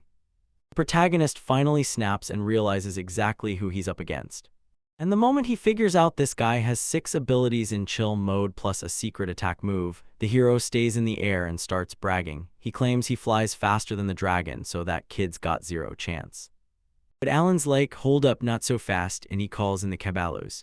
They crowd in on the dude and blast, boom. Cecil's eyes go huge as she stares at her friend's bloody guts. Hermione stays all calm, tells him the same hurts too, and asks if the summoner's done, grinning. The protagonist like, told ya, no easy escape. And now he blasts out even more CISOs with the summon. Then boom, big time, the crowd screams stop, because they're convinced the boy is about to KO the hero. Meanwhile, Alan's plans are finally working and he rockets toward his 7th ability, high-speed summoning. He unleashes his summoning power, and with one blink, brand new beasts crash into the battlefield because that's his ace move, the one he pulls to summon before. Before the other guy even realizes what's happening, the young dude smirks like he already won. This is the kind of power that unlocks a hell mode only the chosen ones can access. Hermione decides to crash down from above and bring the whole fight to a dramatic end. But his blow lands hard on the ground. Alan dodges like a champion, then calls Karen into the fight. Three-headed hellhound bursts in, barking like it wants a fight right now. Humble, and that's the whole point. Feels like I'm fighting a whole beast army, one ferocious strike at a time. He lunges at Coronin and freezes in disbelief when the monster isn't dripping with strawberry jam at all. Down on the ground, the protagonist snaps to Doradora, spit that fire again. But the plan implodes and Hermione crashes in with a brutal sword strike. As he rockets back through the air, he slams the three-headed dog's deadly 9 bites combo. The hero gets patched up, then warns him that if he keeps holding back, things are about to get messy fast. He closes in and snaps at Alan, quit unless you want to get wrecked, because the moment he starts going all out, there's no pulling back. Beasts circle him, and right in their shadow stand boys like, alright then, bring it on, show me what you've got. Hermione unleashes his red bird style, slamming the battlefield with furious attacks. As the protagonist shouts orders, he tells Karenin and Doradora to move and charge right now. Both creatures take a brutal hit and get slammed hard. Zoom in on him. After he wipes out the beasts, the hero grabs the boy's shoulder and yells at him to hang in there. To stop Alan, he cranked up his high-powered move fast. He blasts a high-speed summoning, then smashes the hero's path shut. Heroes brace themselves behind a towering warrior shield, refusing to move an inch. Firm Hermione declares the gears are solid, then throws props to Myra. The boy snaps a counterattack order against the beast. The hero takes to the sky, then the crowd's jaws drop when they see him sprawled out on the ground.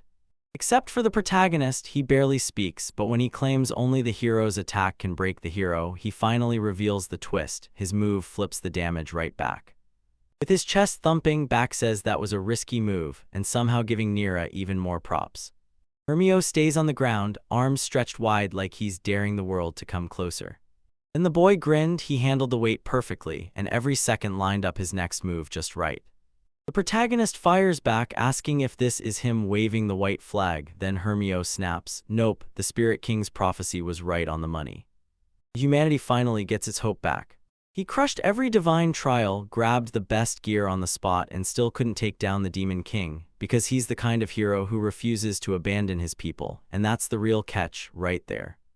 Keeping him moving costs countless lives on the road. Then boom, we see Hermione with the ring, and someone whispers that he might find a person who proves hope isn't dead. So he squares up to the young guy and fires back, aren't you supposed to be the hope? Hope grinned like he owned the world, taunting the heroes. Yeah, you're right, so maybe I should show you a few moves. Irritated, Alan's like, just hand over the ring, man, I'm running out of stones. But Hermione snaps back, it's not over yet. In the crush of people, their friends just stood there like, no way. Still buzzing with worry, our kid sizes up the young guys as a bunch of competition-hungry monsters, every bit as ruthless as Doberg. He's like, okay, can this tech-up power actually save me, or am I about to get wiped? With a smirk, the heroes lined up and charged straight into the crowd, daring them to stop them. He's telling them this attack is humanity's last shot, like, don't even sweat it. Alan's summon gets totally destroyed, like 1 second he's there and the next, poof. Gone. He's got to unleash his self-sacrifice move right now if he wants any chance of staying in this game. He gets absolutely smashed into the wall, ouch.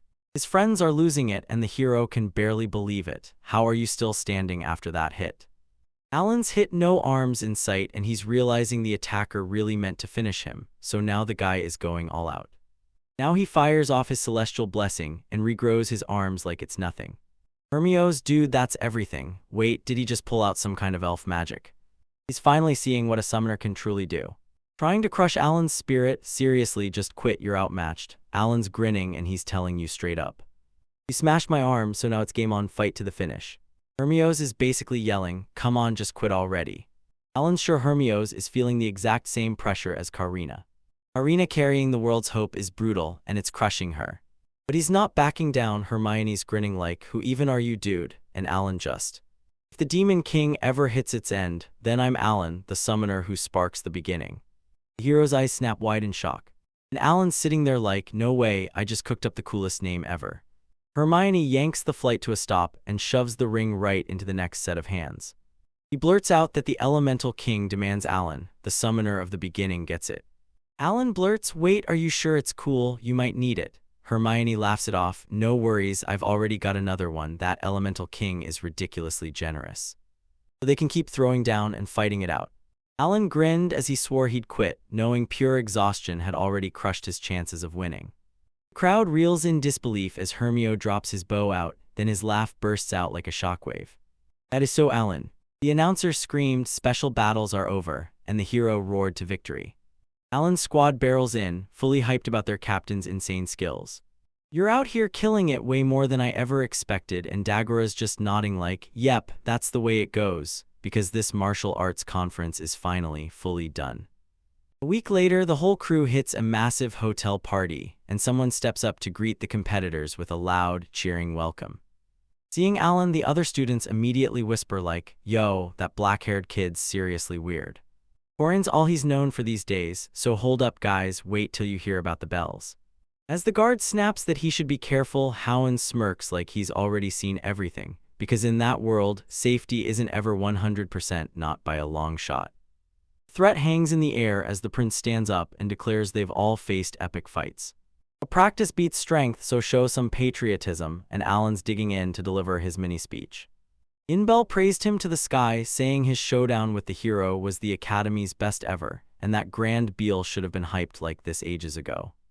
Alan flashes his dagger and straight up declares he's the Viscount's family's prized main guest. Guards snapped in shock, Alan's got that weapon now, and they totally missed it earlier. Thanks Grambles, give me those chances, and I swear I'll protect you all. Inbel's voice shook, you can go now, don't hesitate.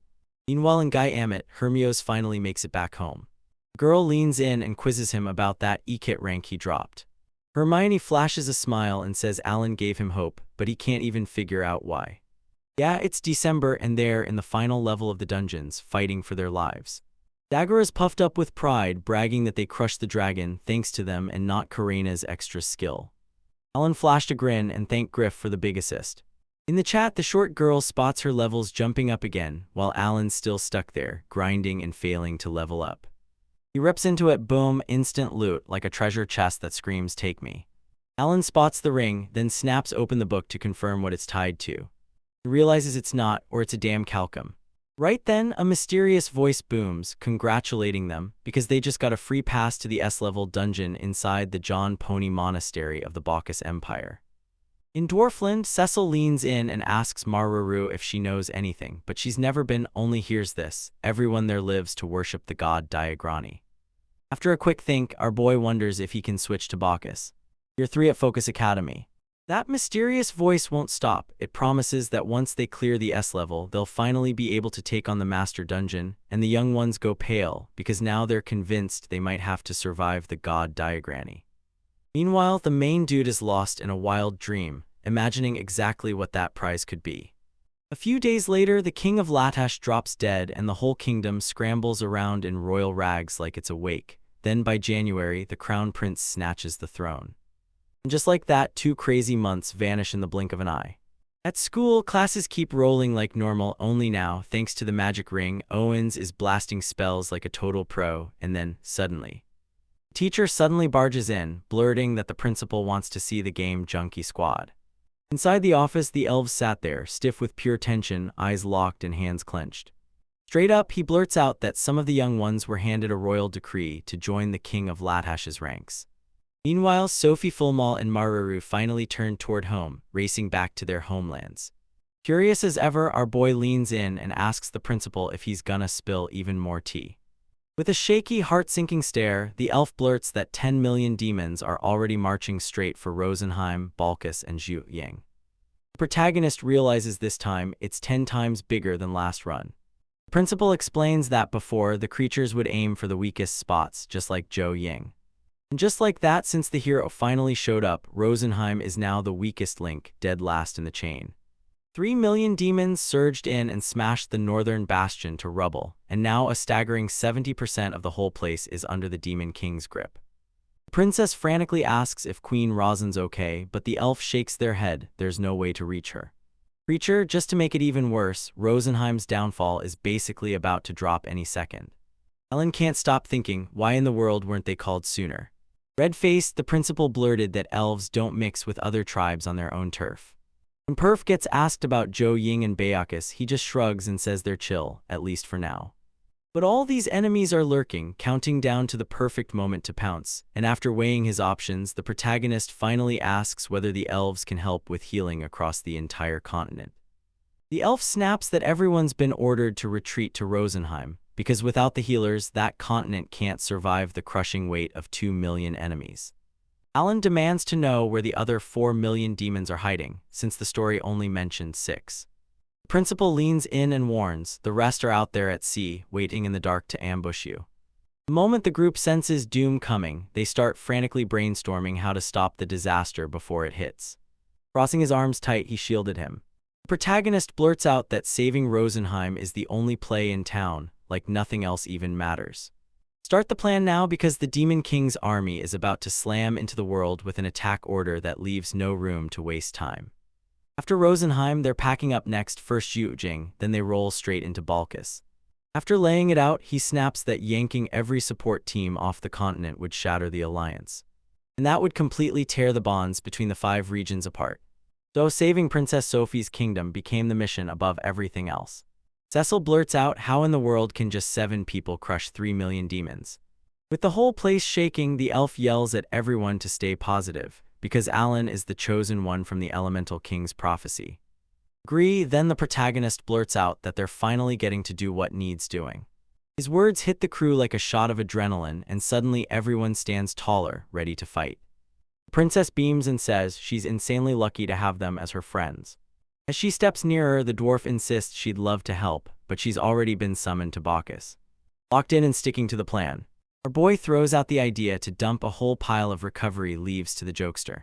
Because that one item can supercharge up to 1,000 soldiers at a time, he's going all in, aiming to flood the field with at least 600,000 leaves. When they ask the young where the herbs came from, the young man blurts that it's from Rosenheim. Sophie breaks in and says, this is the elves' apology gift. Yank the healers off the continent. Breathing hard, the protagonist says, right then, after this, I'll ship this to the other regions. Maruru lights up and thanks the young man the moment she realizes she'll be taking 1,000 recovery leaves with her. With a grin on his face after they finally crushed the Demon King, he says the next move is simple, we're diving straight into the S-level dungeons. Her voice trembles, she's a dwarf on a mission, swearing she'll stay in Bayaka, right there, waiting for all her friends.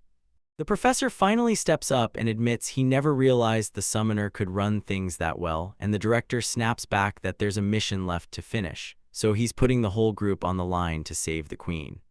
Yanking Dagora by the shoulders, the pompadour-wearing guy snaps at him to stay safe, then he straight up throws a bombshell. Our protagonist's skills are way beyond the second years, and Corine's packing some serious muscle, then reminds everyone that this isn't some cozy dungeon, so stay locked in and focus on the real goal. Don't get code speech over. The squad's barreling toward the showdown that'll decide everything. On the way, some students go, yo, be honest, are you really headed to Rosenheim? The second they hear it's real, everyone's firing off heartfelt thank yous and good luck wishes like confetti in a heartbeat. Pulled up leafos all around, kills in my pocket fam, you already know it's got you covered, no worries. Outside the hero crew, they watch the academy as it waves goodbye, swearing they'll do anything, even fight the world itself, to keep the other students out of the war zone. Later that day, the blonde dude leans in and says he's got his He tore through his farewells to his family. Nina's trembling with nerves, swearing she'll pray for her bro. Cecil shoves a letter into one of the guy's hands, right as everything about to go down. Yeah, just in case everything goes south, she has to tell her dad because she's feeling kinda low. Alan's like, sorry guys, this mess is on me, and you're the ones who got those decree letters. But his pals are like, nah, we're coming for that demon too, no way we're letting it slide. Next day, just outside the academic city, Spirit Bee sharpens their plans and races to Jojin to snag some deadly demon army intel. Our guy tells his summons to lay low and keep things low-key around the locals. Baron's daughter suddenly pops in, grinning as she announces that everything's set and ready to roll. Sophie thanks her squad, swears that once they reach Rose everyone can finally relax with their families, and then, right as the magic ship lifts off, the princess orders her crew to disappear into the crowd and blend in as humans. Her land has been locked away from the outside world for ages. Hearing how chill this place is, Dagger can't help thinking, man, wouldn't it be awesome if our families could crash here. Meanwhile, the protagonists crossed their fingers and prayed they'd reach in time to jump in and help. 4 days later at Ninho's airport, Cecil roared, keeping the city's still standing lights burning. The guard froze in shock when he finally laid eyes on the elf princess. He blurts out, hop in the carriage, elders meeting. As the crew finally spots all the injured people on the way. Stunned by the scene, the kids realize there aren't nearly enough healers to go around her. Corena asks if she can finally start using the healing herbs, and once the green light flashes, the whole group splits into 2 squads. Inside the palace, an elder steps forward and greets the princess with a respectful bow. When they pressed him about the queen, he started too. He tells me she's in Tiamo, but he can't get there, and to make it worse, that's the whole problem. Demon army could slam in by tomorrow, and our guy is acting like he's already dead. He accidentally spills the beams, and the whole room instantly goes, oh, he's human. Sophie leans in and declares that the Elemental King's prophecies named him as the savior, right there, straight to you. To prove it, the protagonist straight up asked, can you heal Lucidrol, he's missing an arm. Once he gets the green light, he unleashes the blessing of paradise. The elders are left staring in shock when a brand new arm just appears out of nowhere. As Alan hands over the item, he swears it can heal people and crank up mana and strength, so he's ready to burn through about 1,000 of it, and right then a soldier cuts in like, wait, are you telling me that's real elf magic herb? But the princess shuts him down so hard he has no choice, he just goes along with it. Our guy reels in this creepy, supernatural force, then tags a popo to take his place. That giant-haired girl blurts out that they're magical beasts, and the protagonist promises that when he's far away, he'll talk to Lucidraw through the bird. Shalpy Aaron calls out for everyone to follow the young dude's lead, then she bolts. Outside, a crowd of people swarmed in, all staring at the young woman like her safety was on everyone's mind. When they order everyone to hide the elf, nobody flinches, until the moment finally hits. Sobbing uncontrollably, a woman blurts that monsters tore her husband and son apart right in front of her eyes. Shaking with panic, the princess says quitting isn't an option, so she steps up anyway, one brave move at a time. He steps up and tells them, don't worry, I gotta hustle. After leaping onto one of the summons, the elf swears on everything to save Rosenheim, because nobody's allowed to lose hope. The long-haired soldier snaps his mojo back, then barks at his guy to gather every single commander in the area right now. Up in the sky, the protagonist yells for everyone to brace themselves, then slams the falcon to life and unleashes its awakening power. Still going, he can't stop wondering how much farther they've got to push. 2 hours later, Kurana crests the last stretch, and the city of Tiamal bursts into view. Our dude blurts to Harrow, use your power, scope the whole scene. And he snaps, the demon armies already sealed the area, our battle's stalled for now. The princess rolled right up to the soldiers and they snapped into action, promising they'd drag her straight to the queen. Inside the palace, where the air felt heavy with secrets, the elf can't even believe her eyes, Sophie is really right there in front of her. Mom and daughter squeeze into a tight hug and the queen leans in to reassure her, she's safe, and so is her dad and the whole Full Mall's fam, all tucked safely in the nest. From far away, the protagonist clocked the vibe was wrong, then his eyes widened like, yep, the animal's totally syncing up with the elves. When they ask about her squad, the princess proudly names Alan as the boss who runs the game junkies. Everybody's buzzing in a frenzy, all asking the same thing, is this guy really the one the prophecy warned us about? Queen roars out loud praise for the young man and thanks him for stepping in to help. This mysterious hooded figure rolls up and warns that the city won't make it through tomorrow's attack, so the elf better stay put and chill in the nest. Rosen wasn't backing down. She raised that stick and warned, because somewhere in this city, 70,000 people were holding their breath and waiting to strike. Our polite hero blurts out the first question: how many casualties are there, and how many soldiers are still standing? Kicking off the news, around 6,000 people are already gearing up to throw down. The young man yanks out a magic herb, and after healing the elves, he snaps, "All right, time to smash their blockade." Right now, they're gonna sneak in a surprise attack while those creatures are dead asleep. Then Kill will ask where the healing items are stashed. And his buddy blurts out, "I'm spending 2,000 right now, and I'm tucking away 2,000 for later." Eri suddenly bursts in and scares the soldiers so bad they almost drop their weapons.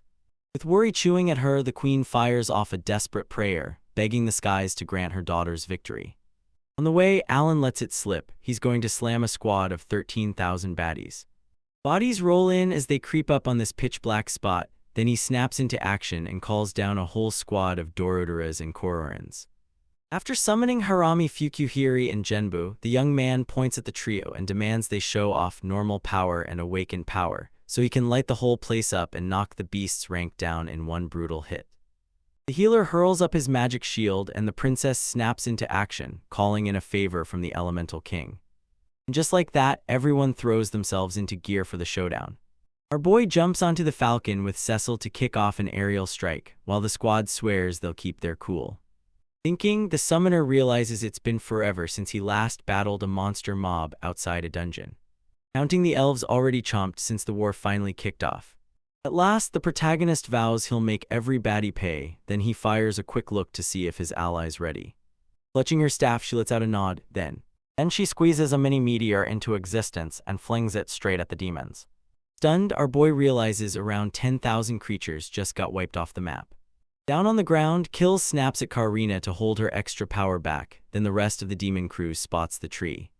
The trio showed up too late to even catch the summons. Up in the clouds, the Baron's daughter lets out a heavy sigh, wishing she could unleash that attack more than once every day. Alan spots beasts radiating healing energy, and he blurts that they have to wipe them out fast. He pops open his system window and orders the summoner to throw the knight in front, carving down the enemy numbers as hard as he can. The blonde flares her stone blade as the protagonist tells the crew that about 3,000 enemies are closing in, while the elf's healing is still grinding on. So we're flipping the plan on its head and launching a brutal surprise strike to the south. Next day, Rosens was hit with shock when he learned the squad wiped out over 40,000 demons overnight. Lucidrol lets out a breath of relief, then snaps that 3 cities are still in danger. Since the elf army had no choice but to split, and things got even worse from there. Even the demons kept pressing, while far off, the soldiers fought to hold the line and keep the fort standing. Fort tightened security until the squad finally arrived. Our boy got completely wiped out, but he still says every city gets 500 restoration leaves, and that's when the summoned beasts hit. So he burned through every last celestial blessing, draining an extra 2,500 level B magic stones just to make it work. So one commander snaps that peace won't last a few days, and the protagonist nods like, "Yeah, I believe it," knowing at least 2.8 million demons are still loose and rampaging across Rosenheim. Time passes, and just as everything starts to settle, the queen finally speaks up, overflowing with gratitude for the young man who sparked a glimmer of hope in her people. When they ask what he wants, he straight up demands more magic stones. And then bam, he's got a showdown waiting for him with the Elemental King. The princess practically laughs and says, "That's basically impossible." But that tiny creature perched on the queen's shoulder leans in and demands what the summoner wants to know. Everyone's jaws hit the floor when they realize Rosen was right there the entire time. Alan bolts over to thank him for the magic ring. Then he blurts that he wants a special gift for keeping Rosenheim safe, and the spirit leans in like, "All right, what do you want, kid?" He goes, "I want more," hits that wish, and then learns he's asking for his whole squad to level up to hell mode. The creature pauses and demands a second to double-check everything. Then it snaps its eyes back open, and Elmia, the god of creation, refuses his request, forcing the protagonist to finally realize the demigod is nothing but a small fry. In the god world, Fry refuses to slow down, pushing forward and demanding that the spirit boost his friends' ranks a little. Laughing, the squirrel blurts out the truth. Turns out the summoner's dream of ruling as the demon king pushed Elmia to forge a brand new, high-level role. Hardened with purpose, our boy leaned in and asked, "So, switching roles, can you actually do that?" The Elemental King gives him a nod, but then warns that the move could slice years off the kid's life. Alan dumps every last bit of his XP onto the table. He even shocks the creatures into submission and declares they'll level up just one rank, then he limits the spells strictly to everyone in the room. After rifling through the young man's thoughts, the spirit decides to hand Myra a brand new 1-star talent. Once everything was finally set, the crew kicked back. "All right, I'm crashing now, time to get some ZS and recharge my energy." Next morning, the whole squad rolls up to the summoner's crib like it's business time. Nervous, Cecil's spill the tea about that Elemental King chat. Thinking it's the perfect moment, our boy decides to ditch his secret identity.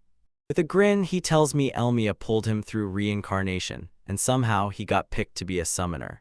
His friends were completely blown away. Until they kill the jokes, they're lucky he never got picked as the Demon King. The shock hits again when they realize that young dude is actually 35. Trying to calm the whole vibe, the protagonist shrugs and admits he spilled everything only because they're straight-up squad goals. Every time his crew maxes their level, boom, one cooler roll drops right in his lap, unlocking the next power-up. Even if they're a little lost, the girls decide it's still a win. Elsewhere, the elf army is gearing up to smash their next enemy. A massive dragon crashes in like a nightmare hurricane, blasting fire everywhere. But thanks to the summoner's item, the soldiers' wounds seal up and they're back on their feet in no time. So the dragons toast the whole crowd like, how on earth did that even happen? Korana throws out the idea to rush into the chaos with everyone else, and our boy immediately starts digging through his summon stash. Ash locks in his decision and unleashes the Alapans. The creatures burst off, slamming their OV-style moves into place and spawning, one after another, like a nightmare unfolding in real time. With everything set, an army of ants surges forward, right at the front, rolling up the healers like they were nothing, leaving chaos in their wake like. I slammed down magic like a show of force, then poured everything I had into my support magic. With his army behind him, our hero grins and swears the only way to kill an Alapan in one shot is to use the hero's extra move. Then he barks orders and his summons unleash a spray of formic acid. With that goo, the enemy's defense completely collapses. While he's racing against time, the protagonist hard chooses one thing: not a single magic stone will be left behind. With a feral shout, he orders the army to surround the demons and crush them in a tight box. Harina unleashes her secret move and rockets straight into the chaos. Meanwhile, Cecil rockets forward and whips up a spiral cyclone. Arrows are whizzing everywhere as Dagger swings his axe and blasts everything to pieces. Sophie yanks the phone out and calls Efrit. It's the huge elemental power that's about to roast the demons to ash. The soldiers are absolutely rattled by what they just witnessed. But in no time, they regroup, every single one of them, ready to put their lives on the line and keep the princess safe. Breathing hard, Alan realizes if they keep this pace, the match is basically over, GG for sure. Suddenly, the soldiers catch sight of that bee freaking out to the north. And they erupt into celebration, because this time they get to witness yet another sunrise. Unlike the 3,000 soldiers who got turned to RIP, Gil storms up to an elf who's clutching his daughter in his arms. And with a smooth burst of his power, he pulls the young girl back so hard she can only blink to clear the spell. He wakes up, slips out, and the young man grins, because that extra move he pulled off hits like pure magic. Just don't forget he can only bring back one person each day, and it totally bums him out.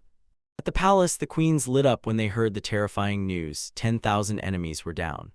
Huddled down, swapping chatter about the wind, this soldier can't help wondering if the North Gate is about to explode into drama. Impatient as hell, Gartrub's telling Rosen hit up Nest City, but she shuts it down, no way. Bomel snaps at the elf to stop pressing the queen and finally calm down. Even if he's her family and the top spiritual mage in Rosenheim. He watched Alan the guard, completely baffled. He couldn't even spot a single spirit around him. Another soldier rushes in, and just like that, he's got 3,000 magic stones in hand. Queen leans in, asks if the summoners are still getting celestial blessings, and he nods. I've got it, on it. But if they wanted to recharge faster, those ladies had to dig deeper and cough up even more magic stones. Switching gears, the young man snaps that his summons never mentioned the demons pulling out of the 4 fortresses. Now they're regrouping up north. So his crew is gonna launch a full pursuit, snatch the opening, and take down the enemy. Meanwhile, one of the commanders has to whip the Nest forces around and send them back, because they're about to storm the capital and reclaim it. When they grilled him about the plan, our boys all roared, I'm gonna wipe out the last 250,000 demons. Next day, the squad blitzes a fleet of 3,000 baddies, and by day 3 of the hunt, things start getting deadly. The moment the protagonist senses something's off, he realizes the princess's guardian is up to something, like, really bad. Dude, I saw it too. I'm totally freaking out. We might not even be able to smash those baddies like we planned.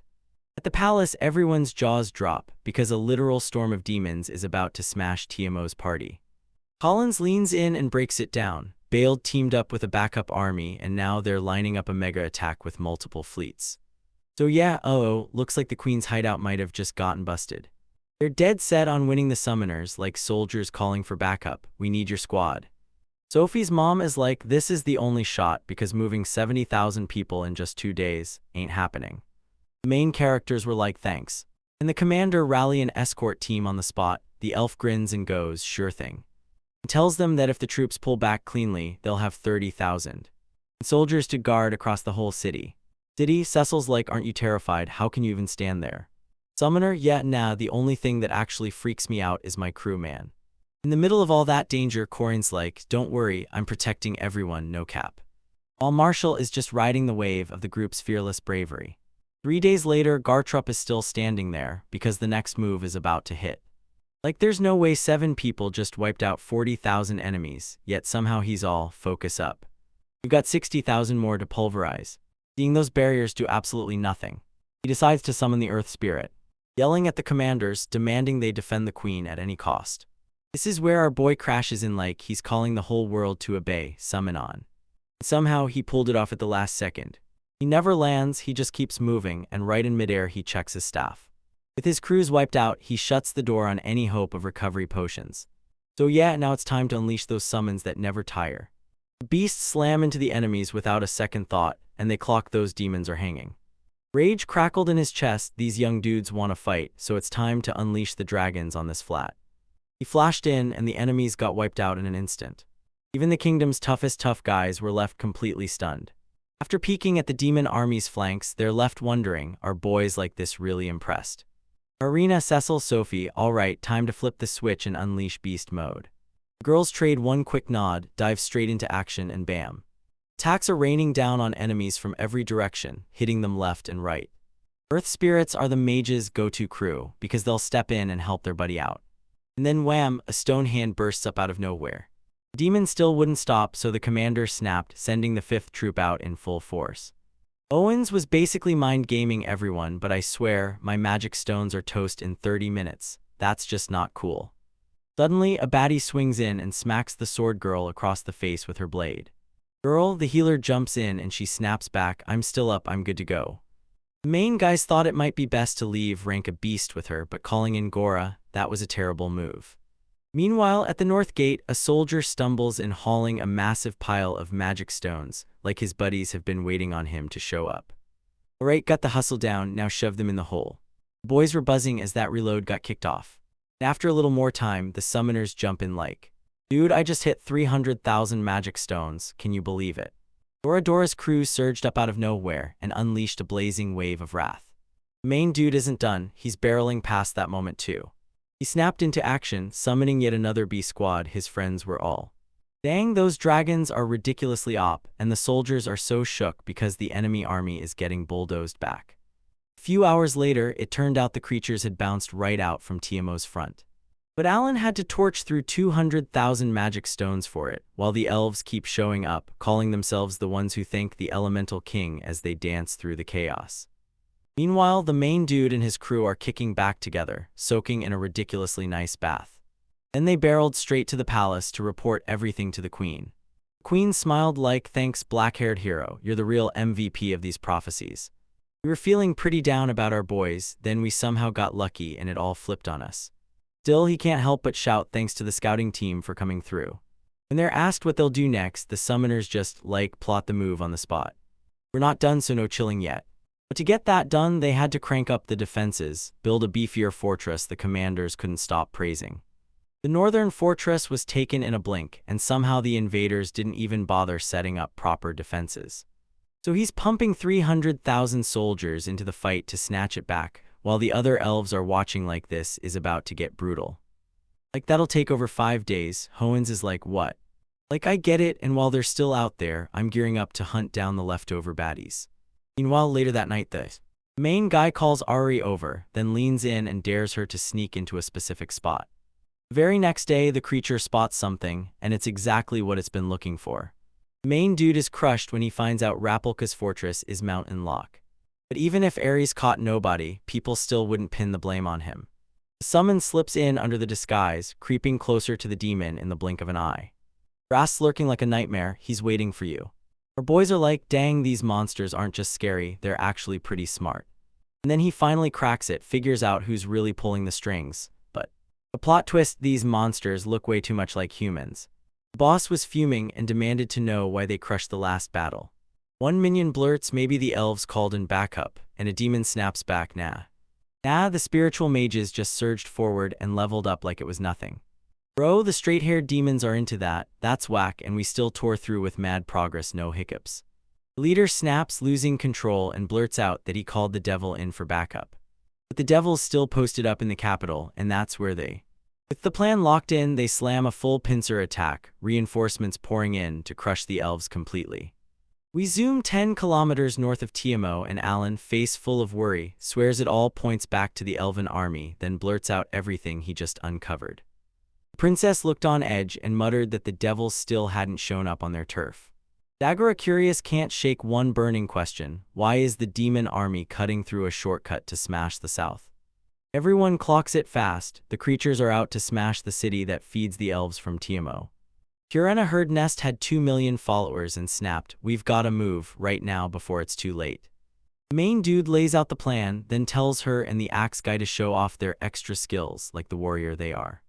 Warrior is basically convinced she can juggle her multitask skills even while she's hitting her limit break. The summoner clutches her cheek and blurts that she has to believe she's finally in the hero class, no doubts, no exceptions. Then he throws down the words, we're diving straight into hardcore training right now so we can master those skills. Meanwhile, he's cooking up a plan to patch his own problems and finally unlock an attribute. Time flies, and just like that, everything's locked in. Turns out the siege on Rapalka is backed by a staggering 300,000 troops. 3 days later, Rukadorala barges in and blurts out, 50,000 troops are lined up and ready, and he's got Gartruga at his side too. Queenstein slammed Timo the elf into place. Enraged and desperate, he vows revenge on the man who stole his arm in their last battle. The main guy grabs the archer by the courage and orders him to step back, telling him to leave the demons to his crew. Then he launches forward to lead the charge. Up in the sky, the summoner locks eyes on Fulmul and orders him to hit that bat to the northeast. The elf drops the enemy with one perfect shot, straight from a full kilometer away. Alan's mind snaps into place. He realizes he's never once seen the Guardian unleash that extra skill. In the middle of the hill, the elf suddenly barges in and snaps, so what are you gonna do after we reclaim Rosenheim? The main dude bluntly tells the Elemental King, switch everyone's jobs or else, then adds the killer line, if it happens, he'll give him 4 stars. The archer rockets it straight through the air. On a totally different beast, Cecil came face to face with Sophie. He tells everyone the summoner won't stop until he's completely toasted. Later, they slam up to the fortress and come to a stop right at its gates. The black-haired boy snaps into command, barking that they should smash through the south gate. Then he roars for his armored warriors, and in the blink of an eye, the armies smash together in a furious clash. Everyone can tell the enemies are dead serious about standing their ground inside the creature. The leader sneers at the elves, laughing like they've already lost. The enemy lets loose giant arrows first, straight at you. The summoner's beasts slam into their path and stop them cold. Those big bruisers crank up max reflection and bounce the damage right back at you. Artruga picks up the call, he doesn't even hesitate, he knows this is his moment. The mage raises his hands and summons spirits that kick the Eternal Garden into life. Clutches that burden surge and power up every elf within a full kilometer. The army commander screams at the soldiers to storm in and wipe out the fortress takers. When the Times asterisk prints Alan's words, he snaps that his crew has to move. Before he darts off, he tells Ruki Doral to calm down and make the extra ability count. Right after that, they slammed into their spot. Just like that, the main guy spots it and calls Moeller in, then Moeller tears into the mountains to dig a massive hole. Meanwhile, Dogger and the archer stay on edge, scanning the area like hawks. The shelter's set so they dive into the food, because even while they eat, curiosity won't let up. Yeah, our guy grilled the princess about why that fortress was built. Sophie told him it all started back in the day, ages ago, and then elves and dark elves carved their rule across the whole continent. The world tree stood inside the elven kingdom, so the dark elves unleashed a brutal war. They shut down every peace talk, so they slammed the fortress into place, and then the battle roared on for ages. One day, a girl stumbled on a spirit, then named it Rosen, and once the contract was sealed, her hair turned silver like lightning. And after that young woman turned the fight around, she rose as the Witch of Prayer, giving the Dark Elves one more chance to finally cool off at that con. The continent sounded like a yes, until they snapped back no again and tossed them out for good. When they ask if the witch is set to be queen, the princess shrugs and basically goes, "Nah, she's got roots in my bloodline, me and mom are her descendants." The army commander suddenly appears to thank the summoner for the help they delivered.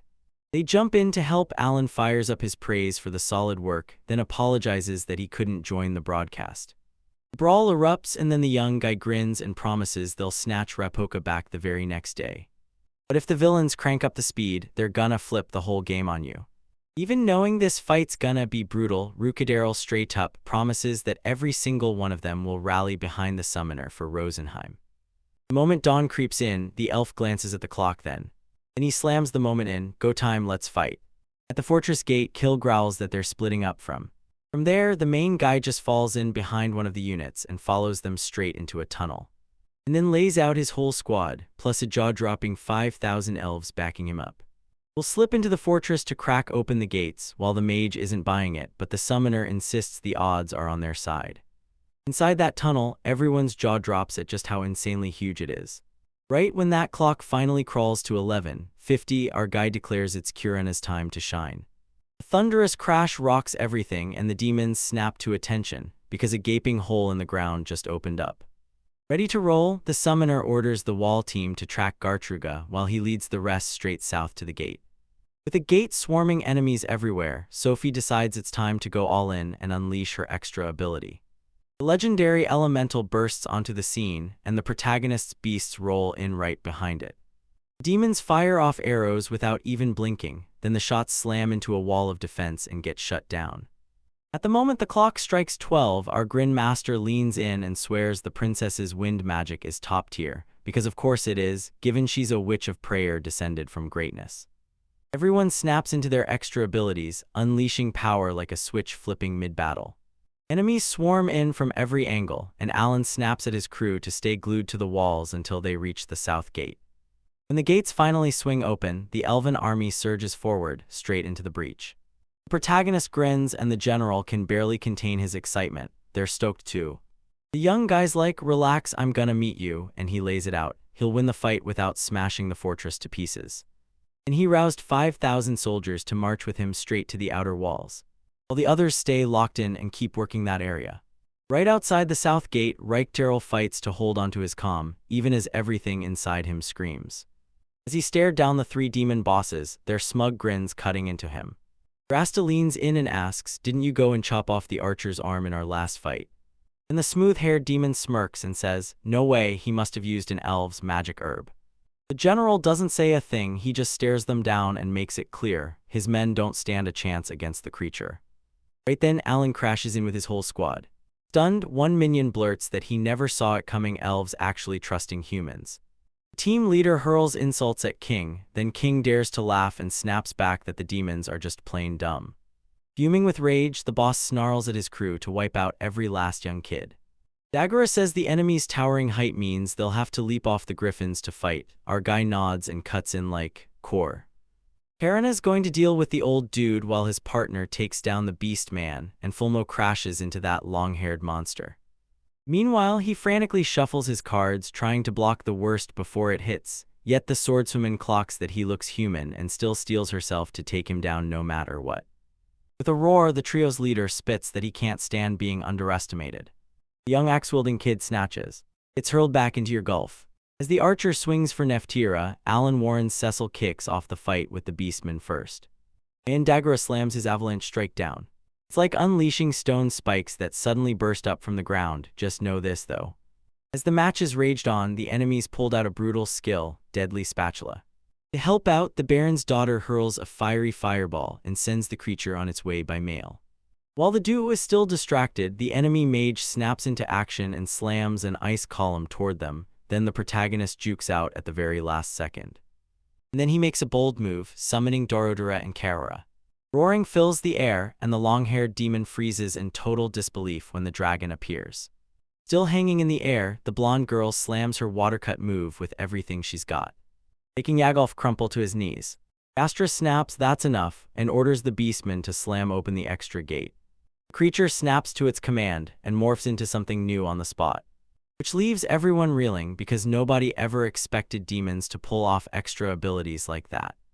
X-Boy locks eyes as his opponent barrels toward him, claws blazing like knives. Thanks to the summoner, an EB bursts onto the scene at the perfect moment and unleashes its total reflection skill. Then in the air, the beastman crashes into 2 more summons, eats a Fire Wrath strike and a 9-bite strike and gets wiped out for good. Alan's jaw drops. 6 million XP just slammed into his lap like a jackpot. But just as he starts thinking, the boss barges in and slams the moment shut. Now who's supposed to speak? Alan's gotta be some kind of liberator, right? Alan's like, Huh, you trying to decode what the enemy's even doing? And Gaster's snapping, no time, your mess just flipped the whole plan, kid. Neftir refuses to play along, then gets ordered to report straight to the devil, while Owens grins like Korena, ready to flex his extra ability, and Kororan's fired up too. Korena blasts her death-filled power loose, and the air around her goes deadly. Demon boss lunges aside, just barely dodging the 3-headed beast's charge, darting straight toward Gryffindor. Right on cue, bam, the sword woman rockets in and slams her blade right into his attack before it lands. Alan goes, keep those powers coming, team, while Gaster clocks the girl and realizes she's pure brute force. Alan starts to believe he's hero-class strong now, then a warning hits him about that slick-haired demon, and he orders Dorodora to stop him. The dragon storms in, blasting out fire like it owns the place. The mage barely slips out alive, but he's not done for yet. Sophie tells Fulmel to calm down and finally tap that extra ability. The elf looses an arrow and then, out of nowhere, blurts out a frantic apology. Korena gets hurled by that old guy, slinging through the air like a rag doll on impact. Agora suddenly pops up and declares, we're in this together now.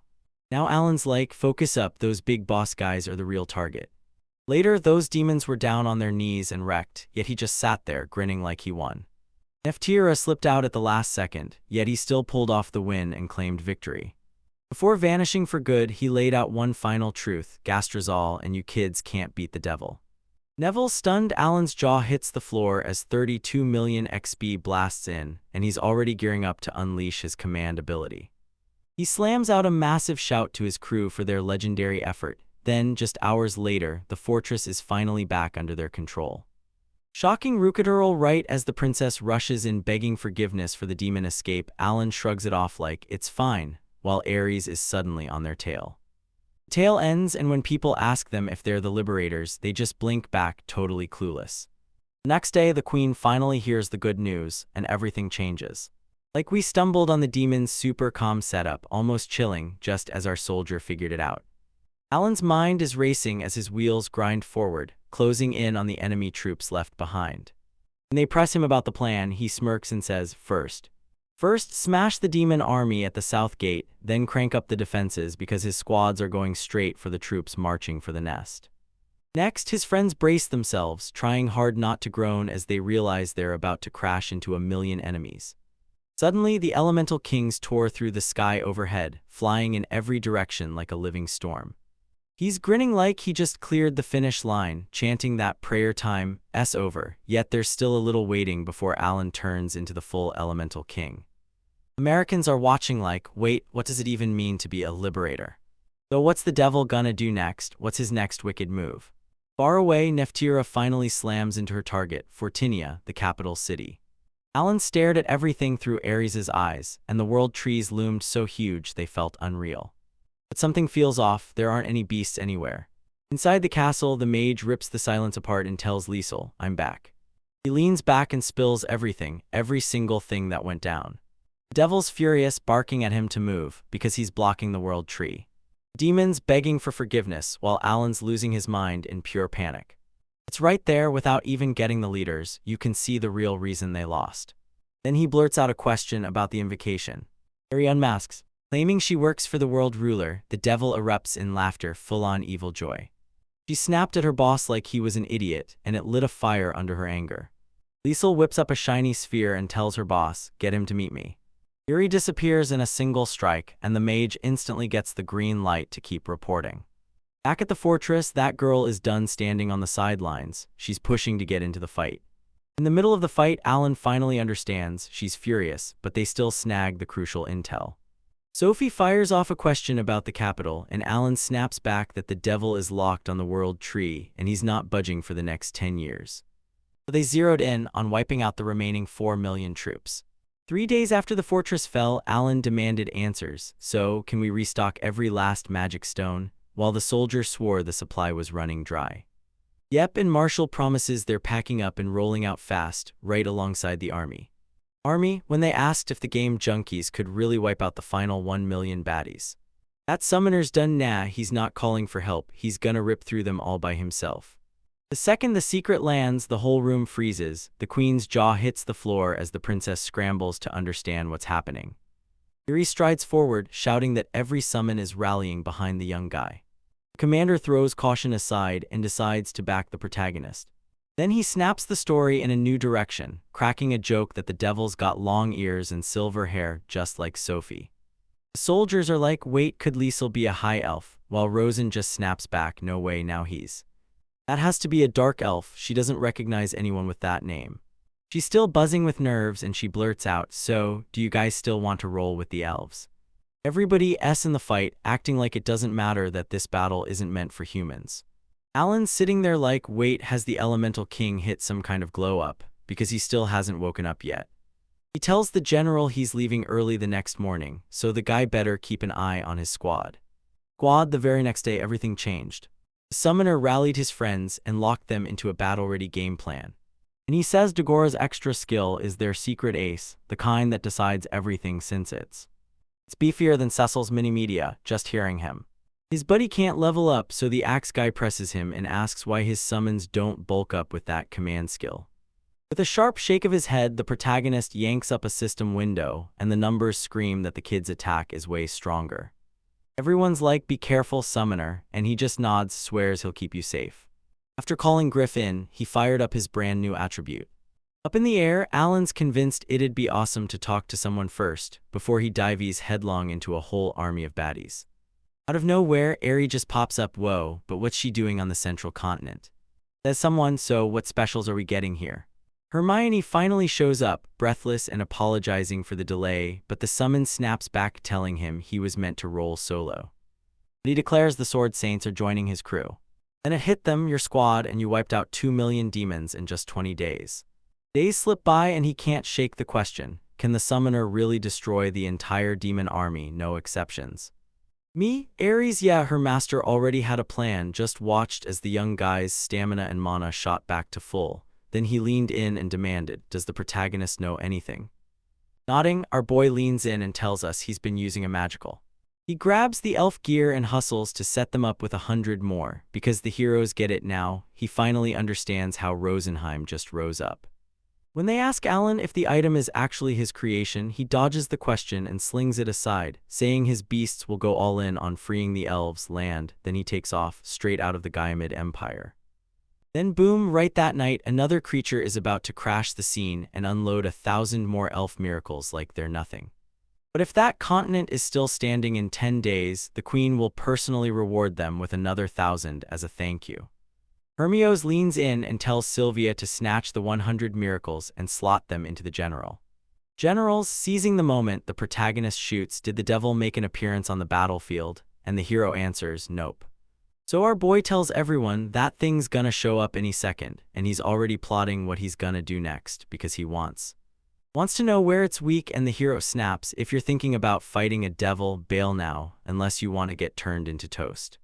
The summoner leans in and asks his buddy, "So you've ever wrecked a devil before?"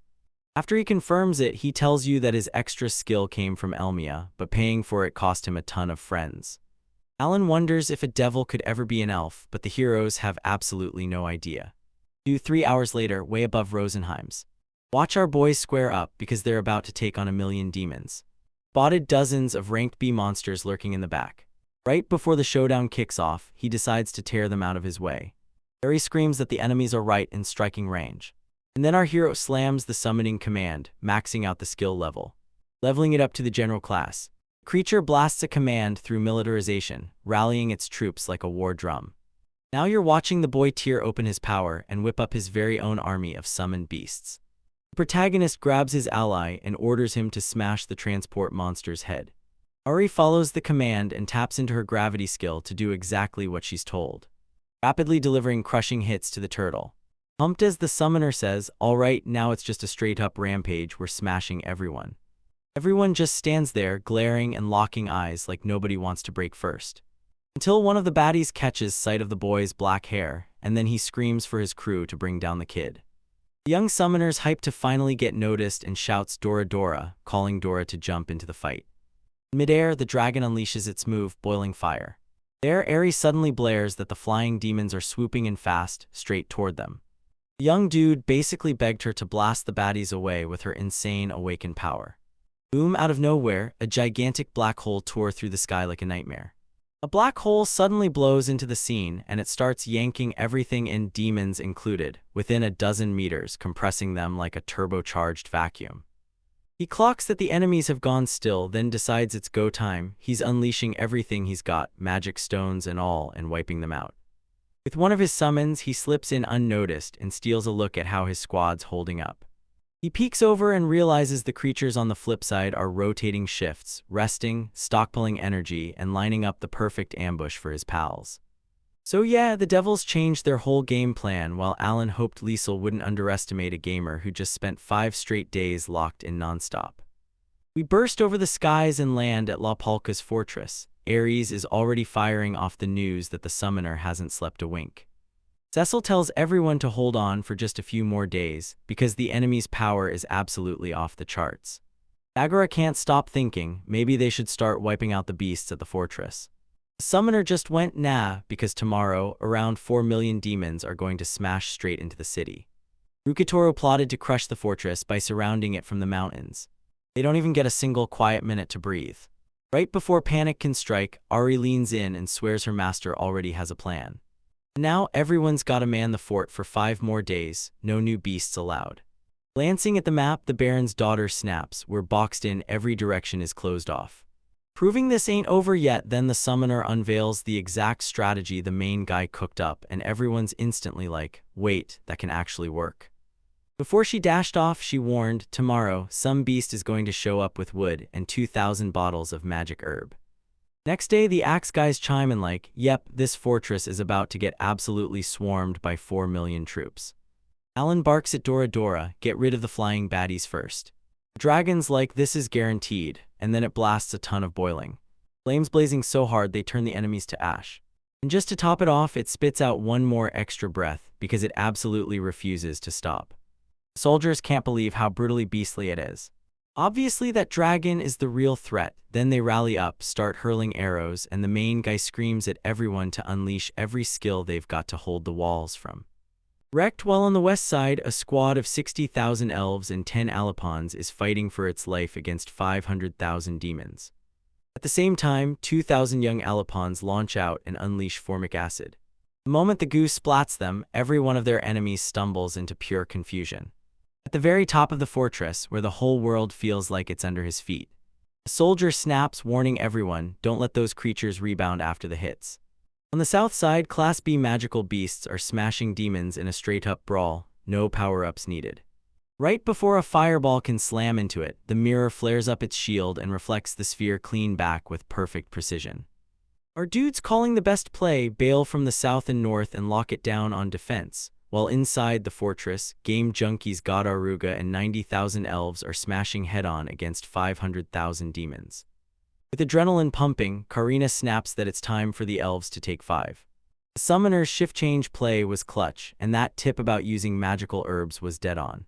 After day 1, the swordswoman couldn't stop pacing, wondering if her buddy was still okay. Cecil says the kid might be absolutely loving every second of the fight. We finally reach day 5 of the fight, and boom, the elves are guzzling more than 2,000 magical herbs every single day, while on both the east and west walls, around 250,000 enemies get absolutely wiped out. Even so, the non-stop assaults kept battering their defenses, and the body count just kept climbing higher and higher. Gil lunges to patch up another soldier, but it all crashes. He flops again. Dolgora tries to calm his buddy down, but he can't. He's already counting it like they've lost 10,000 men. Soon, he can't stand it anymore. He just needs to know how much longer this nightmare is going to keep dragging on.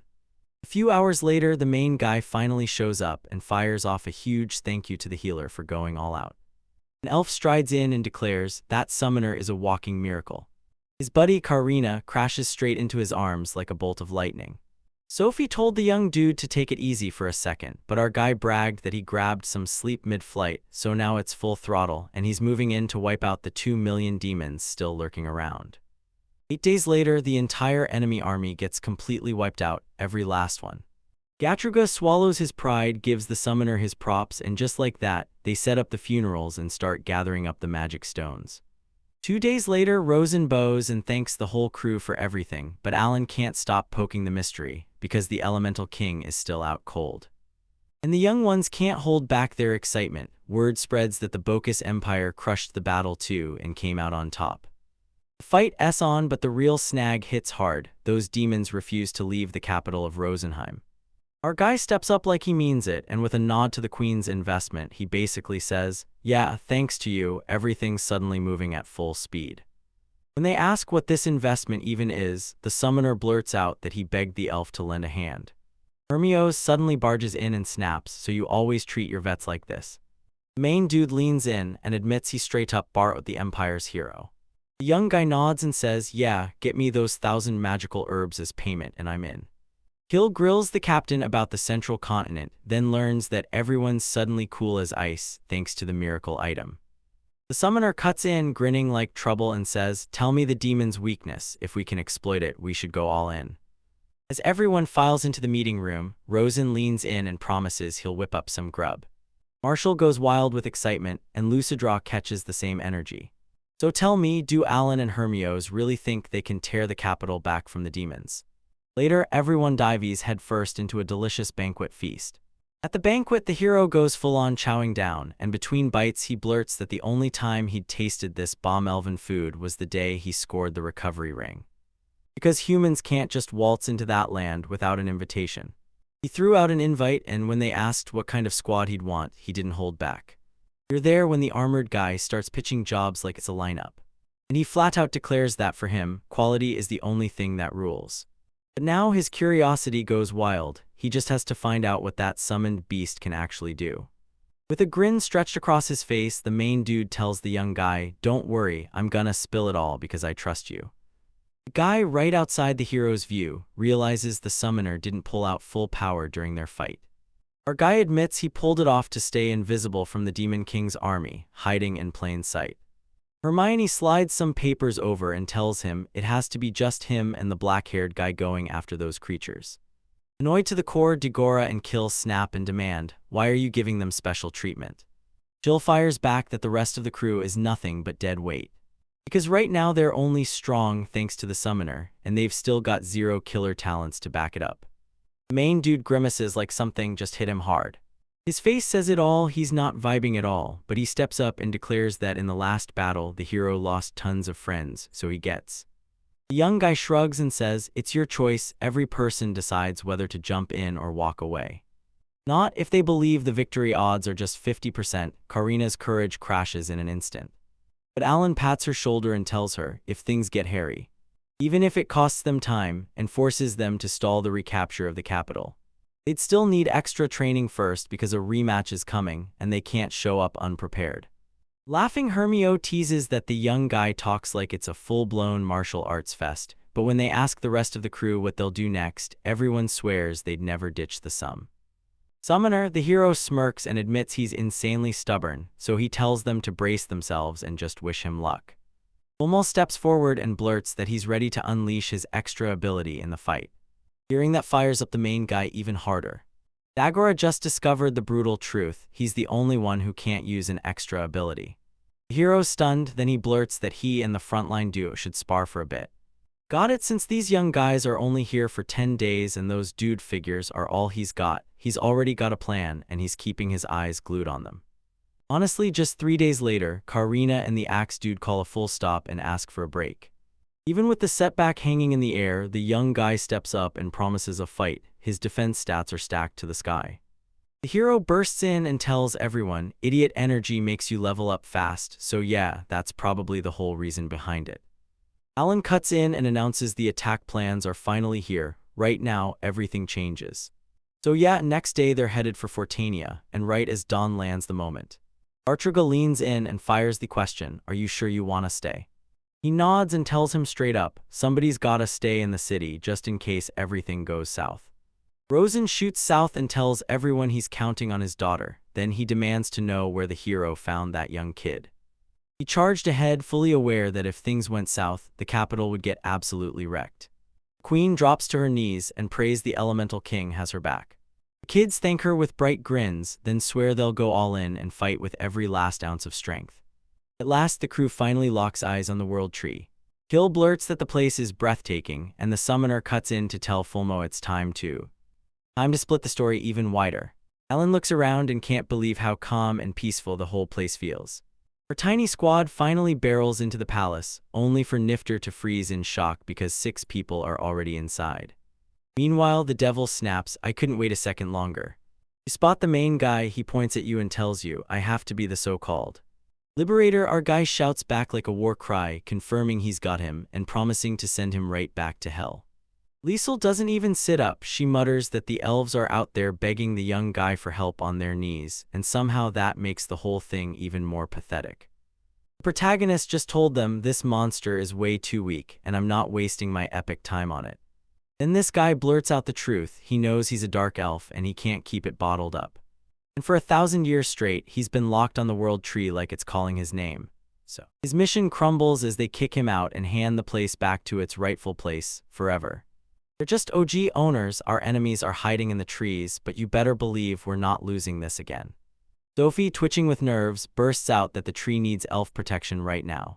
Even if something smells off, the devil still steered our boys into a raging beasting that wiped out the elves.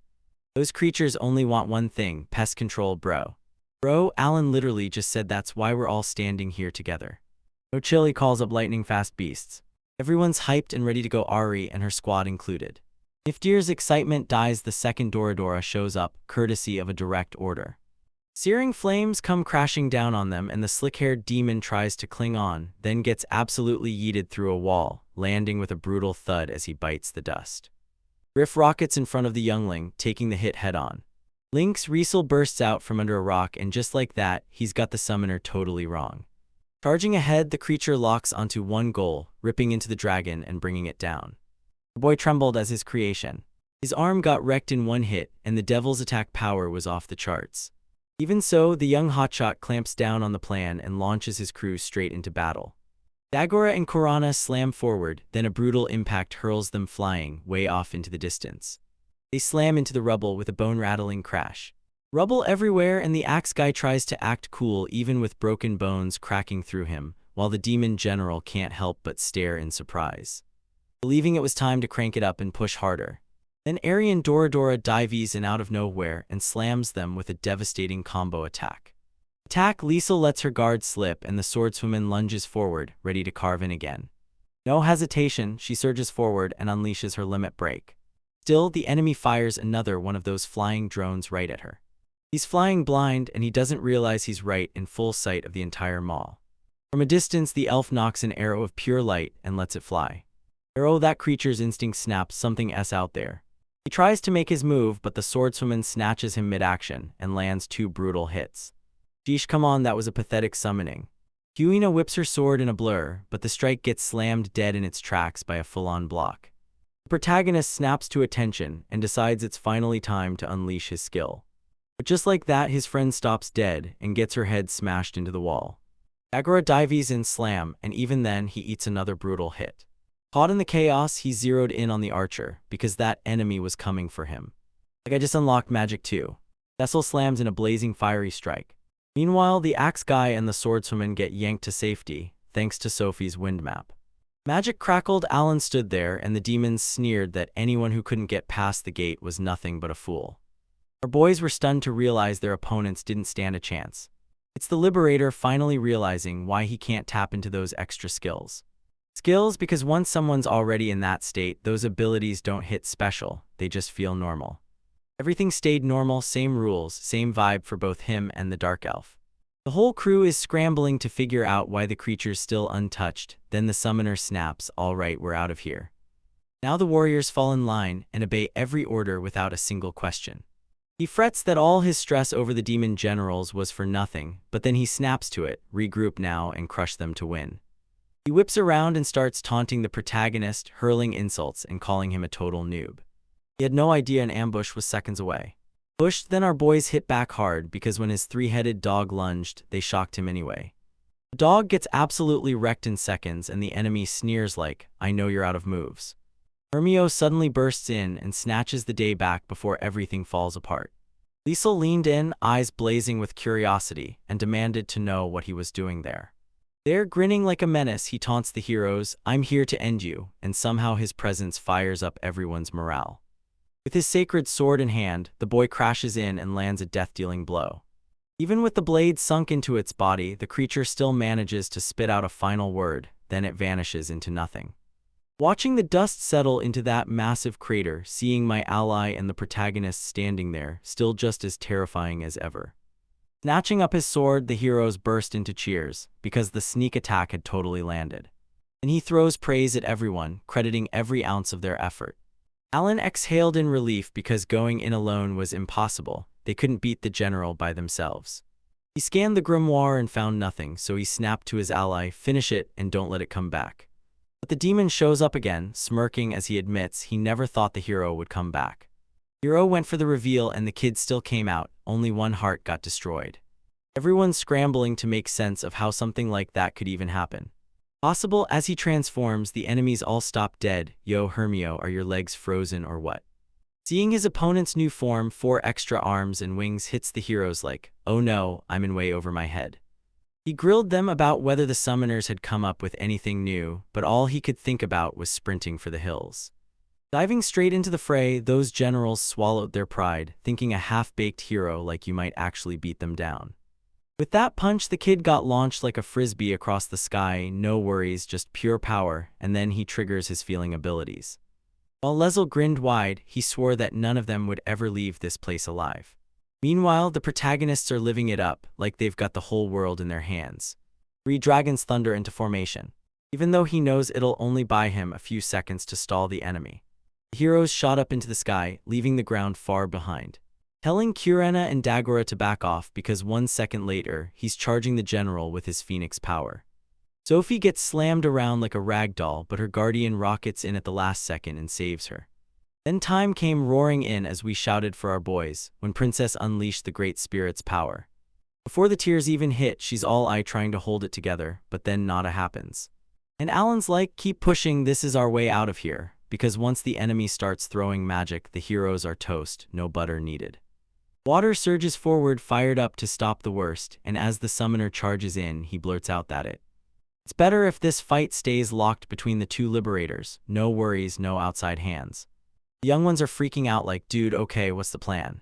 When he clocks that his friend S about to get baited on purpose, he blurts, "Stop, are you out of your mind?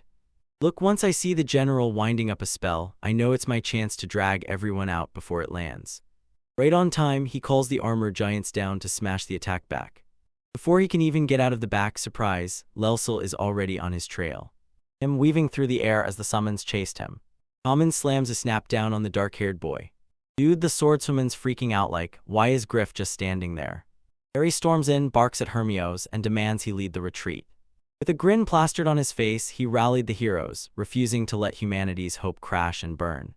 Today, Corin barrels into the fight, wrestling to slip out of Griff's iron grip so she can finally move her own body. While Dagorus tore through the rubble, he screamed that he only followed Alan so he could get stronger. Suddenly, the summoner's hand shoots up as our boys climb out of that hole. "I'm sorry, dude." With a grim stare, the young man shot the question like a challenge, "Are we still bailing?" He's not just out there killing, this whole thing is really about one last goodbye to everyone he loves. The enemy finally stops beating the hero the second he's knocked out cold, then no pause, no mercy, turns straight for the summoner. With his buddy in danger, the determined kid with nothing but grit sprints upward. Axe boy, be ready, because he's about to swing. Right there, that's when his extra ability kicks in. Liesel's body, full soul kicks in, and bam, part of his body splits open like a banana peel. From way out there, Cecil and Kill are buzzing with excitement, hyped for their friend's epic move. Showing the attack wasn't enough, those devils suddenly dropped the games and went all in. Everyone's jaw drops when they finally see the blonde boy slammed into a brutal, game-changing hit. Yuri rockets in out of nowhere, slamming into Dagora's path and stopping him from crashing into the ground. Our boy is frantically healing his buddy, and he's begging him, please wake up. When that fails, he storms to the healer and begs him to spend his extra billet. On his knees, the boy squeezes out the divine drop, right back into the world. We've got the protagonists covered. Me and Karina are right behind you always. As I fought through the wreckage, the axe dude was sealing up the enemies, while he crushed my second heart. With a furious shout, Hermione barks that the creature is weak, and that the woman's sword strike will finish it off. Make the summons hit full power with every attack. Nervous as hell, Alan can't stop thinking, how many hearts is this monster really packing? Teeth chattering and hands trembling, Kill confesses he can't heal his friend. Sophie's desperation breaks through as she begs the Great Spirit, please show up. Rosen pops up out of nowhere, smugly telling the elves they're lucky he hasn't flipped into God mode yet. And just like that, the young woman snaps wide-eyed. She realizes the creature had been biding its time, waiting for this exact moment to finally awaken. The Elemental King steps up and shuts down every single young challenger. He clamps his paws down, then swings his tail like a weapon, pushing straight into ambitious power. Right then, our boys froze because all of his allies' stats suddenly exploded upward by 30%. Karina's like, I feel better than ever, and it's hitting like she's at her peak. Rage was blazing in everyone. How dare the Great Spirit shatter the gods' rules, only for him to say, but it was him who started it. When he dared to mess with his precious elf. Those creatures offered the summoner some advice, and he basically waved it off like, nah, I'm good. Even so, the Elemental King reveals that his blessing can blend into the young man's calm, restful time. Time to rally, everyone's shouting, and the protagonists are fired up. We can use our extra abilities again. That means Kill can go for healing Dagora one more time. And now, Kurana is about to land the final blow and wipe out the devil for good. Two young powerhouses snap their abilities on no hesitation, zero doubt. With the Thunderblade in hand, the girl rockets forward and crashes straight into the enemy. Alan's down on the ground, and I'm totally blown away. But he knows it still won't be enough. So he's helping out, teasing his buddy and going. Even Gora can tap into it, because his extra ability is ready to go. Ability activated, boom, a flash erupts, and that sword-wielding woman finally unleashes her light cord power with a lethal kick. On top of Griff, she yanks the Thunderblade back out again. All the protagonists were buzzing, basically shouting, these young women's attacks are finally about to land hard. Hermione stepped in behind the warrior and shouted that every last one of them was absolutely epic. Then he barrels straight at the devil, Phoenix Blade blazing. Lisa takes a brutal hit, loses some arms, and lets pure rage explode even harder. Just like that, duo is finally realizing they might pull off the win, then the enemies all start turning the tables. So listen, I'm never giving up on the world tree. The summoner spots the creature scrambling to escape and shuts it down on the spot. Just as hope crests, the devil bursts through with his Dark Soul ability. Realizing there's no stopping it, the protagonist grabs Cecil and begs her to unleash her extra power. Because they're too far out, and magic just gets shut down by magic. Magic's in the air, Cecil's on it, slinging her mini-meteor like a fired-up promise, which suddenly swells bigger thanks to the spirit's blessing.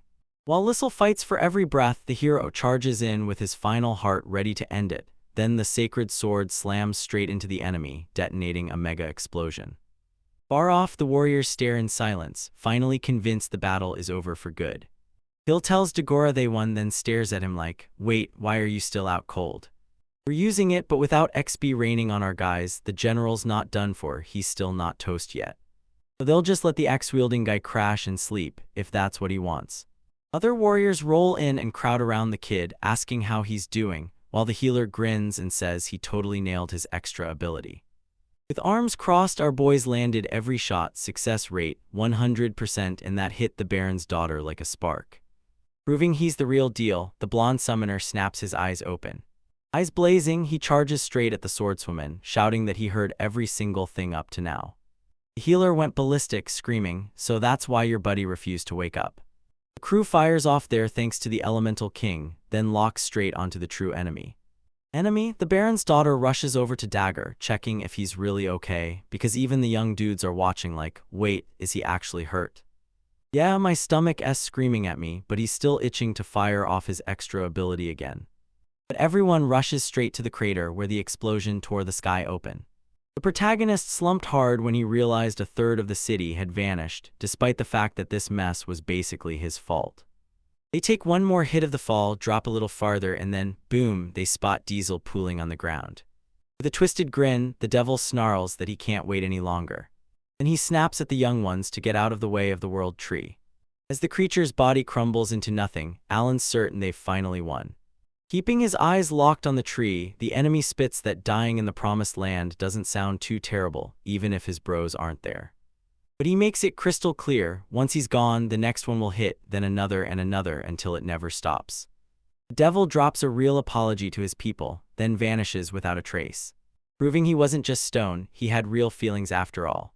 The summoner flips open the grimoire, sees the level jump, but the XP from killing the general still hasn't shown up. The creature hasn't even hit yet, then the great spirit's like, wait, something's wrong, staring at its brand new form. Everyone's freaking out like, did it really get turned into a god? God stared down at the elemental kings, glaring like the rudest intruders in the realm. A leg shoots out of a rift and the stranger smirks like, don't gawk at me. Then the warriors lock up because once they see Cubel, pure shock hits. Since he's the top general, none of them stand a chance. Grinning at his enemies like he's living the dream, because Hermios is getting paid and it shows. Then he drops the bombshell, he refuses to spar with anyone while a god is standing there. With every friend the monster killed still haunting him, the hero stares down the scene and demands, so what are you doing here? Bossing everyone with pure menace, the devil introduces himself as the demonic army's commander, and then demands to know how you'll step up. The protagonist blurts out that the summoner threw himself on the line to beat Liesel. With a furious shout, the enemy snaps at the young guy to stop messing around and finally admit he's the one they're hunting. Then Cubel snaps that it's our boy's fault his life is on the line, because his mission was only supposed to. Alright kid, time to bounce. Kids scramble to crack the mystery of why he crashed in so suddenly.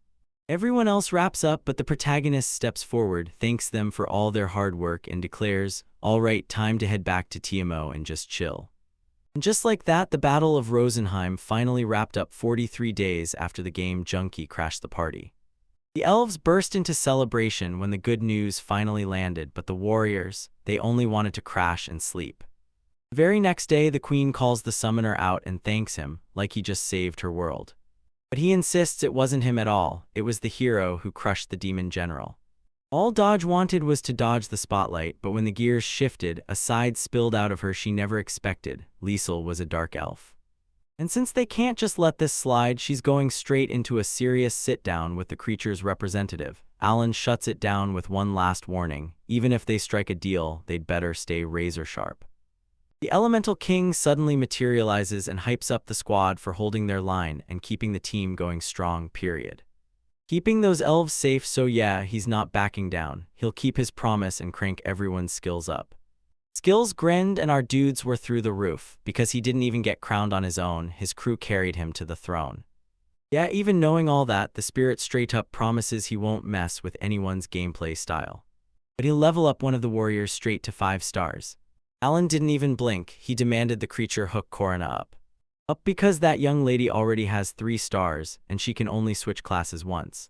Breathless, the swordswoman thanks her buddy, then the elemental god snaps the story around and decides to swap everyone's class.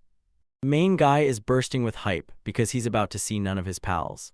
They watch their extra skills vanish, even as the whole thing got slightly nerfed. When the squirrel leaps in, it declares it's tagging along with Sophie. From way over there, Hermione just stares and says, these kids, they're nothing short of incredible. Just when it feels like the story's done, the spirit shouts that someone wants to speak with the hero. Delmia snaps into the squirrel's body and blurts that the young guy gave everything to protect her kids, so now she's handing him a chance to switch classes. Now these young rookies have dubbed him the King of Heroes, then they hand him the mission, keep the whole crew safe. Hermione cranes in, staring at his fresh stats. Whoa, a lot's changed. And he leans in and says Alan nailed it. There really is a way to beat despair. With a grin plastered on his face, the main guy explains, that's why we've got to stay positive. Before he bowed and thanked the King of Heroes for every bit of help he'd given. Help okay, switching topics right now. Our dude insists they've got to hit the rank S dungeon, only after they swing by Maru first. A few days later, back in the capital, Fortania, things are about to get wild. The Queen steps up and shouts to everyone, it's done, war's finally over. And with the danger gone for good, the elves lift their cups high and toast the heroes who just saved the world tree. When they look up, the younger ones gasp, spirits are partying right above their heads. The main guy points to that fruit on the tree, asks what it is, and gets the bombshell. Those little fruits are what they use to make the magical herb. Knowing the country's gonna take forever to recover, he can't stop wondering, will Sophie stay in their corner and run with them? Out of nowhere, the Queen strides in and demands her daughter fight alongside the summoner for the elves' sake. The girl just nods, no hesitation, like it's nothing. Then Rosen passes a bag stuffed with 1,000 gold coins to every squad member. The main guy shrugs and says he doesn't want money at all, he just wants a noble title from the Kingdom of Rightish. You hear Hermio cut in, he's turning back toward the central continent, but don't worry, he'll catch up with the squad inside the dungeon. The young dude flashes a quick goodbye to the summoner and bolts off. Buzzing with excitement, Alan pushes that they've gotta hit Ritasu to grab the rewards. Dagora insists he wants to be a knight, and Cecil shrugs that a tax break would totally make her day. Then the main guy leans in and says, if everything goes right, Kill might even return to Kalmar land. By the end of March, the central continent crushes the war, and our crew finally graduates from the academy. 10 days after graduation, the whole squad snaps into gear and lines up to put on a show for the king. Clutching a fat stack of scrolls, he asks, can we really pull this off? He nodded as his buddies insisted, don't worry, no one's gonna notice a thing. Inside the castle walls, the king beams as he thanks Sophie for those magical herbs. Stepping right up, the young lady flashes a grin and says it's an honor to stand in the presence of the big guy. Rosen steps in, takes control, and introduces himself, saying Imbal nailed it by saving the elves' lives. Everyone's staring in stunned silence at the creature, and the elder mutters that it only showed up because the game junkies brought it in. With a crooked grin, the king declares that saving Rosenheim is his #1 priority. 40, snatching the perfect opening the second, the elder blurts out that the queen has decided to make Al and the advisor the rulers of her city. Rukadurl leans in and tells you the advisor is the marshal's right hand, cooking up tactical plans like it's war in a pot. People aren't exactly thrilled when they hear someone with a high rank went and handed it to someone so young. After chewing it over, the main guy realizes, now with that title, he won't have to leave his side and fight just to satisfy the kingdom's dull, pointless demands. Now the elder leans in and drops the bombshell. Rosen wants to forge an embassy between the two countries. With nothing else on the schedule, the king just gives a single nod.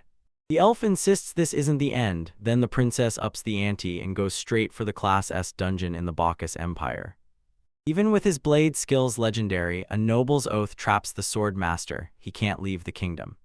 He's trying to keep it cool because Inbel's calm voice tells him the ride's smooth, as long as the elves treat his peeps right. Right before this guy seals our boys up, he throws it in their faces. Hey, don't forget the promise, we're fixing the counter fan. Bam, he's marching straight up to Rosenheim's advisor and grilling him. Chancellors are fuming while the summoners grin. Here, check these scrolls. When I read about Kill's epic battlefield wins, the elder's jaw drops in total disbelief. Still, the king snaps, what your dad did, not cool at all, and then hands you half the land with a barren title to match. A few days later, the whole country lights up with a wild party to celebrate their friendship. Stargazing was his dream. He craved a return to a noble life, and he swore he'd carve out a safe place for his family. Ma'am, after that white dragon showed up, people started losing their jobs left and right. Dagora just goes, good luck man, hope you land a Vi account, and if you have to, replace the one that's there right now. Right after April, the summoner and axe boy tour back to their hometown. Then they learn this. In Mayor Rodden's second year, planting kicked off across the towns. The protagonist bolts home to finally catch up with his family, where his siblings are buzzing with excitement for his visit. Summoners still have that full mall energy. Alan, still a kid back with his fam, cracks that he didn't run solo, and then he unveils his squad. The squad reels. His dad and Teresa are completely shaken by every single change. And the whole crew barrels right into the protagonist's room. And just like that, Karina and Dagora burst back into the spotlight, reuniting with their fans too. They dive into a feast cooked with pure obsession and mad love. Yo, our boys love how Masu's training is going, then they crank it up even harder, grind, grind, grind. Hard. When they ask if she wants a talent mirror, she lights up and goes, heck yes. They burst through with a quick call, so shocking the Elemental King can't even react. Laughing like crazy squirrels, wait till you hear his monk talent. Thanks for everything, Summoner. Right there, Owens fired himself up, realizing his fam squad just went from a few to 3 members. Now the Sword Woman and Axe Boy head home, and the rest pile into the protagonist's place like a full-on crash landing. Next day, Dagora and our boy kick back and trade stories about that young knight. Night falls, and when they press him on what he got from the kingdom, the summoners start talking like. The crew doesn't need a thing as they roll up to the White Dragon's Mountain in Kalnar territory. That dragon's massive, but the protagonist's still laser-focused. He's set on slaying it and putting an end to this whole war. So Kill should look at it like a gift. The dragon can't stop staring, quizzing what the invaders are riding and who this young kid even is. Then it growls like, so boys like Healer and Mage are your crew, go on. Give your intro, because this beast is about to make your family's enemy pay. I step up with them, and they swear they're here to tear that beast down. Laughing at the dragons, he never saw Gambriel and the counters teaming up coming. He's been craving this showdown for what feels like forever. The protagonists like stay strong squad, we got this. Borna and Tagora lock in, ready to throw down. Without a pause or a single second thought, they explode forward and charge straight at the massive dragon. That dragon's sick of amateurs, so it charges up and starts prepping a blazing fire attack. Vessel strides up to the edge, ready to make his move. He hurled an ice ball to slam the flames back. Alan's like, head to the mall, use your extra skill now. The hunter raises his blade, then fires an arrow straight into its mouth, while the swordswoman and the axe boy crash down from above, attacking in perfect sync. Love Sophie's nerves are through the roof, asks if she should summon the divine spirit, and our boys just shout, go for it. But then, staff in hand, the princess commands the earth spirit to rise. The spirit kept thinking the protagonist was lucky as hell to have risen on their side. The dragon stumbles, trapped by the side's moves, then it gets rocked by a barrage of summons, total confusion turning into impact. The summoner barks at Axeboy to unleash his extra skill and chop the thing's head clean off. Dagora lunges in, but the strike slips, then Corin moves like, alright, this is it, time to unleash the limit break. With one brutal epic strike. That hit, boom, its dragon head is completely gone. He drops in and guns down the moment, nice shot, ally. Why, after you got hurt and still made the dragons hesitate, did you think they wouldn't sense you were plotting with a summoner? Our boys are totally convinced like, whoa, the dragon's got mind-reading powers, right? The moment the enemies toast the swordswoman and the axeboy, their skills level up like a sudden power surge. Happy, the healers all shouted, whoa, we really didn't think we'd take down that beast this easily. After that insane, epic win, the whole squad heads straight for the capital of Ka in no time to breathe. Cal steps in and suddenly they feel like absolute legends. Everybody loses it, screaming, why are dragons showing up? Hamilton stays totally calm, like everything's fine, right up until he steps forward to face the crew. No biggie, we wrecked the dragon with barely a single scratch. Once he's fully decked out, the healer swings onto his horse and struts right through the crowd like he owns the place.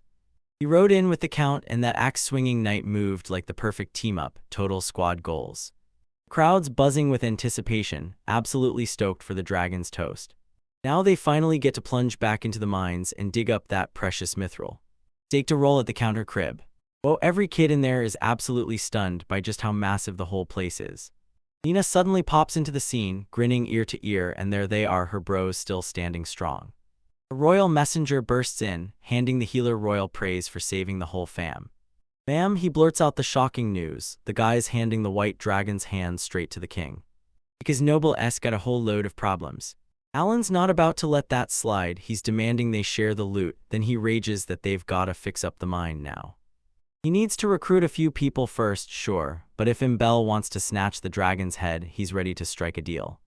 Yeah, and not just any deal, there's cold, sweet cash involved if you take down that beast. Later, Lifos couldn't stop laughing, because the summoner just outplayed the royals again. Hill swoops in again, straight up thanking the guy for having his family's back, then hands him a gift. Agora's off the hook, because now he's got a way bigger mission to chase. Happy, the healer can barely contain his gratitude, he's thankful for the power that saved him. And they're all screaming, bro, we're so hyped for you. You, the very next day, having everything squared away, ready to blast off for the Bacchus Empire. On this ship, yeah, right here, every single one of them is packed on board and the whole place is crawling with dwarves. Alan drops a total bombshell. He says a summons spotted a baby white dragon in the mountains, and he blurts it out when asked if he's gonna go for it. The summoners already like, "Nah, I'm not backing down, I'm raising it." Could help them crack the Demon King's secret power. They're basically waiting to see if that little beastie starts losing control and going absolutely feral. Unless, of course, the Elemental Kings decide to show up and start munching squirrels like, nope, nope, not my gig. After hours of non-stop grinding, they finally roll up to the Bacchus Empire. Turns out this place used to be just another kingdom on the block, until about 50 years ago, the Demon King's crew crashed the party and tore everything up, so the kingdom swallowed its neighbors whole, and now it's packed with 200 million people and the beefiest army around. In the capital, the girls stare at the palace in stunned silence, eyes wide as it towers over them. Agora practically buzzing with it, insisting that chasing new places is the best thing ever. The whole gang rolls in, finds a place to crash for the night, and sets their sights on Maruru, because tomorrow they're hunting. The second the sun cracks the sky, they're right back in the lounge, ready to throw down. Out of nowhere, Nuka Kai the foreign minister pops in, and he calls the princess and her whole squad for a face-to-face chat. And then Karina started drooling over the feast in the dining room like it was calling her name. Those old dudes were practically beaming, thanking the recovery potions like miracles, because somehow they managed to keep the casualties low, even with the biggest invasion in ages. Alan shot the dwarf a suspicious side-eye, wondering if he had snatched Maruru's potions. Peru, yeah, the minister's in on it, and he's basically dangling magical tools for Rosenheim's fix-up, but of course, there's a price tag. And he shifts gears mid-talk, bragging that S-rank dungeons are no walk in the park. Sophie gives a quick nod and promises they're taking the short-haired girl with them. That old guy's totally fine with it, but then he drops the truth: the Emperor is demanding something just as epic in return. When Nuka Kai gets asked what's going on, he spills everything. He knows the celestial blessings and he's grinning at those elves like, "Don't worry, I'll hook you up." After breakfast, the squad can't stop staring at the door, wondering when they'll finally see their buddy.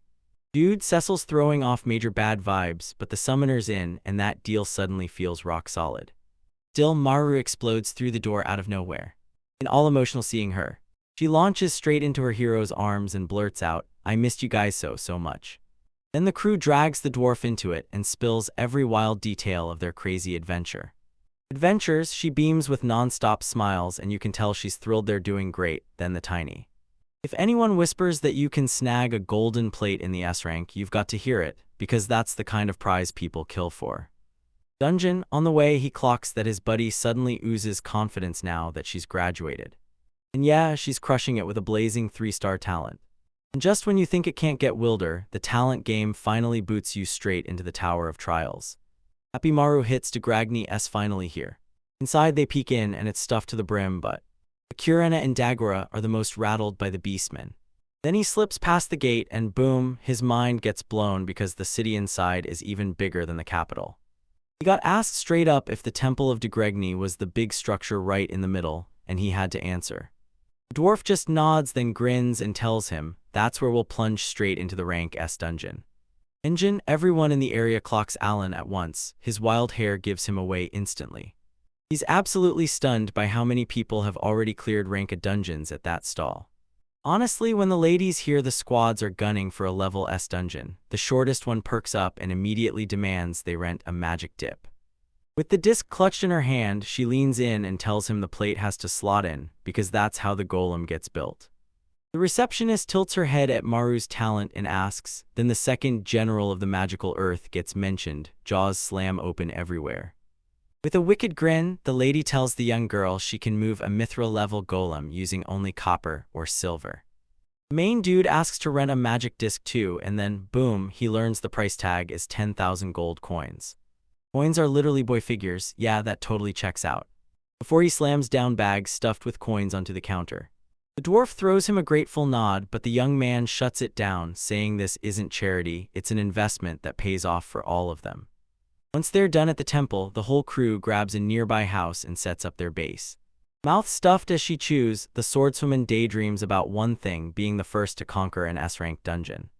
Dungeon, yeah, and just as the vibe lifts, the summoner cuts it down with one chilling truth: taking on demon generals is going to be brutal. Especially when one of them is absurdly high level, like Maruru's Holy Wow. Ruzel, bring it on, because Tam Tam's golem is about to go full monster. When they ask if she told her family where she is, the dwarf snaps her head side to side. No way she'll risk worrying them. The main Jude tells everyone they'll need at least a whole year to crack the dungeon, and once they do, he's going straight into leveling up his summoning skills. Cecil shoots a hand up and demands to know why that young man keeps carving the loot into perfect, equal shares. Because when it comes to needing crystals and gold coins the most, he's the one who's desperate. Seeing everyone nod along, our boys burst with relief. Finally, they felt the weight lift. The very next day, the squad storms out to take on one of their biggest challenges yet. And as they spun around, the dwarfs hit the ground running, because some groups had a full 20 people.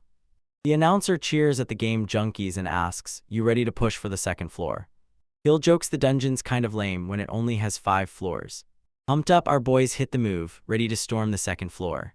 After the teleport hits, the whole crew stares in shock, blown away by how wildly different everything looks now. Cecil spots about 500 people in the crowd. Right then, Maruru's eyes snap across the scene, and she spots Garura with Pepeku. The Admiral strides in and demands to know why she's running around with humans. Without pausing, the dwarf whips her crew over to the army's top leader, and the one teaching them all. The blonde guy blurts to the old man that she's the elven princess, and that she's the one who hooked them up with those potions. After the thanks, the man leans in and asks if it's only the group of 8. Alan nods and confirms it. Suddenly, the Admiral points at the dwarf switch team and pushes them into action. So yeah, it turns out her squad really needed someone with her kind of talent. When he tries to shut it down, his friend won't hear it. She swears she'll clear the dungeon with Alan. To stop her buddy from getting snatched, Dagora is ready to hurl. Fuming with rage, Maruru swears she'll never forgive Garara, especially if her friends get attacked. The old man backs off the team's switch, then growls that if our boy tries to bail with the girl, he'll bring him down. Admiral steps in and takes command, then the instructor blurts an apology, saying the Admiral's been off his game lately then. The rest of the crew grabs the old man and barrels straight for the 3rd floor. The dwarf throws out a quick apology to her friends as they scramble to piece together what on earth just happened. After pacing around and wrestling with his thoughts, the protagonist finally decides the little one can be a. She can pilot a golem, so they unleash extra attack chances and it still matters. Still, the entire crew swears they'll never leave Maruru behind. Smiling, she swears she'll protect her friends with Tam Tam. Then the summoner warns them that a golem might come creeping in on the 2nd floor, and they need to move.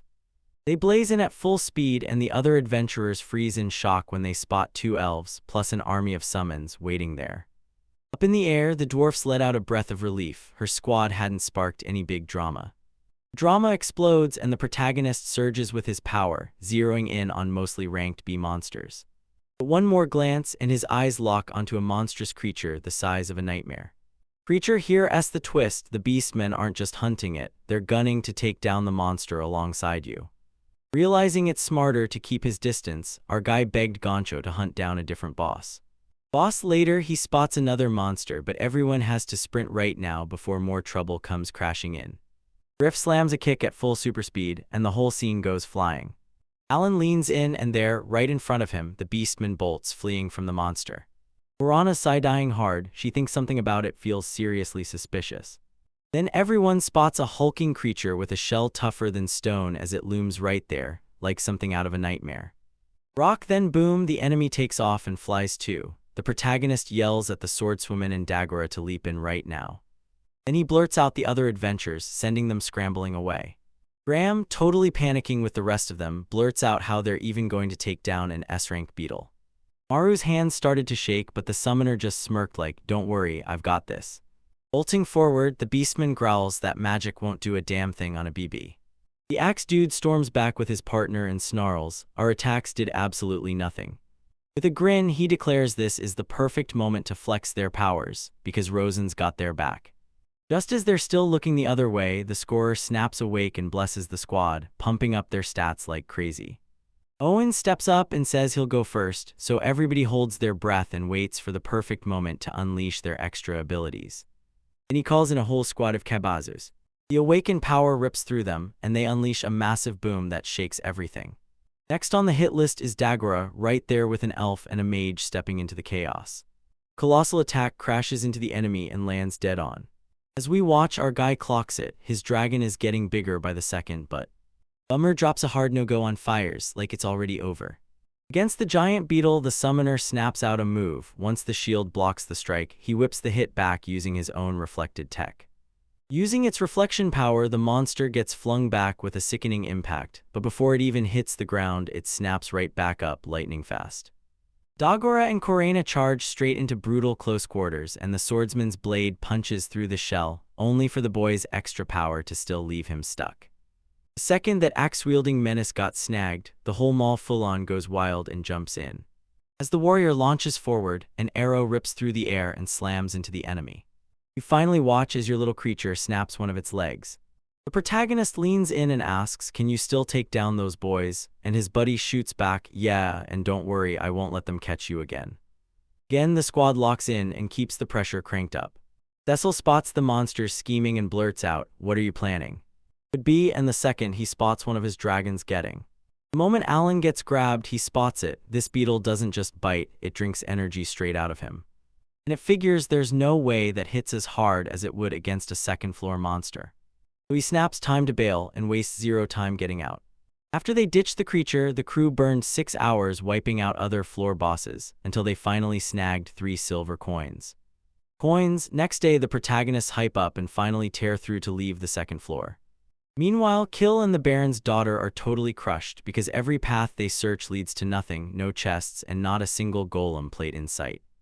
Summoner blurts out, "I'm sorry, Maruru," and then tells her that they might snag the item on the 3rd floor.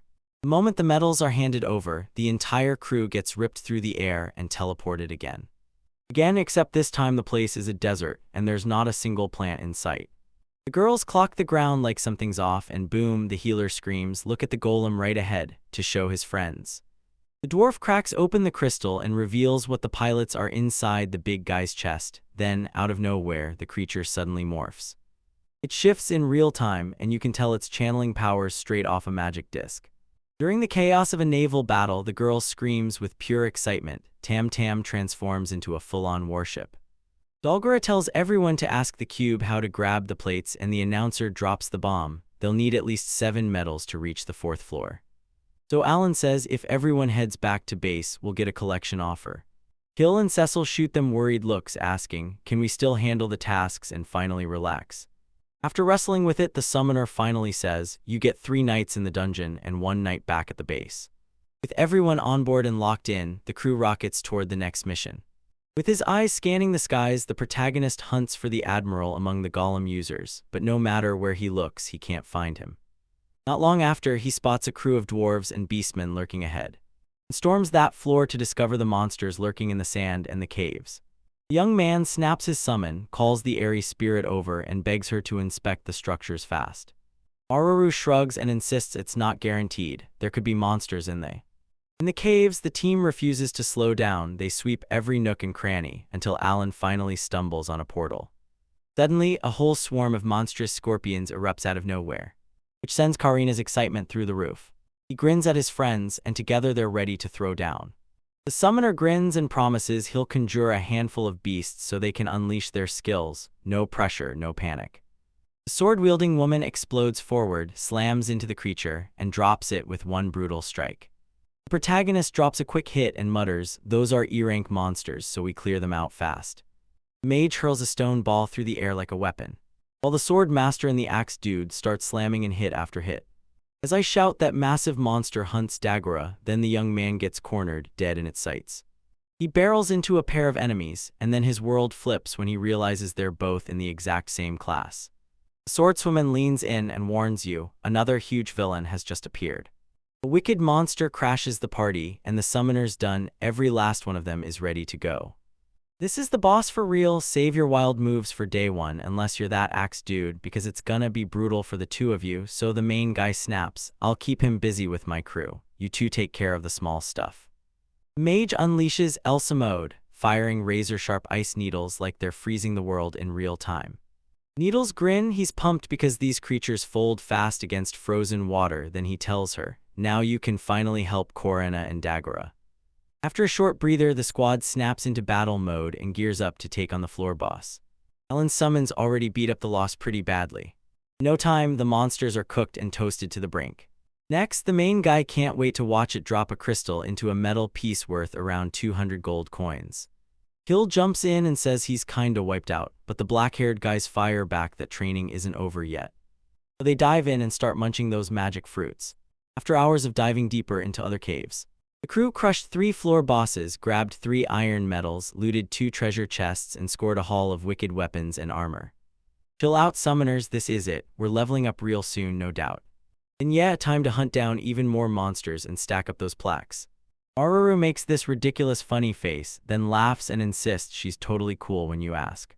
He shifts gears and tells us collecting crystals is just a matter of time, and the dwarf grins, saying she'll watch closely and learn. She sprints through it, soaking up everything she can, then a sudden noise snaps the vibe and they bolt, pronto, only to find the dungeons stuffed with chests. There are sneaky little cubes lurking in the shadows. It swaps medals and plaques, and if it's feeling nasty, it can zap you straight into a bonus or a death state. In the death stage, the adventurers get dumped straight into a monster-soaked nightmare. So yeah, stay far away from those sneaky tubes.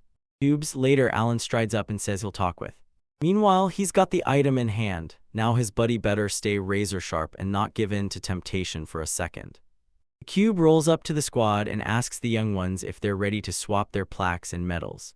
Despite his pals yelling no at the top of their lungs, the summoner just smirks and goes, sure thing. The narrator straight up says the goods must be made of iron, and you can only make that trade once, using 3 medals plus 1 more plaque. Black yo, our dudes just agreed. I wanna trade my medals. He snaps the golem's head part off and shoves it into Maruru's hands, and she immediately thanks him. Agura's got this, getting the rest should be a total breeze.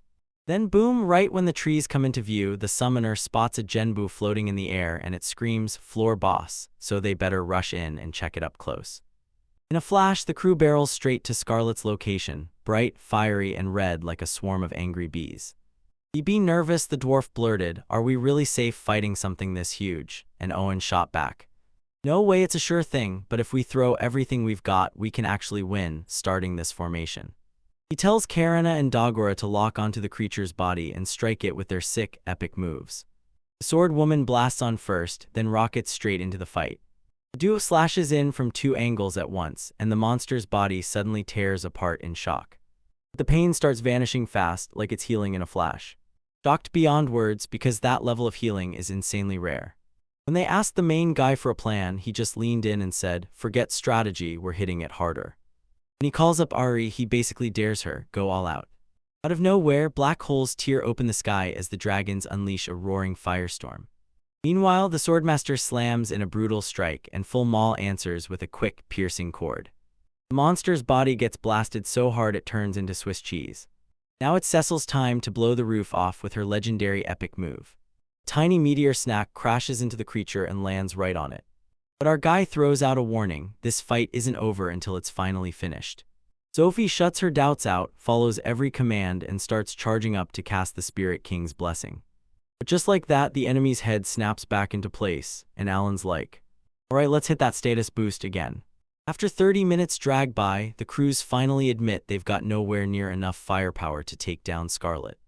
After a few days, they burst onto the 3rd floor, then sprint back to base to sort their haul, and snag almost every golem part. 20 days later, Kill leans in and asks, can I talk with that sneaky, cute one? Doob feeling lucky, the main guy steps in and lets him try his shot. Then he realizes his odds are better, too bad, because it's already too late and in just seconds. The warriors are absolutely buzzing because they're finally going for the right arm score. Maru's eyes start to glisten as she blurts out that she truly, deeply admires every single one of them. To hype her up, Alan tells her she can finally flex her skills like a commander straight out of the magical land. On the land, the dwarf finally snaps and calls in Tamtam from outside. And he points out that the golem's deadly skills are on display, right behind the disc.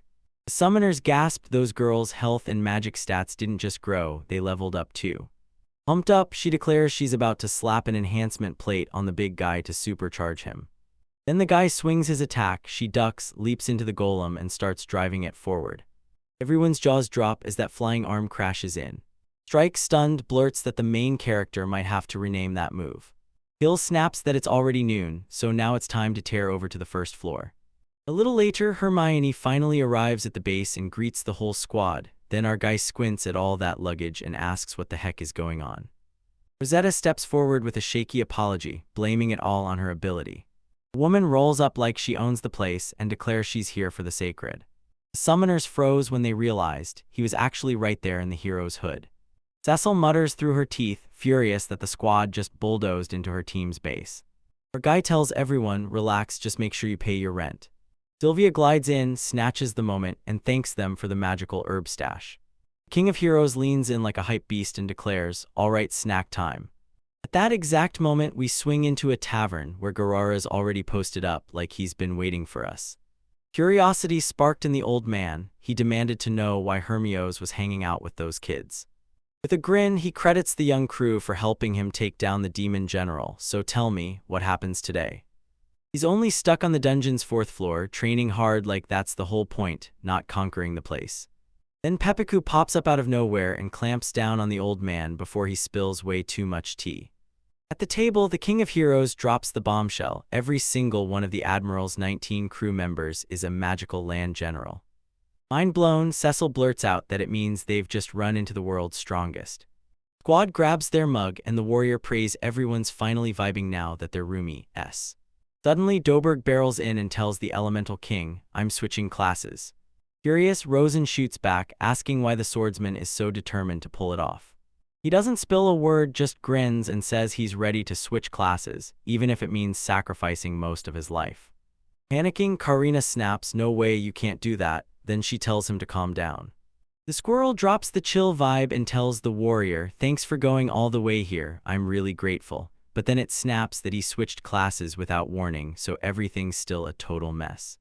The swordsman finally gets through, and with a grateful nod, he thanks the creature for listening to him out. The main character's completely thrown, he just can't figure out why Doberg is risking everything. Then boom, someone crashes into the tavern, shouting that they've got the summoner they need to find. The moment he stands in front of him, the guy demands, so you're the one who saved Yuru. With a grin, our dude says he's totally sure that warrior next to the stranger is the same one from the BB battle. Battle erupts, and right in the middle of it, Zeuven Albahar steps up and proudly declares himself the Beast Kingdom's second prince.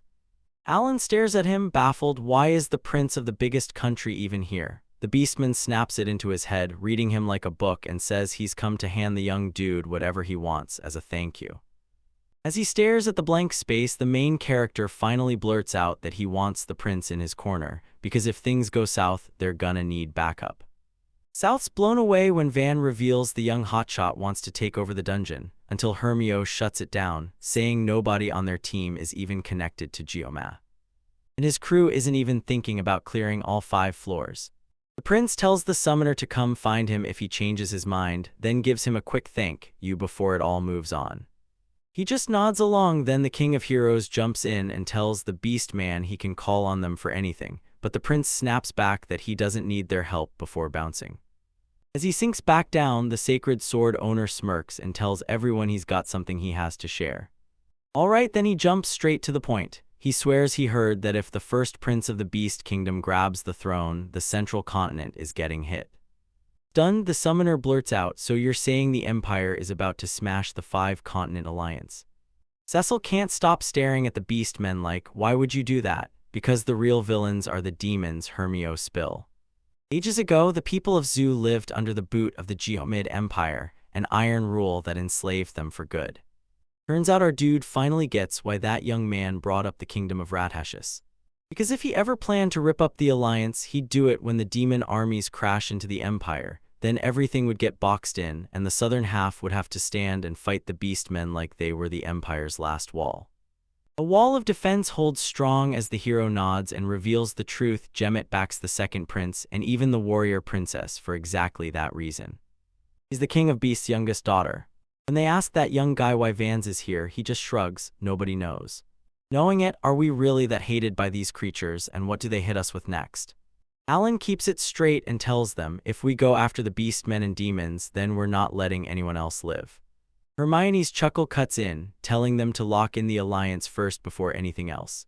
Outside, Cecil was fuming, like, this is unbelievably frustrating. Karina steps up to the summoner and demands, "You got a plan?" And he shrugs like, "Nah, everyone just relax and we'll be fine." Chill. Sophie blurts that the elves already dragged the heroes back in Mararus, and the dwarves did the same too. Down at the base, our dudes lock in. "Let's storm that dungeon like we own it." Squad goals. A month rolls by and Alan's still grumbling, because Rosetta keeps crashing his bubble. The Baron's daughter drops in and asks if they're ready to start. The warrior throws back a laugh and tells her not to sweat, he's got the hero covered. Then Rosen rolls in to eyeball everyone's stats. He's out here crushing it so hard that even the gods are looking up like, "Damn, that's impressive." When they get asked about switching classes, the summoners still won't budge. They stay stuck and it just kills the mood. The Elemental King steps up and declares, "Get ready, I'm about to unleash my magic." Everyone's buzzing, dying to see just how hard they leveled up. Sylvia shot them a look, "Are you just gonna keep staring?" And the heroes are like, "Yo, we can see the levels too, this is actually crazy." While Dilberg just stays locked in silence, dreaming that someday he'll get to change the class. Alan leans in and tells Sophie, "Start bonding with those tiny spirits right now." Next day, squads tore off from Rosenheim, racing into whatever came next. In the capital, the princess and her crew are buzzing with excitement over how far the rebuild has come. And the story jumped into the element. The Elemental Kings rally the elf and help her lock in her very first spirit contracts, until there's only one final contract left, hanging in the cold where the Dark Elves used to dangle. The boy points at Corpicor and tells the princess, "Come on, check it out." She slides right up to the little guy and asks straight up if he's willing to sign a contract. When they asked if he's solo the boys, he just smirked, "Nah," and the crew tore off after getting into it with the elves. Sophie asks if she can help and the spirit tells her, "Can you vibe with my people?" So the princess promises she'll keep talking to the Dark Elves. Tiny heroes overflowing with gratitude, and then bam, the contract snaps shut for good. Stand back and watch, because the heroes are locked in. World peace never comes easy. You've got to aim higher than just smashing the bad guys. At last, the moment's here, time to smash our way onto the dungeon's 4th floor. Agora can't help but wonder, can that salamander actually throw down? He goes down, then someone spits right back at him.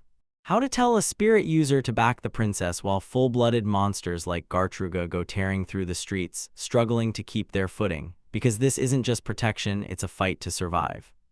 After he stacked every single metal into place, the whole squad gets yanked through space and teleported in an instant. Elsewhere, Cecil's are my feet splashing in water. The hero nods, and right in the middle of the squad's hype, he grins and tells them, "There's a ton to do." Everyone froze when they heard the brutal truth. Now they had to beat every last floor. Climb past the floor bosses, crush every S-class threat in your way, and then finally push on. Arms crossed, the summoners basically said, "Yeah, no wonder," and the hero sure wasn't buying into dungeon conquering. Up in the air, the Baron's daughter blurts out that they've been riding on one giant lily leaf the whole time. The squad locks eyes on the Admiral and Hermios, right there with their entire crew. Agora sighs like, "Walking, that be such a drag crew." Ahead of us, our dudes finally stumbled on some rank after a whole month. Monsters gear up, let's level up right now. Aruru rockets forward, yelling for Tam Tam as he jumps. It's towering over the enemy like a monster, massive even though it hasn't even reached full power yet. Then the golem slams forward, and those shattered pieces start to sparkle with dazzling light. With a brutal killer spell, the mage rockets a blast straight at the enemies and drops them in seconds. Karina and the axe-wielding guy join forces and take down the same creature together. As one, the creature raids, then they all swarm in and strike together. Till at last, only one monster remains standing.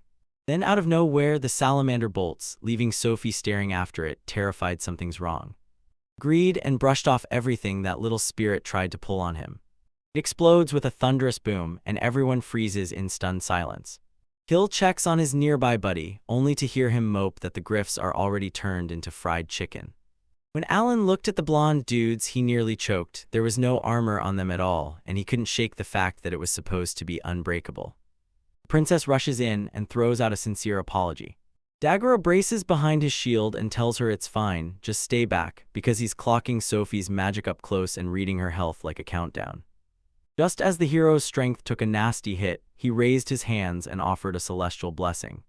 Rosen blurts a warning as the girl dances, clutching the salamander like it's precious, "Just be careful." Our dude's dead set on it, everyone's gotta keep a close eye on that elf during the next brawl. Hands over a recovery ring to her right side like a total boss, no hesitation. When they ask if Maruru's really chill, she's like, yeah, I got this. And claims she'll lock it in and fix her goal in no time. Because she's got that repair skill, she fixes things like it's nothing. The treasure chest suddenly bursts open, and out shoots a ring of knowledge like it's straight-up magic. Gil opens his mouth to speak, but Cecil's deadly stare cuts him off, so he pivots and suggests they just crank up her attack power instead. August storms in and Dagora is practically buzzing. He's raring to go, yelling that it's finally his turn to face Doberk. Back at base, Alan hunched over his gear, frantically crafting stuff with FOMO eating his nerves. Meanwhile, Sophie is scrambling to keep Kenpai from going out of control. Somewhere else, the Baron's daughter can't stop staring at Rosetta and asking, how the heck did she land in the hero squad? Rosetta grins and tells you she met the hero while she was running with bandits. Then she decided right there to join the crew leans in as Hermione nods, then the whole truth spills out. Elmia just said the girl's future is in her hands. Her feelings would mean something, so it'd be awesome if Cecil started trusting her squad way more. The main guy shows up, switches the whole vibe with one sharp question. Can you find Calcum on the 4th floor? That's where the hero came from. Seems like totally, because his crew hauled them up from a shell buried deep in the ocean. Of course, Rosetta's ruthless treasure hunting skills are what dragged everything on, even if it meant we were late. Later, the whole crew storms out to grab some food. In the tavern, Arrow spots the summoner and leans in, asking if he wants to join them for dinner. The beast girl fights to swallow her fury the second she sees a human, and then, instead of an attack, they start chatting about the dungeon. Alan can't stop wondering, can he slip the dude some intel and grab answers? And he discovers the first prince is bullying those creatures into the dungeon for a whole year. But on the way, they run straight into Zhu, who's dead set on taking over the whole place and ruling as king this summer. Summoner's like, whoa, this mission is brutal, and they're already sweating. And the young dude nods, then blurts out that Baku won't let his bro get a real team.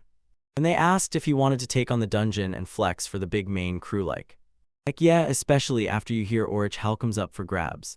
The very next day, the young kid fires up some gambas and charges straight into the ocean.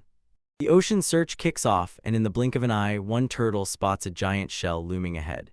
They dragged themselves through the search, then, hours later, the truth hit hard. They hadn't found a thing they came for. Our dude snaps to a new plan and clocks an even bigger shell up ahead. Before Alan even gets a chance to move, the enemies crash the scene right in front of him. Up in the air, Alan shouts to his friends that one of the monsters is an S-rank floor boss.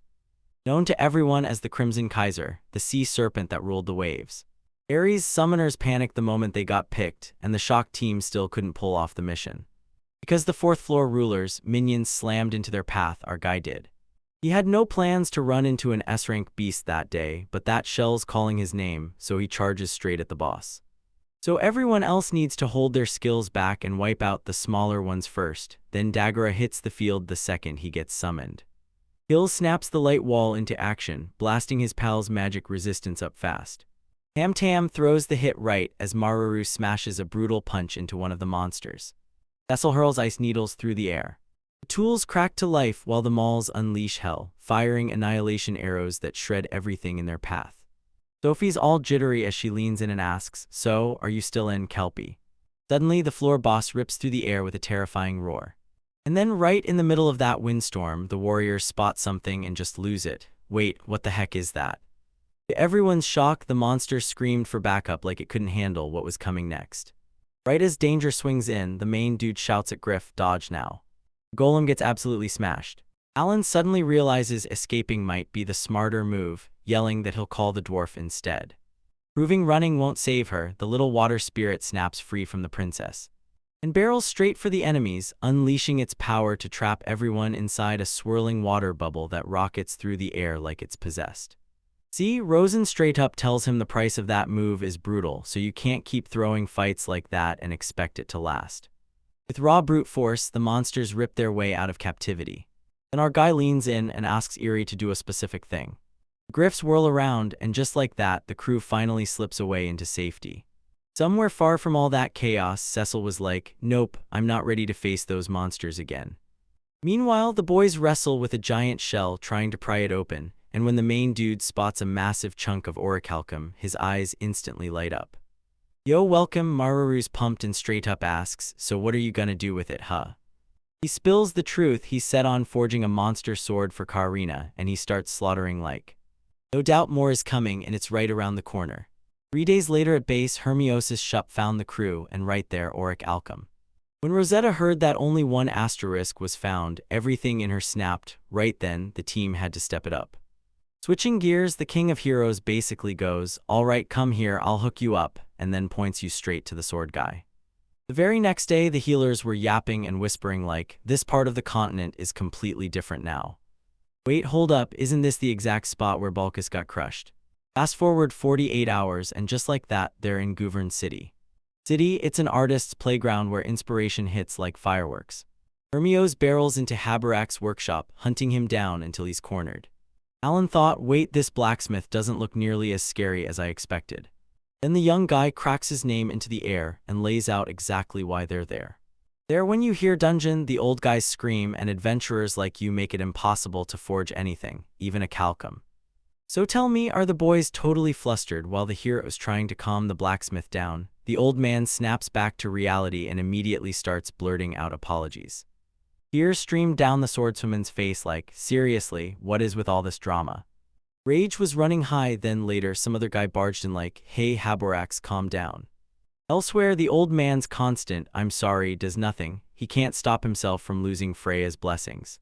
Turns out ever since the continents smashed together, the Empire's been hyping itself up to Grant. Granny's stunt angered the fire goddess and lit a fuse of fury against the dwarves. Rosen lunges in no hesitation, then Freya isn't gonna leave her crew hanging, so he's going to confront her face to face and ask himself. The blacksmiths shout, wait, who's the squirrel? And Sophie snaps back, it's the elemental king, the protector of the elves. Later, the creature's back got revealed. As they clash with the demon army, the S-class generals punch straight into the god's realm. The main dude says, no wonder we didn't spot a single S-rank monster, and the elemental king backs it up, demons were all hunting in the god's realm instead. But smashing what the creator goddess built, that's no easy job. Freya's temple crumpled under the blow, and the sacred treasure vanished.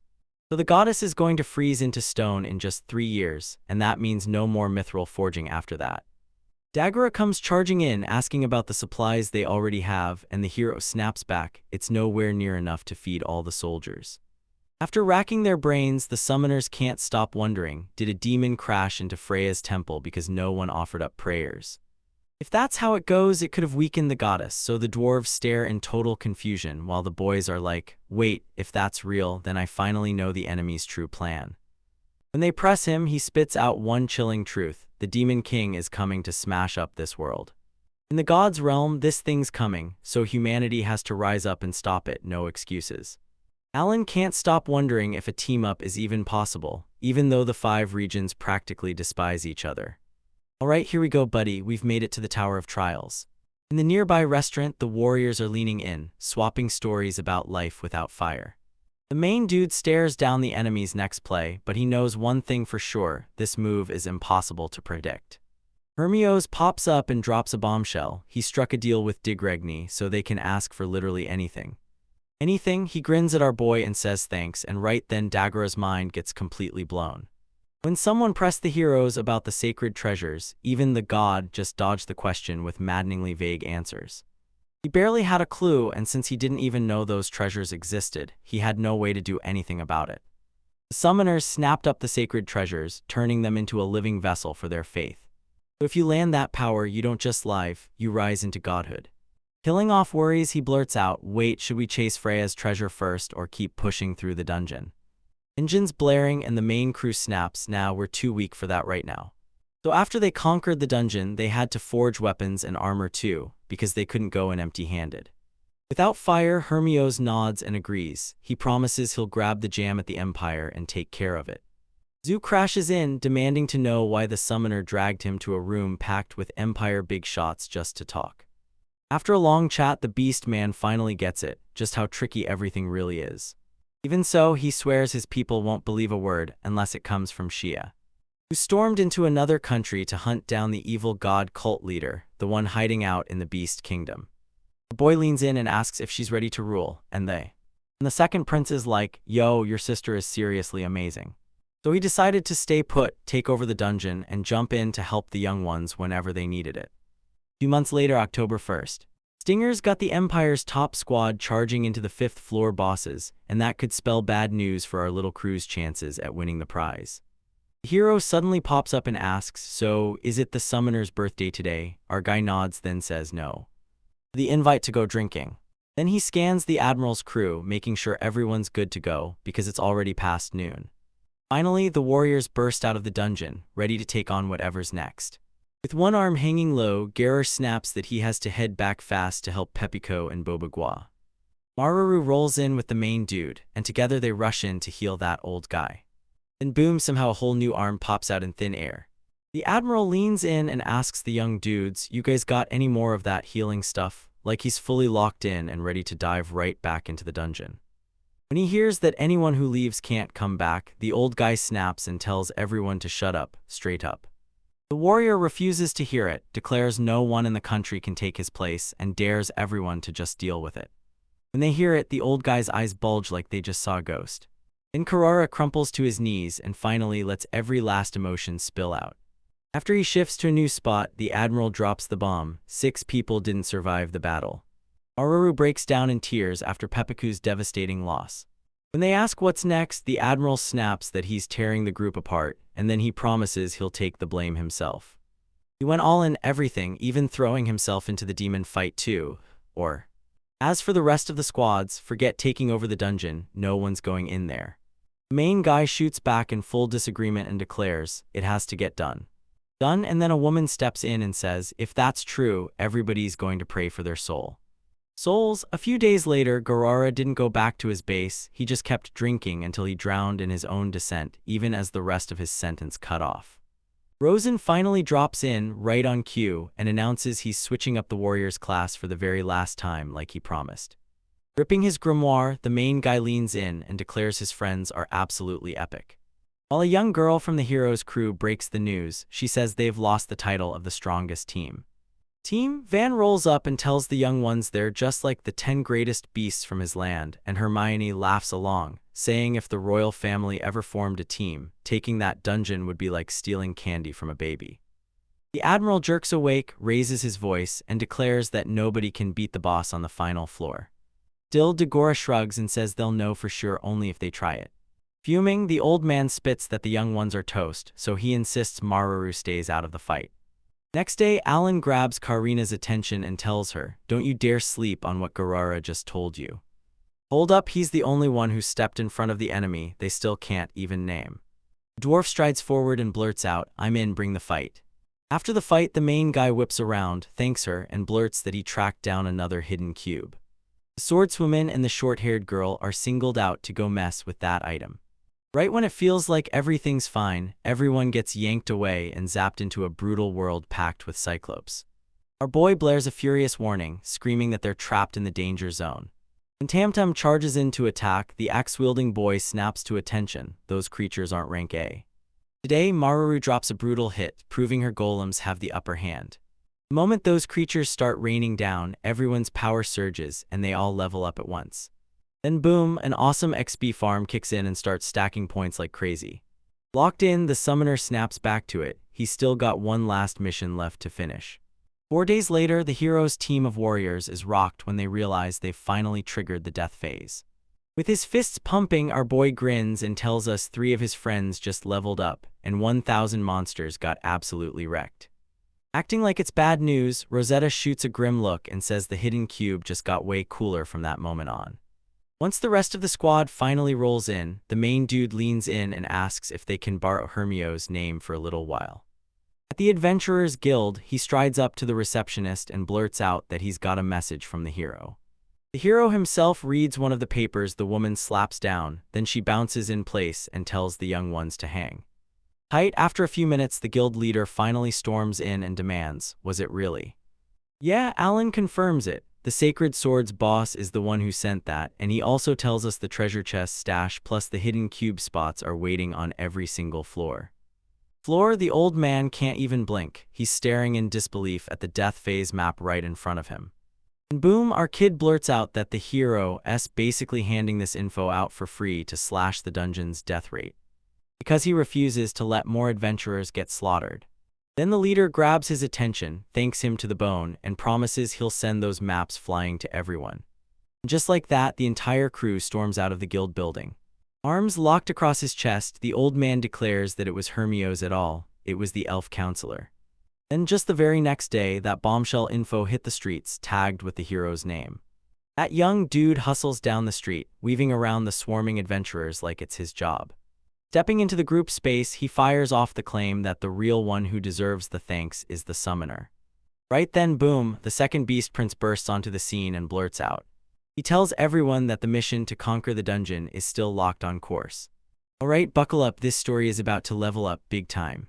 He lifts his voice because he's determined to get his squad home, and he wants to make sure they hear a huge, heartfelt thank you. In November, game junkies are going wild over the new gear, swearing they're ready to wreck those S-rank monsters. And on the second floor, the main dude tells everyone to start with the BB, no extra skills required. Maruru doesn't hesitate, she follows every order and calls the tam-tam at once. As the beetle crashes onto the ground, the summoner snaps his fingers and calls the Arapans into the world. The creature explodes forward and rips through with its ultimate special move. He unleashes a whole flood of formic acid. Our guy snarls that he'll keep the heat coming, but when his summoning hits, a dodge tries to slip away and gets snagged hard, and then Dora shows up. He hurled scorching flames up to help choke out the formal fires raging from the flaming dragon arrow. And boom, Kurena and Dagora slam into close quarters combat, explosions roaring all around, but the enemy refuses to go down. Kicking, and then the main guy grabs the moment and tells Sophie to take over from here. She nods, then blasts the order, summon the salamander for backup. The spirit bursts in and whips the beetle into a blazing fire tornado the instant the host Alan racks up a staggering 120 million XP points, but when someone asks if he leveled up, he lets it slip. Nothing's changed at all because the demon general cracked him open and shut it down. The axe guy stomps in and boom, he claims he just uncovered a copper medal trapped inside a crystal. Pumped up, the summoner declares it's go time and orders everyone to crush Scarlet. On the third floor, the whole crew straps in for a non-stop assault. Then Cecil decides it's finally his turn to swing, but 3 hours pass and the enemy is still standing, getting knocked back and snapping right back to life. A few days fly by and Sophie makes her final class switch, sealing even more D before the moment finally arrives. And boom, more deals. Turns out the elf can now unleash Gale, Dryad, Pygmy, and Nymph. In December, the squad goes for broke, hunting Scarlet and trying to take her down. Scarlet for the 4th time, Tagora was blazing with rage, cranking his attack power to the absolute limit for the showdown ahead. The main dude straight up warns, healing's gonna crawl, so you better watch your steps and be smart with every kill. Careful, the Baron's daughter drops a mini meteor from nowhere. Now it's Maru's turn to flex, right in Tam Tam's face with that brand new setup. Golem surges with power, stomps forward, and summons lightning with a thunderous roar. He sliced through the air with a lightning-fast sword swing. The monster's body gets hacked apart, and a piece of it gets sliced right off. And just like that, the healing grinds to a halt. Our guy grins and claims he finally gets it all. Seeing the creature scramble to escape with the princess triggers her secret extra power, right on the edge of activation.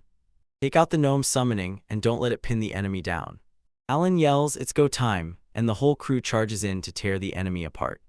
With a brutal strike, the killer blow slams the giant worm into the ground, then it crumples, and a massive 250 million XP shower bursts out.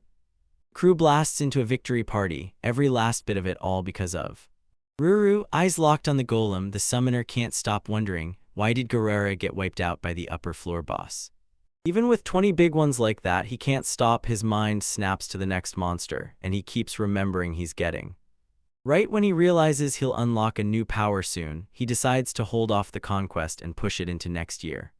That year, on January 1st, the squad crowds into the Tower of Trial and rings in the new year together, like a toast with stakes. Turns out God handed the church an oracle, so they could supercharge the class change system. Dropping in April, so when they ask Rosen why he's been quietly pulling off sacred treasure thefts, he shrugs and says it's to keep the world safe. Jill, our guy, dead set on uniting humanity, leans in and says he can't wait to kick off the class chain. A few days later, back at the base, he bursts into celebration because he finally sees his synthesis come together. His skill levels up, now he can summon a full pack of 80 peeps. The young dude checks his equivalent exchange attribute, and his grin lights up like he just struck gold. So he can finally breathe easy, no more panic about running out of that crystal type just by stepping out. He bursts out and yells that he's about to test his summons in the dungeon. In the dungeon, the others beg to tag along. Our guys shrug and say sure, but then they tell them, just watch. Watch this. On the second floor, the summoner barks out his rank, and a pack of A-beasts comes roaring in. Okio-san stands there with Tsubami and Solarin, grinning like it's destiny, and tells Tako, "It's a real pleasure to meet you, kid." Mako vows she'll be just as useful as Hate, while Rakanal stays silent like he's holding something back. When they see how huge Hatch is, the warriors can't help but wonder, did the summoner just get way too op? He cracked open the grimoire and dove straight in. Our guy leans in and says, "Yeah, it's huge, and my creation stats just blasted to 10,000 points." Frustrated as hell, he still can't tap into the commander's skill. Then Cecil rolls up and asks if there's a single creature this guy hasn't already summoned. He's summoned, then he nods once and shouts for the Marys. Chris gets hit with the impossible. An angel bursts onto the scene and leaves everyone absolutely stunned. The summoning twists in place, stares at itself, and then, finally, Alan hears its prayers answered. So now it can finally hunt down Kubel. As Rosen introduces himself, Kill's eyes lock onto the first angel face to face, right there in front of him. Angel, yeah, the very same one who works for Elmia. Turns out every god has an angel working for them, and this one's the real heavyweight, the big deal. Totally baffled, the main guy demands to know why that creature suddenly started summoning in the first place. Mary spills the tea. When the Demon King's squad stormed onto the gods' turf, their leader got absolutely clobbered by the top general, and they told him to dust himself off and come back swinging. Then the angels swooped in and made a full confession about everything that happened after I bit the dust, right there. The hero squad stares in shock. Wait, this tiny dude really went through all of that just to help us humans. Angels bow their heads, whispering that he's the mastermind behind the summoner class too. And yeah, the creation goddess was like, no shortcuts, no op powers, so he's been grinding his ass off just to get here. Alan gets it. That's it. When the summoning started, they wanted to dodge the grind at all costs, and Mary's all hyped. I'm like, bet, let me show you what I just got. A few hours later, boom, the clock keeps ticking and everything is about to shift. Everyone's glued to the angel smackdown while the S-rank beast is about to steal the spotlight. With the thunder of judgment finally unleashed, he slams Kaiser down for good. Our boys were fuming. He couldn't whip up more creatures like that. Maruru's just like, "One angel's plenty, trust me on this." But this fresh summoning feels like I'm stuck running on half power, bro. When they ask how he got beaten by Kubel, he just smirks and says the general could wipe out all the youngsters in one shot. The summoner quizzed the angel, asking if she even knows the last floor's boss. She had no clue, but she swore she'd back him up and use her skills to help. Sophie's pumped, but Corin can't stop wondering if they've got what it takes, even as she keeps her eyes on every juicy bit of loot. Loot Owens had every medal in hand, and then he tore straight for the 5th floor. 10 days later, the squads are gearing up for battle. Gerard is out here like, "So don't test your luck with the final boss, kiddos." Right before they launch, Hermios leans in and goes, "I think you can get out, just don't drop your guard." On the 4th floor, the summoner slid in the final metal slot with a snap. He had to stay razor sharp because you never know when the next wave of baddies is gonna burst in. They teleport in and bam, the world is pitch black. Out of nowhere, the paths blaze to life. After the Admiral's advice, the heroes jump the next step and start pushing into exploration. After digging around, Cecil finally blurts, "We can't face that boss without copper, iron, and mithril." Our boy Smart goes, "Forget the rest, let's smash the copper room first." Next, a cube snaps into view. Teleportation is about to kick off. Inside, they come face to face with a towering, unstoppable golem. Or bro, it totally feels like we're standing in a dungeon boss room. Realizing this S-rank dungeon is loaded with mid-bosses, the summoner snaps his gaze to his cards. Then he blasts out a call and brings the whole squad in, Mary's included. Mary's grabs the mission to sniff out an opening, then the angel rockets straight at the giant. It's huge until it flips the script and slams the summoning right in your face. Alan can tell those enemies hit with serious firepower. Bert snaps into action, his angelic aura flares as he summons Orochi. A gigantic 3-headed dragon crashes onto the scene and jolts the warrior to his core. Except the summoner, he could feel it coming the whole time. Orochi unleashes a roaring burst of flames, scorching everything in sight. Everywhere you look, the enemies' bodies get scorched by hellfire, burning straight through to oblivion. Fire swings back hard, and just like that, the big guy drops the dragon with one fewer hit. Head still, the hero snaps. Kill doesn't need healing for the sum. Summoning because it delivers insane regeneration, like the kind that keeps coming back for more. Once the test was done, our boy leaned in and told his crew, "All right, now we hit harder." Maru barrels in with Tam Tam, and the squad instantly launches a brutal, massive team attack. Dagger blurts out, please tell me this is gonna work." As Korana whips her sword through the air, Sophie frets, she's sure the spirit attacks aren't even landing. The sword woman presses her luck, asking if she should unleash her extra skill, then the hero snaps, "Hold it, wait." When the signal hits, Mari snaps into action and unleashes his attribute Grant. Now every warrior can unleash lightning straight into the enemy's weak spot. Cecil was the first to step in and test her brand new power. Then her squad charges right along with her. Our guys dug in, and it cleared the path wide open. Today, with the road finally clear, the angel drops his judgment thunder, but the golems still refuse to fall. Alan huddles with his friends and orders them to unleash every extra skill they've got. In the blink of an eye, the enemy slams to the ground, lights out. The summoner rips into the treasure chest with blazing excitement. He was thrilled to score an S-rank crystal, plus a copper golem medal and a mithril plate. As soon as he spots that wooden chest, it slices through the next figures, then the loot hits, silver and gold. Cold Cecil stays icy and calm, then drops the bomb. There's only a 10% shot at that silver chest. Sophie spots a cube at the end of the corridor, sealing the squad's very first win. 3 days later, back at Bates, the summoner pulls everyone in and drops the bombshell. There are 3 more bosses waiting, besides the one they just faced. The floor boss tries to stay cool, but he's shaken because that copper golem is a little weaker than Lee. Chillin' on the couch, the admirals all together. This is the one baddie we're finally gonna smoke, no question. Up next, the golems turn into iron monsters, so yeah, it might be time to throw in the towel, even Hermios. Right after the old man sends the hero tumbling, he blurts that his crew never got the sacred treasure, so it has to be sitting on the lost continent. The main guy dials Mari's and calls her up. Harris asked if the angels had any info on the item, and the creature told him, "Yeah, I've seen it once," then kept changing its appearance like it couldn't stay the same. Listen, Dagger S in a full-on grumbling that if the gods just showed up, it'd be a total breeze. The angels are like, "Nah, follow this," and they point you straight to the right path. But sometimes they bend the rules. Everybody went still when they heard the summoning would fail if another race, not humans, had already taken root. Maris bursts into the conversation, explaining that whole species just got wiped out recently. Even the beast men, who's still nursing a grudge against humans even after all this time, so he reckoned humans and demons came from the same neighborhood, and they both deserved a fair shot in court. The angel spills this bombshell. 50 years ago, the goddess of reconciliation was sent to judge the troublemakers, and Nada got her done. But her shadow still terrifies everyone because she doesn't just judge mortals, she can even sentence other gods. The young crew was buzzing, yelling that the goddess absolutely had to be Alan. As he puzzles over whether the gods are secretly pulling the strings behind this angel, especially since it's one of his summons. Chat keeps going and the tension just won't quit. No one has the faintest clue the Admiral is eavesdropping from his secret hideout. Next day on the 5th floor, the squad charges straight into the Iron Room. The room looks almost identical to the copper one, until you spot the 2 giant golems looming in it. For the first showdown ever against those 2 Class S monsters, yeah, he's going in. Alan blasts the call to his troops. Mari storms in and wastes no time. She tests the baddies, checking if they can morph. Turns out somehow they can asterisk. One golem whips its hands into a spear, while the other slams a shield into place.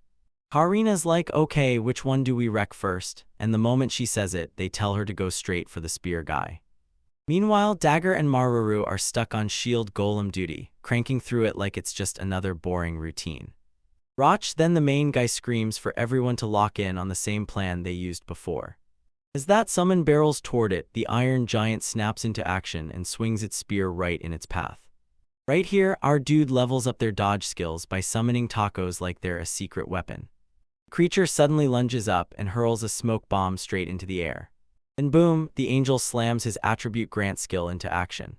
Right before he slammed his Judgment Thunder attack down.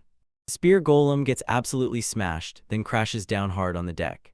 The summoner snags another billion XP, but his gut tells him the enemy is about to get way tougher. Then boom, the giants pull back, burning through repair energy to regroup after the shock.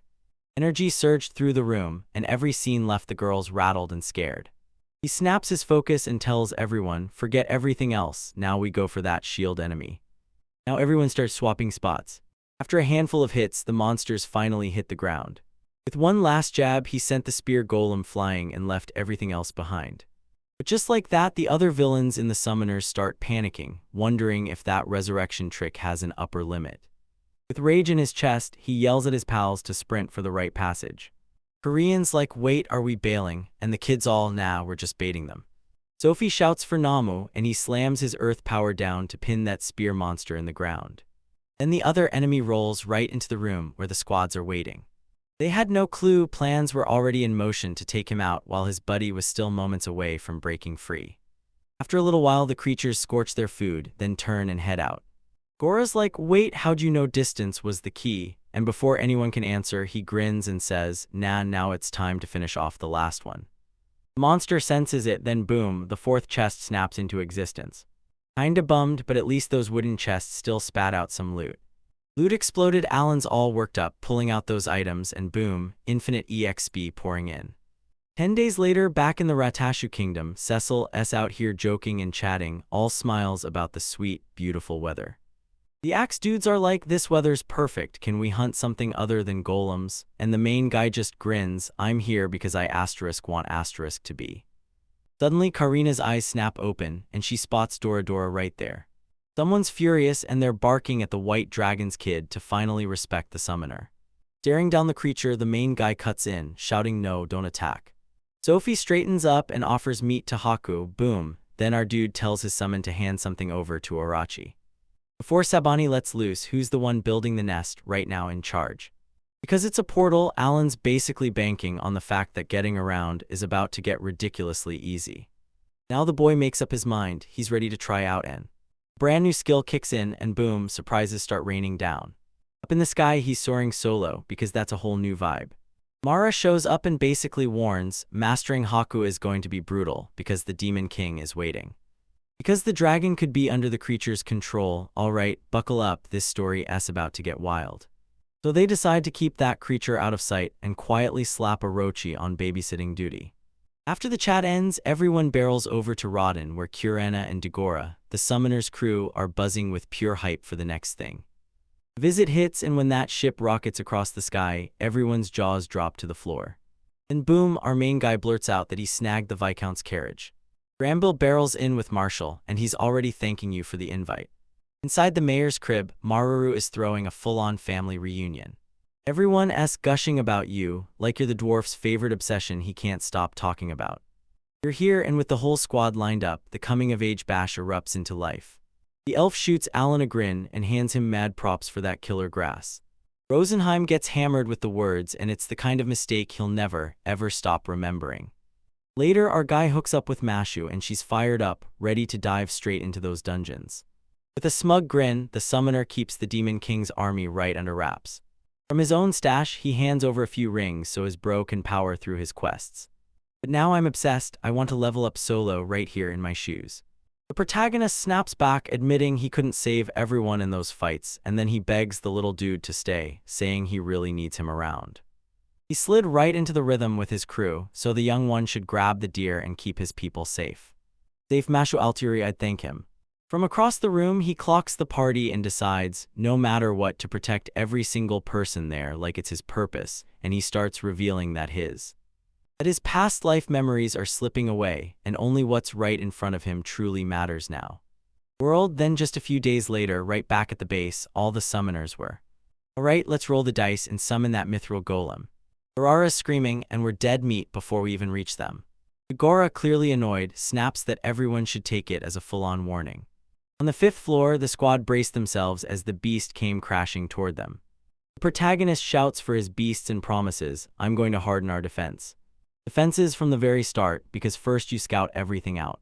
I don't even know where the enemy is dragging him. It surges into the air and starts blasting everything with its cannons. Maruru orders Orochi to stay back with Tam Tam, but that doesn't stop it. Both of them get slammed hard and the dwarf groans, both my arms are toast. Karina and the axe dude rush the big guy head-on, but he zips aside like a pro and makes their attack miss by a hair. The sword-wielding woman is screaming, I can't keep up with this golem. He slips back, then the enemy unleashes another barrage. Maul unleashes a crushing shot with his massive arrow, and while that chaos erupts, Sophie begs Nymph to heal, using Kill. Magic's a dead end, Cecil's like, haven't we already seen enough? The boy nods and pulls Rockinol right into the chaos. The summon ripped through the crowd and left everyone staring, shaking, confused, and terrified as the full shock hit. Alan freezes the shots midair, but the thing's body starts splintering and cracking. Then he can't stop himself from wondering, is it? He's sitting on a perfect amount of juice, and when everything looks amazing, he's ready to turn it into something bigger. Grim, the big guy, snaps his special heal into action with a brutal kick. Stoked fires off an order, now unleash it, because its power is doubled and he wants it hit the moment. Rockinol slams a blast into the golem and the thing erupts, boom. And the summoners were freaking out because they finally landed a straight-up sick attack move. After the squad regroups, they tally up every medal they earned. They've got plenty. They rush into the station, scanning hard for their destination. The cube tells them, challenge the final boss, just team up with anyone whose medal count matches yours. But only 4 rewards are on the table, including a juicy deal with the dungeon master. Agora leans in and demands to know the summoner's whole game plan. Sophie shoots back, yeah, I'll do it. Let the young man do whatever he wants. A month later, the crew finally spills it. Every one of them hunted down a whole 100 golems just to grab that golden chest. And the princess didn't just improve, her skill level hit the absolute max. At the base, the protagonist declares that today is finally the day. He's gonna talk about the last floor's boss.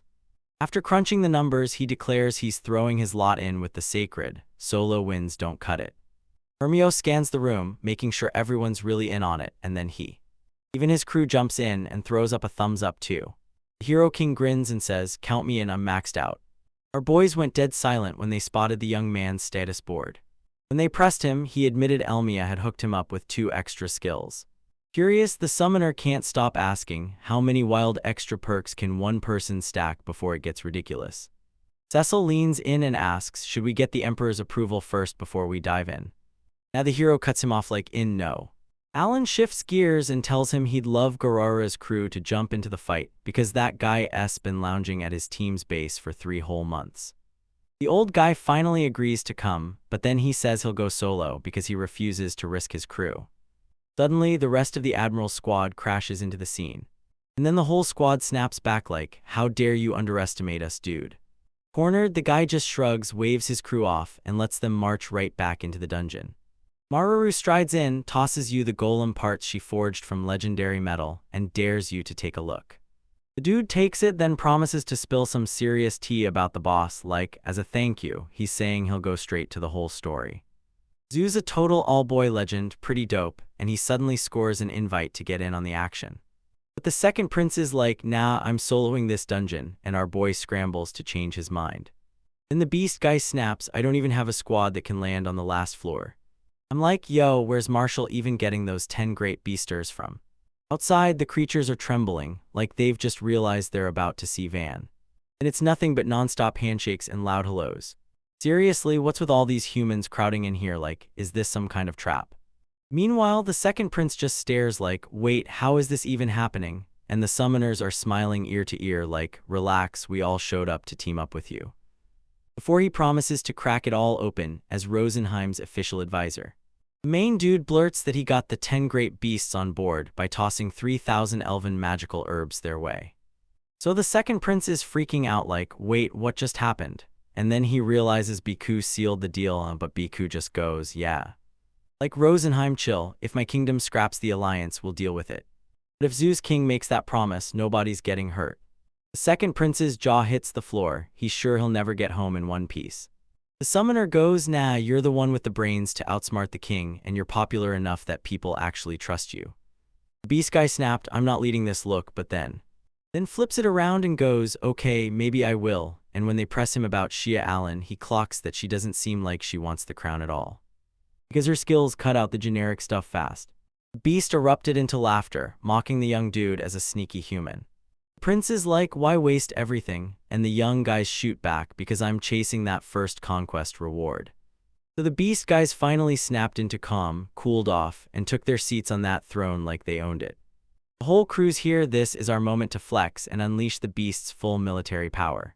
Even though it's a total headache to team up with the Geomed Empire, we've got Vans down for it. Got us hyped like, alright boys, sit tight, we've gotta talk about the world crisis. After that, they cooked up battle plans and traded skills like it was the most important secret in the world. With the summoner, Garora's like, even if we get wiped out, I'm not backing down, I'm staying till the end. The night before the big fight, they go all out and throw a wild party. Maru totally caught the admirals off guard, because the second prince didn't even touch a single sip. I'm in debt to the main guy, like I owe him everything.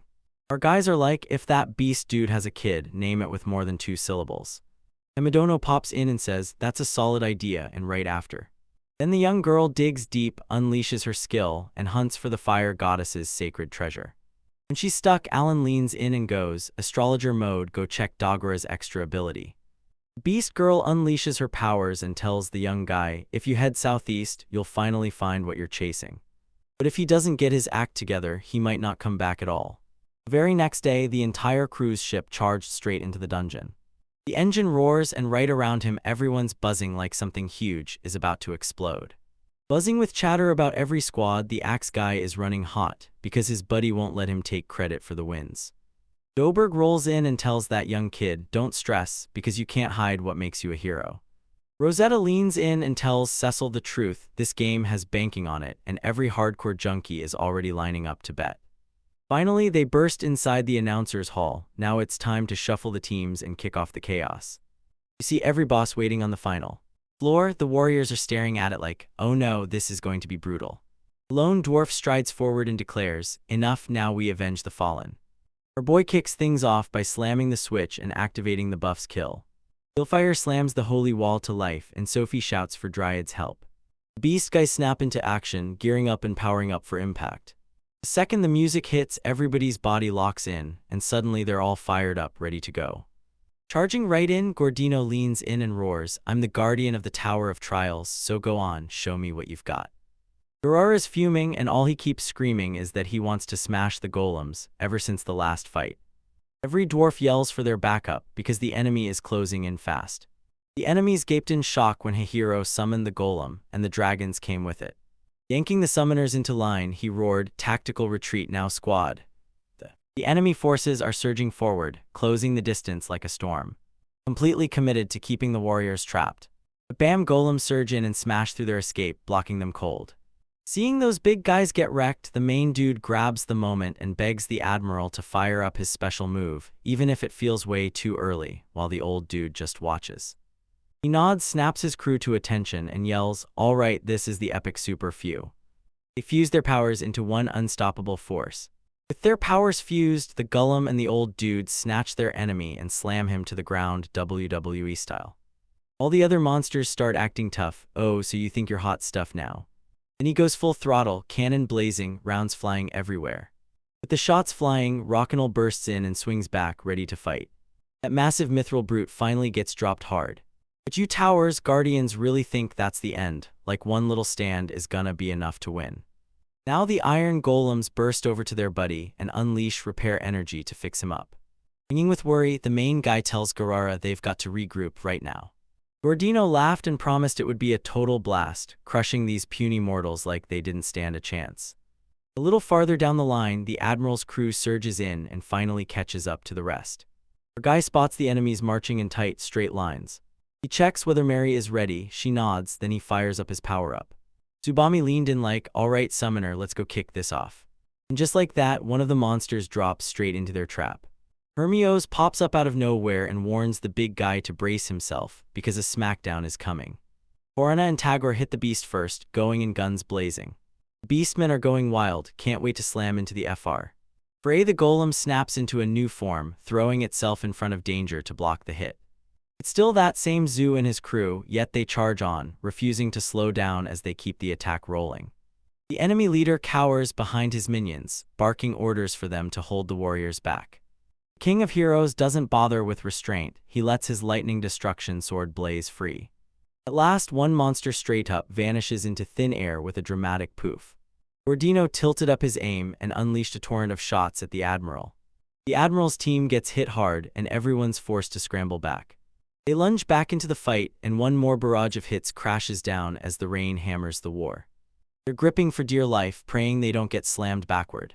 Hill bursts in and starts mending his battered buddies fast. Perfect timing relief hits the main guy as he realizes Sophie can finally tap into the spirits now. This could totally flip the whole fight, especially since those resurrection golems are still way out of reach. Wait, what enemy boss was that your planned summoner? And then he starts screaming for the iron golem, following his return instinct like a reflex. The admiral shoves the big guy hard, handing the heroes a perfect opening to strike back. Sylvia, Doberg, and Hermios trigger their extra powers, right on cue. They swarm from every direction until the iron golems finally crack and fall. Sophie goes for the final blow on the flying beast, and she summons a salamander to do the job. She joins forces with Cecil and Temidono, and boom, a massive explosion tears the scene apart. Then the whole crew crowds around Gordinho, closing in like they're about to witness something huge. The hero snaps at his crew, "Keep your eyes open, stay sharp." Showing the boss leader wants to call him out, but he's anything but like the rest. The way he demands his parts proves it. And the defeated golems crawl back like a storm, ready to merge into one mega fusion, making the monster swell into something way bigger than it had ever been before. Alan pretended not to care as the villain ranted, then snapped back into full strategy the second he heard the opening. The monster erupts into an all-out blast.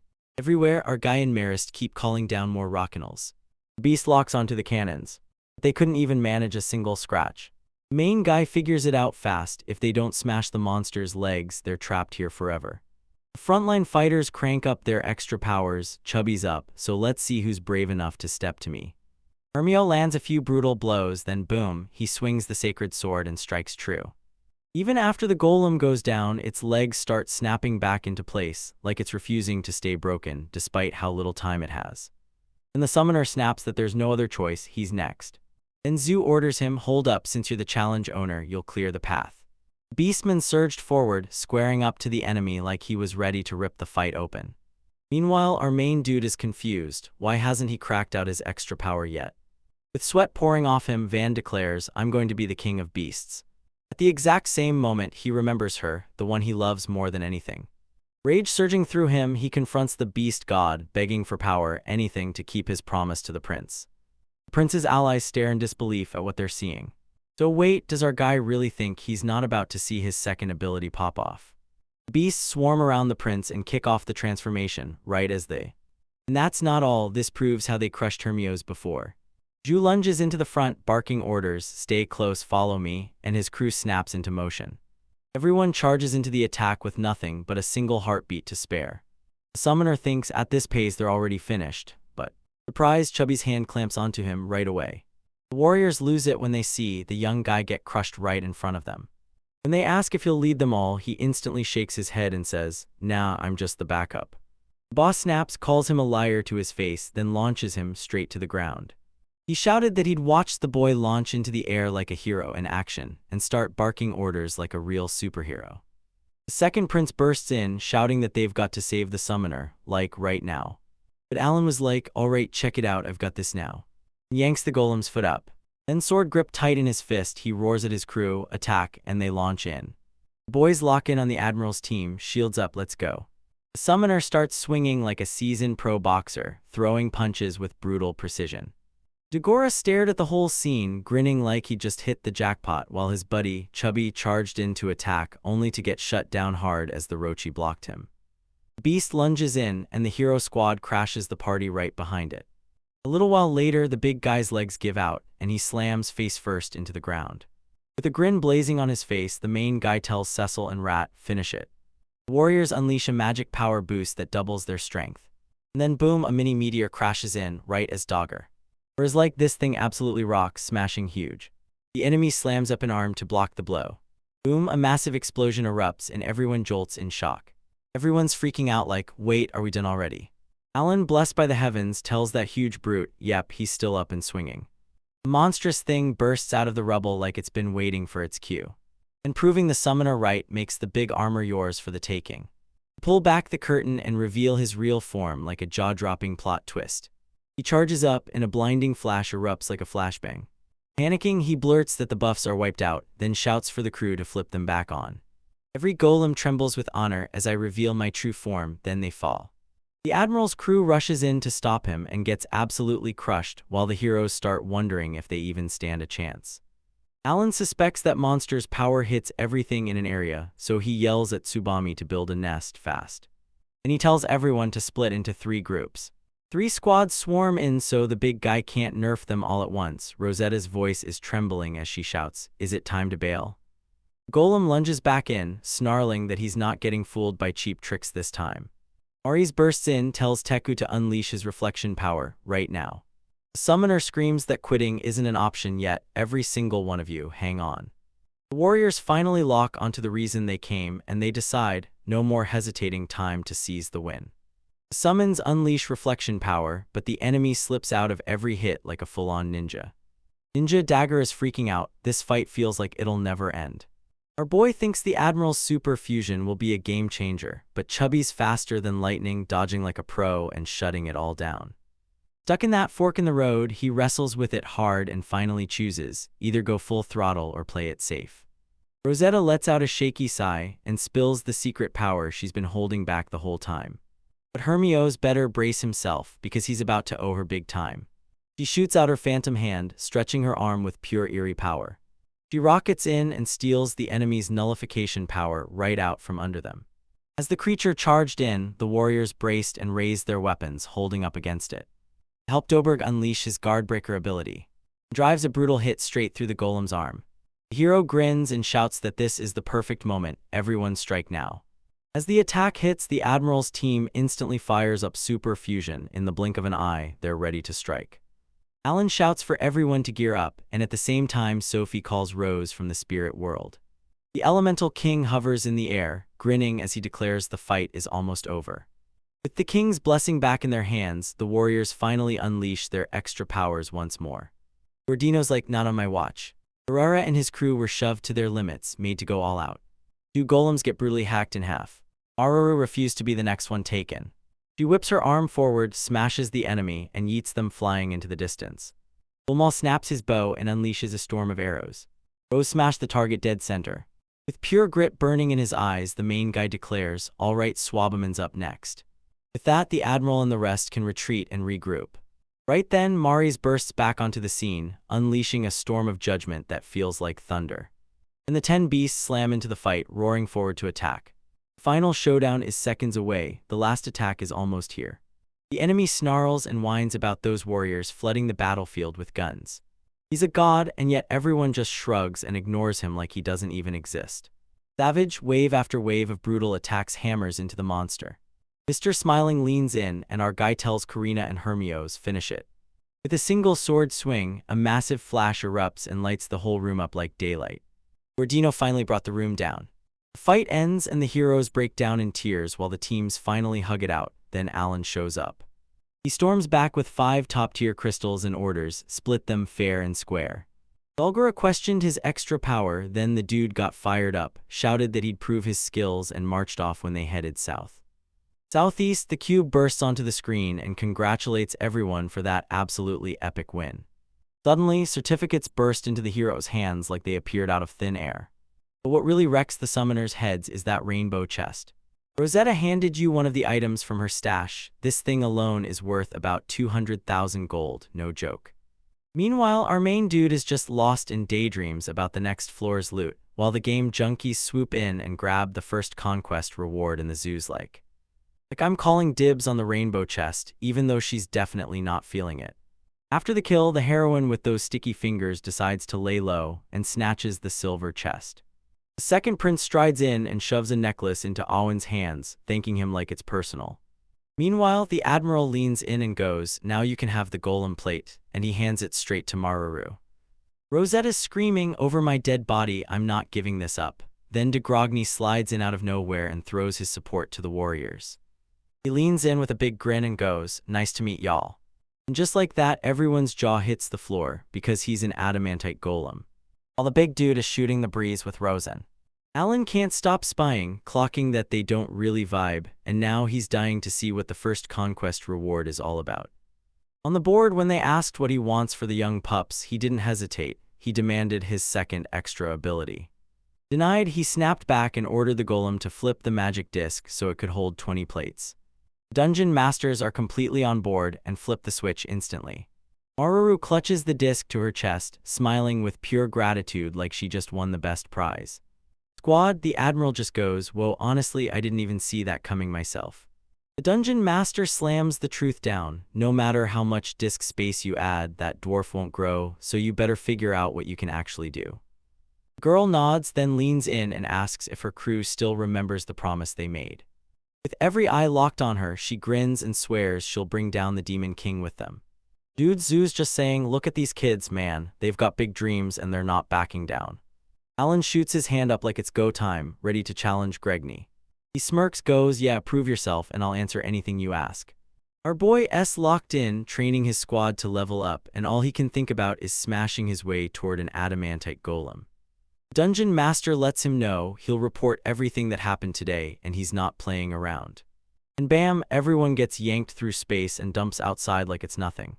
Other adventurers are yelling at the top of their lungs, begging to jump into the dungeon-conquering squad.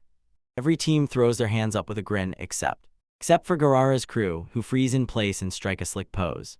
That day gets etched into history, and people will celebrate it forever. 10 days later, Karina and Kill clocked it, summoners powered up, and it was all because his good vibes were working overtime. Outside the Adventurers Guild, the protagonist locks eyes with Maru, who's straight up hauling fresh, brand new gear. Right here, the receptionist slaps the items into her hands and says the guild wants a word with Alan. Inside, Hermios beams with bright smiles, waving like he owns the place. Curiosity burns, our boy turns and demands, "Why is the whole crew here?" McCallum, the guild boss, crashes in and declares he's come to meet the dungeon conquerors. The summoners couldn't believe it. Why would this guy travel all that way just to see them? Just like that, the general asks, barely any detail, whether Zoo is the leader. He basically says the guild wants to honor the commander, so they're making him an S-class adventurer. Beastman crosses his arms and finally admits it. Alan isn't just involved, he's the real leader. The others immediately back up the second prince's story. Deborah finally sees it. Duberg was right all along. A hero's light can't be buried. Surprise, surprise, everyone expects them to soak it all in, but the protagonists just shrug like, "Nah, I'm good. Keep that extra attention." The man swears that title alone will skyrocket the young guy's goals, because it's only two. Two S-class adventurers exist, count him in. That troublemaking adventurer, Basque, vanished without a trace ages ago. The old man leans in and tells them S-class adventurers carry the same heavyweight clout as the guild's deputy chief. The summoner can't shake it. This offer feels way too sweet to be legit. Until the leader finally blurts that he wants the boy to stop being Rosenheim's counselor. Cecil strides forward and tells them it's exactly what their group's master needs. The protagonist nods, says yes, and just like that, he's dubbed the summoner of the beginning, while also tossing in advice to the guild and jumping in to help with monster slaying now and then. Herrera's like, "Dude, it's party time, let's go." The Beastman clocked the prince's sudden disappearance. In a dusty alley, Rena grilled him for answers, asking why he still hadn't gone home after that dungeon conquest.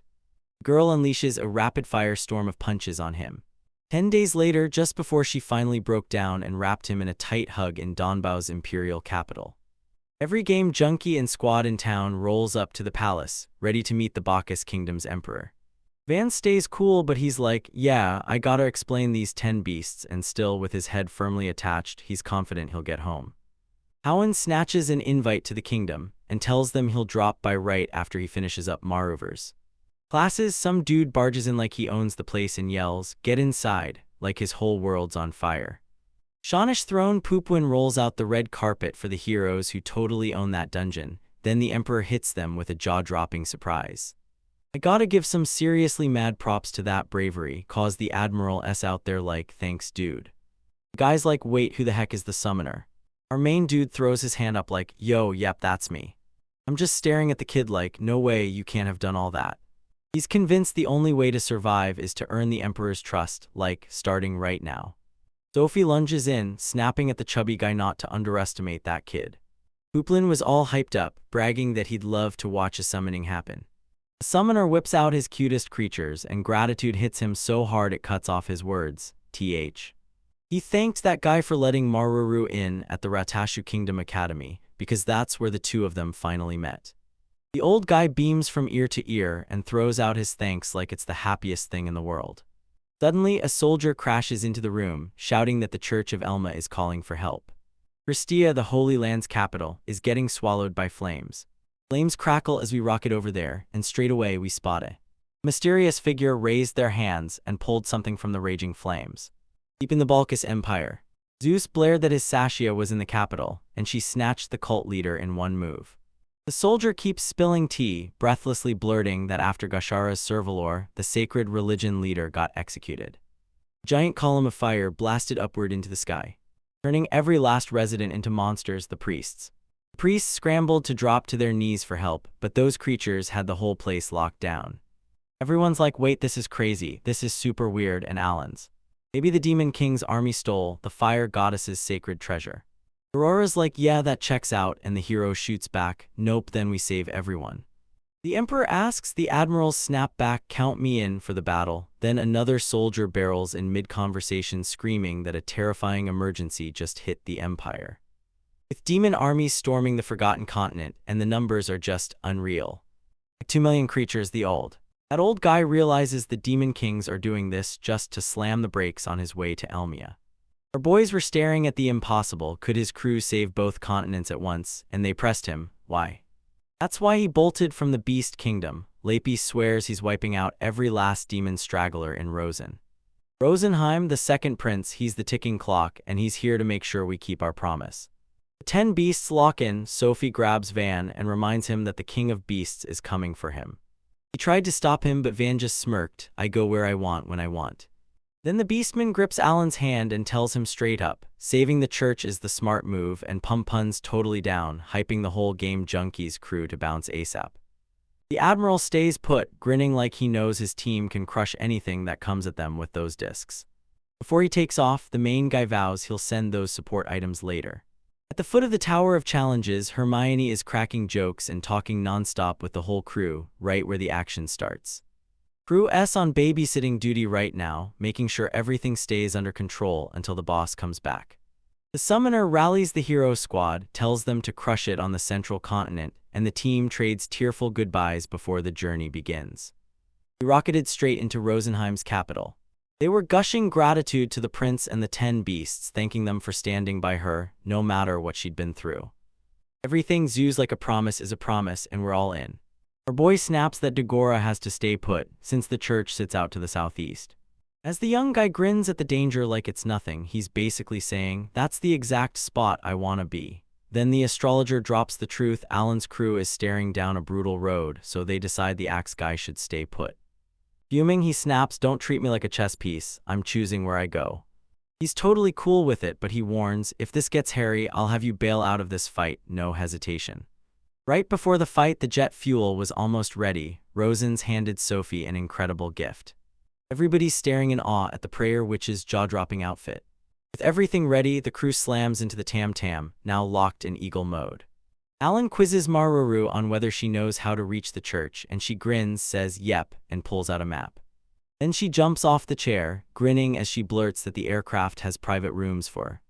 So if you're craving a nap, go ahead, because if anything goes wrong, she'll slam into the cabin and be ready for an emergency. Dagora watches his friends bask in that warm, fuzzy glow, and he can't help but. And he's pumping himself up, convinced he'll crush it the second that moment hits. Wait, so you're telling me the summoner's the key? Hey, can I drop you on a map of the church's country so we can beam straight there? Right there, the dwarf nods, and he immediately starts plotting how to find the Elmia Religion HQ. Flashback 1,000 years, back when the Emperor's GM was basically the ultimate buzzkill. Booting dwarves and elves off the central continent, yeah, these men had it brutally rough. Still, the Adventurers Guild and the Elmia Church had their backs. They're all obsessed with quality, zero tolerance for no cat this.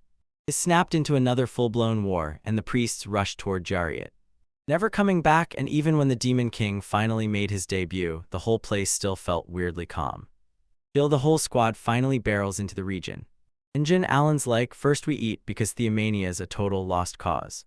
He shuts down every jittery wannabe who wants to roll up to Church City, but the main guys hit them with a hard no. Marys are the ones being sent.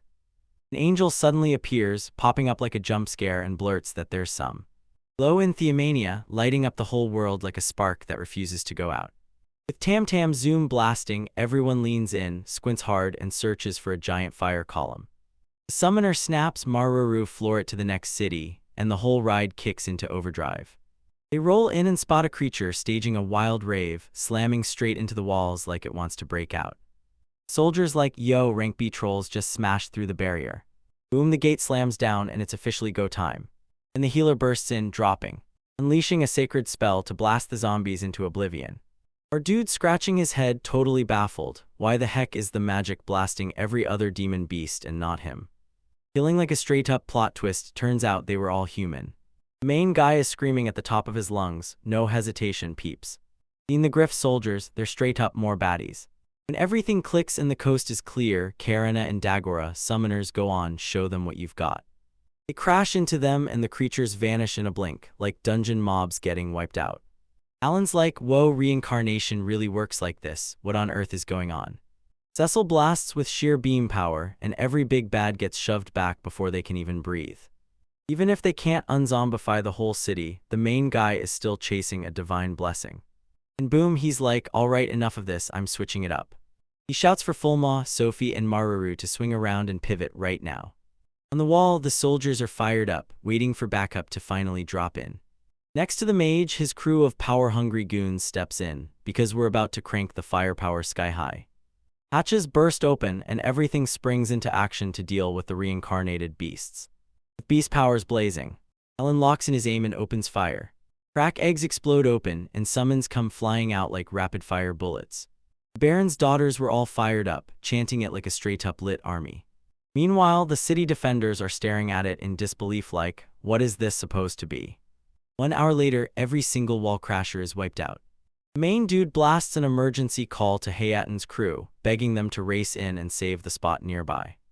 Sophie's freaking out about the Theomania situation, and the stakes are getting terrifying. In the capital, Marais is roared like a curse, zero hope left for the living. Then the angel locks onto a temple in the distance, following it like beam as he heads south. Our crew shrugs it off and keeps tearing through the ruins, hunting survivors like their lives depend on it. Order snapped in his face and he slid into the squad, grinning at the priests like, see, the city's safe, fam. He blurts out that he totally expected to be trapped for 5 more days. Asked if he knew they'd come, he just nodded, then muttered that the church patriarch had seen it in a vision right before he died. Still, he pushed forward with Gashar's execution, then stopped dead right before the enemy began levitating as a fire jar rained down. Our followers erupted into something feral, and the chaos went absolutely full send. In the chaos, the Holy Master didn't back down, he chose to stay and fight in the brawl. Even when a few priests and soldiers ditched the fight, the rest got absolutely pulverized, roasted, and beaten until they couldn't stand. Beastified and dropped to his knees, Krypton pounded the ground, begging Kill and the crew to save his peeps, Alan's like. He already shot help straight to Church City. Once the search is over, everyone rushes into shelters, while Maruru spirals, panicking that the infection can spread with just 1 bite. Our guy nods like, yep, this is the right move, because the church's SOS just got serious. When they ask about Shia, the priest reveals the truth. She stayed in the city, laying low for 6 whole months. But once she heard they'd cleared the dungeon, she practically rocketed back home. The dude accidentally knocks over more tea on Kashura's fire jar, then gets the full rundown on Freya's sacred treasure heist. Piecing it all together, he's sure the cults are tied to some demon army. After mulling it over, Alan snapped, yo, if a sneaky cult follower's in here, just say it already.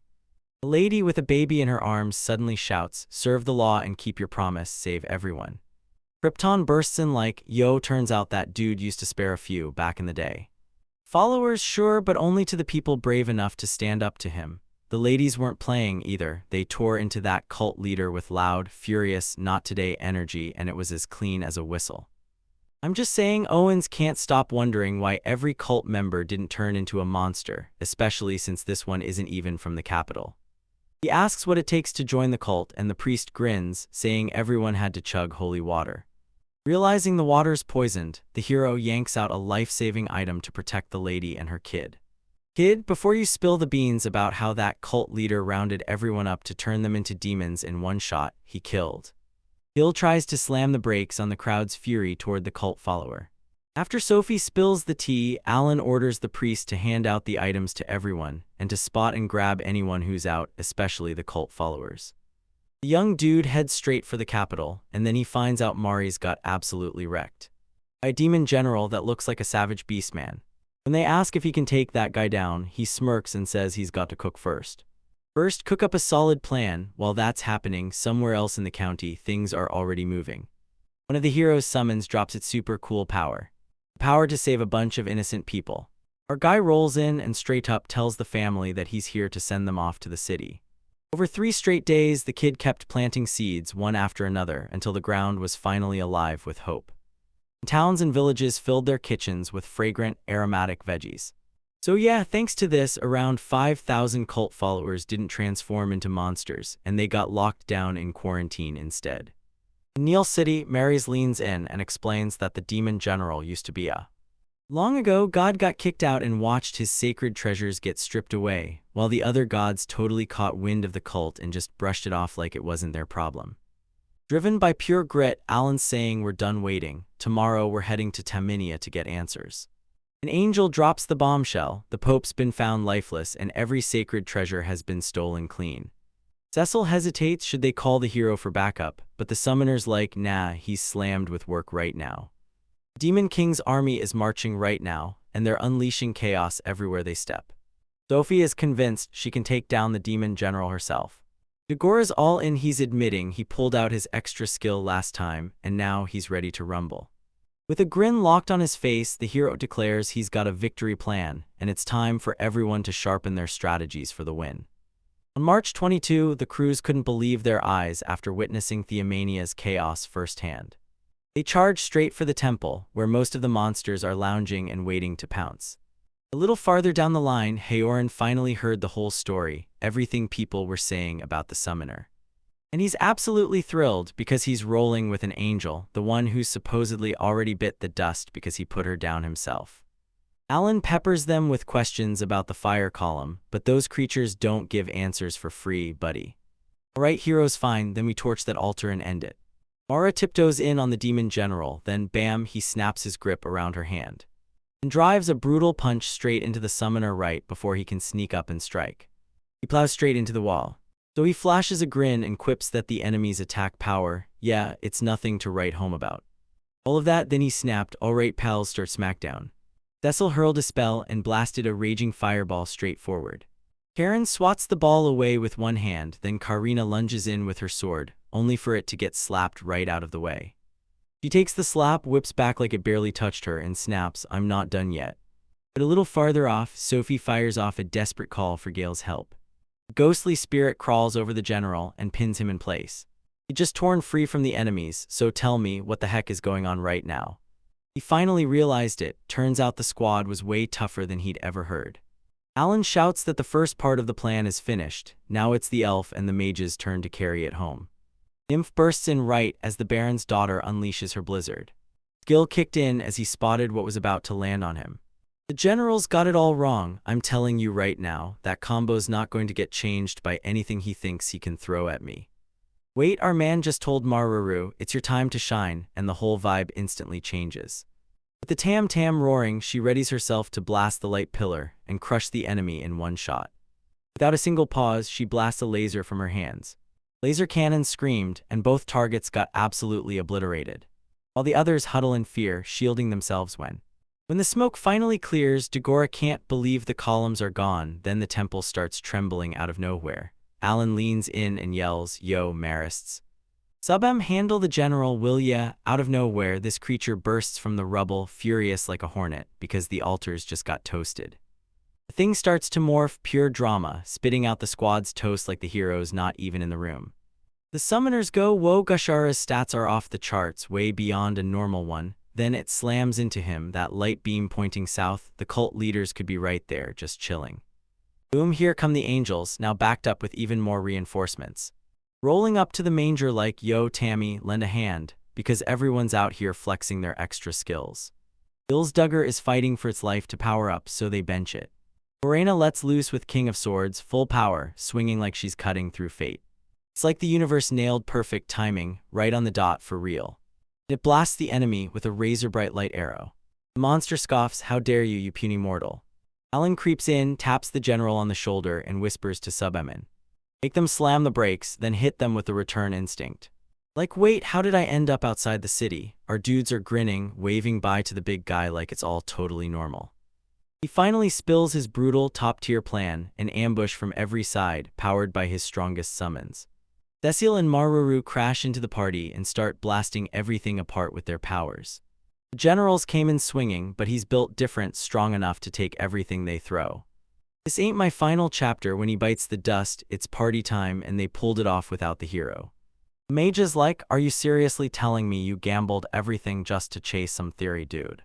Dude, no answer at all, just a quick thanks to the beast duo for the save. Hemi's like, can we head back to Rosenheim and keep smashing that demon army? Before they bounce, the girl grips Dagora's attention and growls, stay sharp, this prophecy isn't done with us yet. Alright, once the main guys hear the signal, they waste no time and go straight for the city beasts. Maru beamed at him, smiling wide as she thanked him for going all out. Dagora seething, why won't this game let me use my extra skill, huh? Our crew's on deck. Maris is dropping the tea right now, so what's the deal with that? Maris doesn't want to do it, but he knows he has to, because even Rosen can't fill him in on the deets. He starts by saying if God's wild blessings can't balance the proof, and fixing the world is anything but easy, then people will keep hunting loopholes until even the angels want to hit the reset button on everything. Everyone freezes, and Angel just drops the bombshell that he's been saving humanity for ages, and the whole room's jaw literally hits the floor. Catch never lets go, and the cycle of chaos and rebirth just keeps spinning, no end in sight. So he chose the only escape, turning himself into a summoned beast and dodging those world-ending duties. Alan can't stop wondering, did that creature haunt everyone because it's already killed people before? Karina's panicking, but her buddy's like, nah, this Demon King is the real villain because he wrecked the balance and didn't care who got crushed in the chaos. Mary spills the 8 heroes' secret and points straight at Alan's part because a goof happened, and somehow it sparked a talent even rarer than the Demon King. To fix it, the gods handpicked a kid the same age as the summoner and gave him the exact same talent. Then the young hero lined up his shot to take down the big bad, and everything looked like it was finally going his way. After some serious brain work, our crew over at Divine Realms cracked the code and locked in those extra abilities for good. Angels, sure, but pretty much everyone except Dagora gets those general class skills. When he lets his king class talent out of the bag, Tagora's mind gets absolutely blown. These king-level summonings are brutally hard to break. Some folks are so strapped that they can't even manage to use them once a year. But yeah, this kid screams hero material, just like Hermios. Summoners are pumped, thanks Marys for the intel, the air's buzzing like angels are hovering, and the parties are about to explode. So if demons hear the heroes snagged more juice than the Demon King, yeah, instant game over. But it turns out they're just the shots that restore world balance. Alan's like, bro, this place is a total disaster, like Scorch the Legs chaos. Next day in Emil City, Kryptons were buzzing like, these kids are God's messengers, and the summoner just got thanked. Tells him to keep his head down and stay safe because the beasts are coming for him. Right after they roll out, the girls start buzzing about where Gashera's gonna end up. No, Dagora's is fired up. Wouldn't it be sick if the divine treasures head south too? Half a day later, our dudes are almost there, right near the Central Continent squad. Cecil and Kill suddenly freeze because something's out there and they feel it right before it hits. Everyone's senses snap, every eye rockets wide the moment a floating island drifts above them. And as the warriors close in, they're staring like, wait, is this even real? Then they spot a pyramid just sitting in the middle of the island, like it's waiting for them. Ares is all, yo, could this be a secret god hangout spot?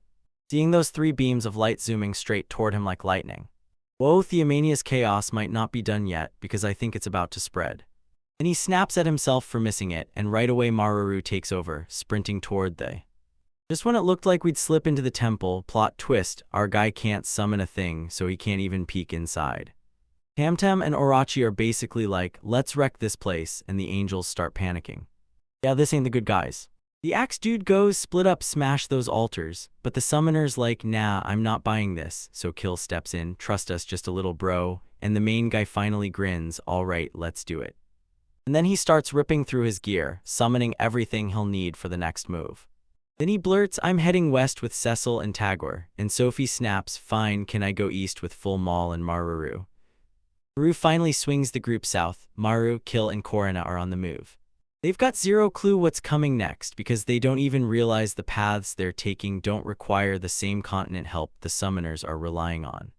With everything finally set, the squad breaks apart while the dwarf slips off. Morph set to slam the eastern pillar base tomorrow, and right now the warriors are dead asleep while Okyasen stays up on watch duty. Next day, the short-haired girl's jaw hits the floor.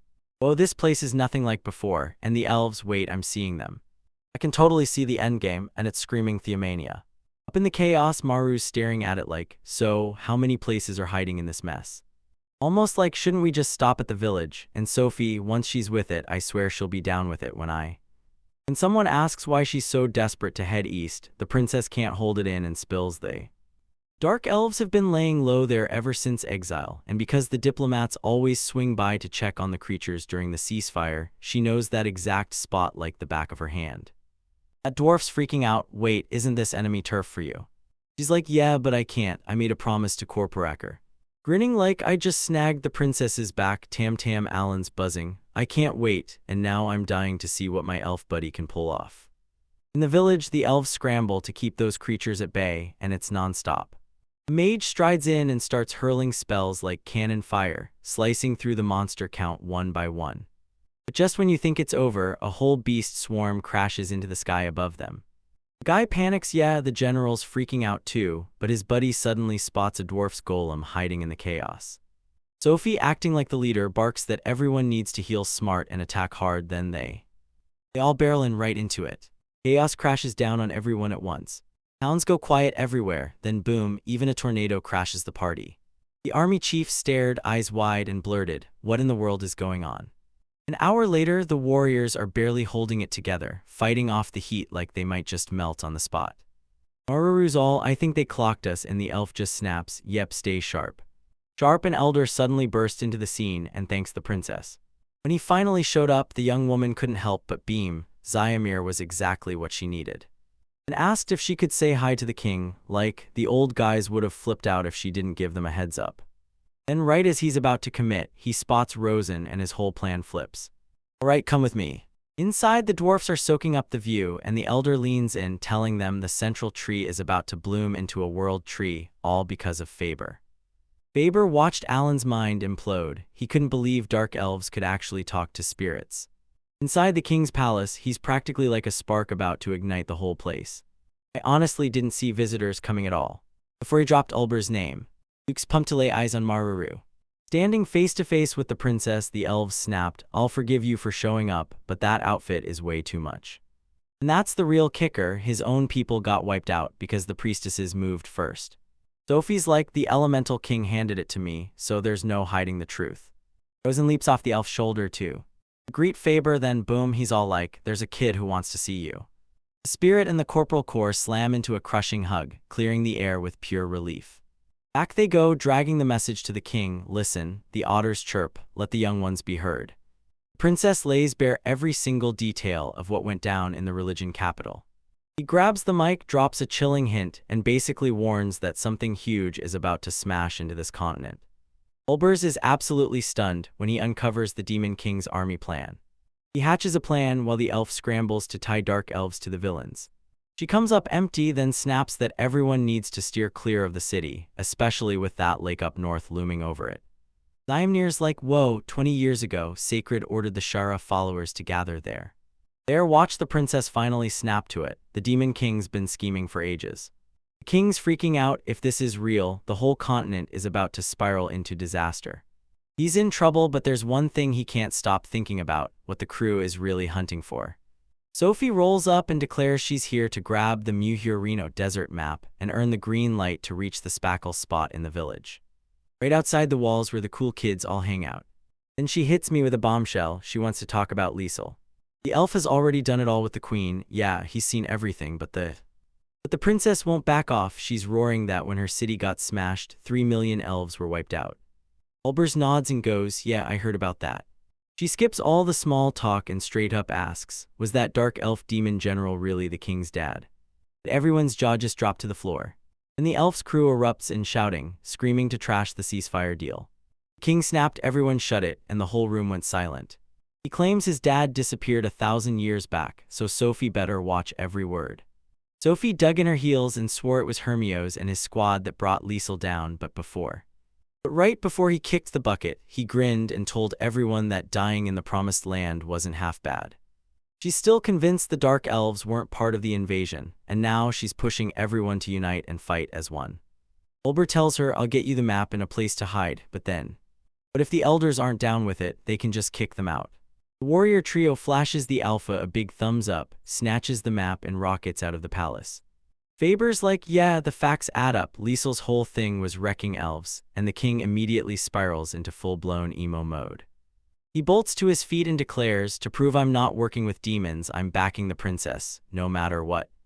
Meanwhile, down south, something's changing right as we speak.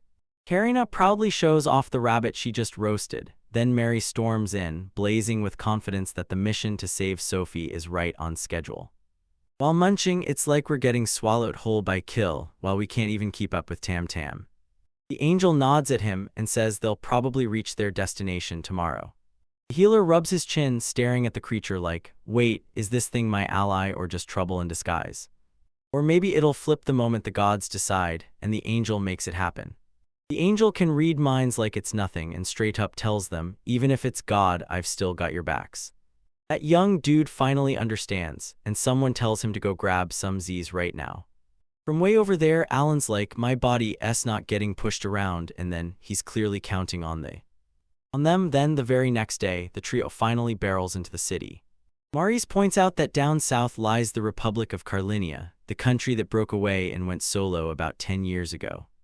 Then boom, a fireball erupts and his eyes lock onto the explosion. As they inch closer, they finally spot the fortresses getting hammered, then freaked out snaps, "Forget everything else, we're rescuing the kingdom." The angels drop in and he yells that he'll take down 2 fortresses while they crash through the middle. Inside one fortress, the archers are firing nonstop, pouring every ounce of their strength into beating back the beasts. Things get brutal fast when a monster lunges in and snatches a soldier right out of the fight. Then the healer rockets in and unleashes his purification skills to cleanse everything in his path. Everyone's staring in shock as their wounds vanish. No more fear up in the sky for those warriors, because turning into magical beasts is off the table. Right ahead, a Class A monster is stalking closer, ready to lunge and pounce the second you're in range. Horana bursts in at the last second and carves the enemy in half with a blazing sword slash. She whips around, declares herself the sword master, and steps in like, "Don't worry, I've got you." A jagged purple lightning bolt slams into the eastern fortress, lighting the whole place up. And the healer instantly realizes Mary's crew is already swinging into action. When the young guy told the soldiers that the attacks were coming from an ally, one who's here right now to save them too. So don't wander off the fortress once the hype hits, because the commander just swore the king's army is marching in to join the fight too. If this hit you, smash that like button.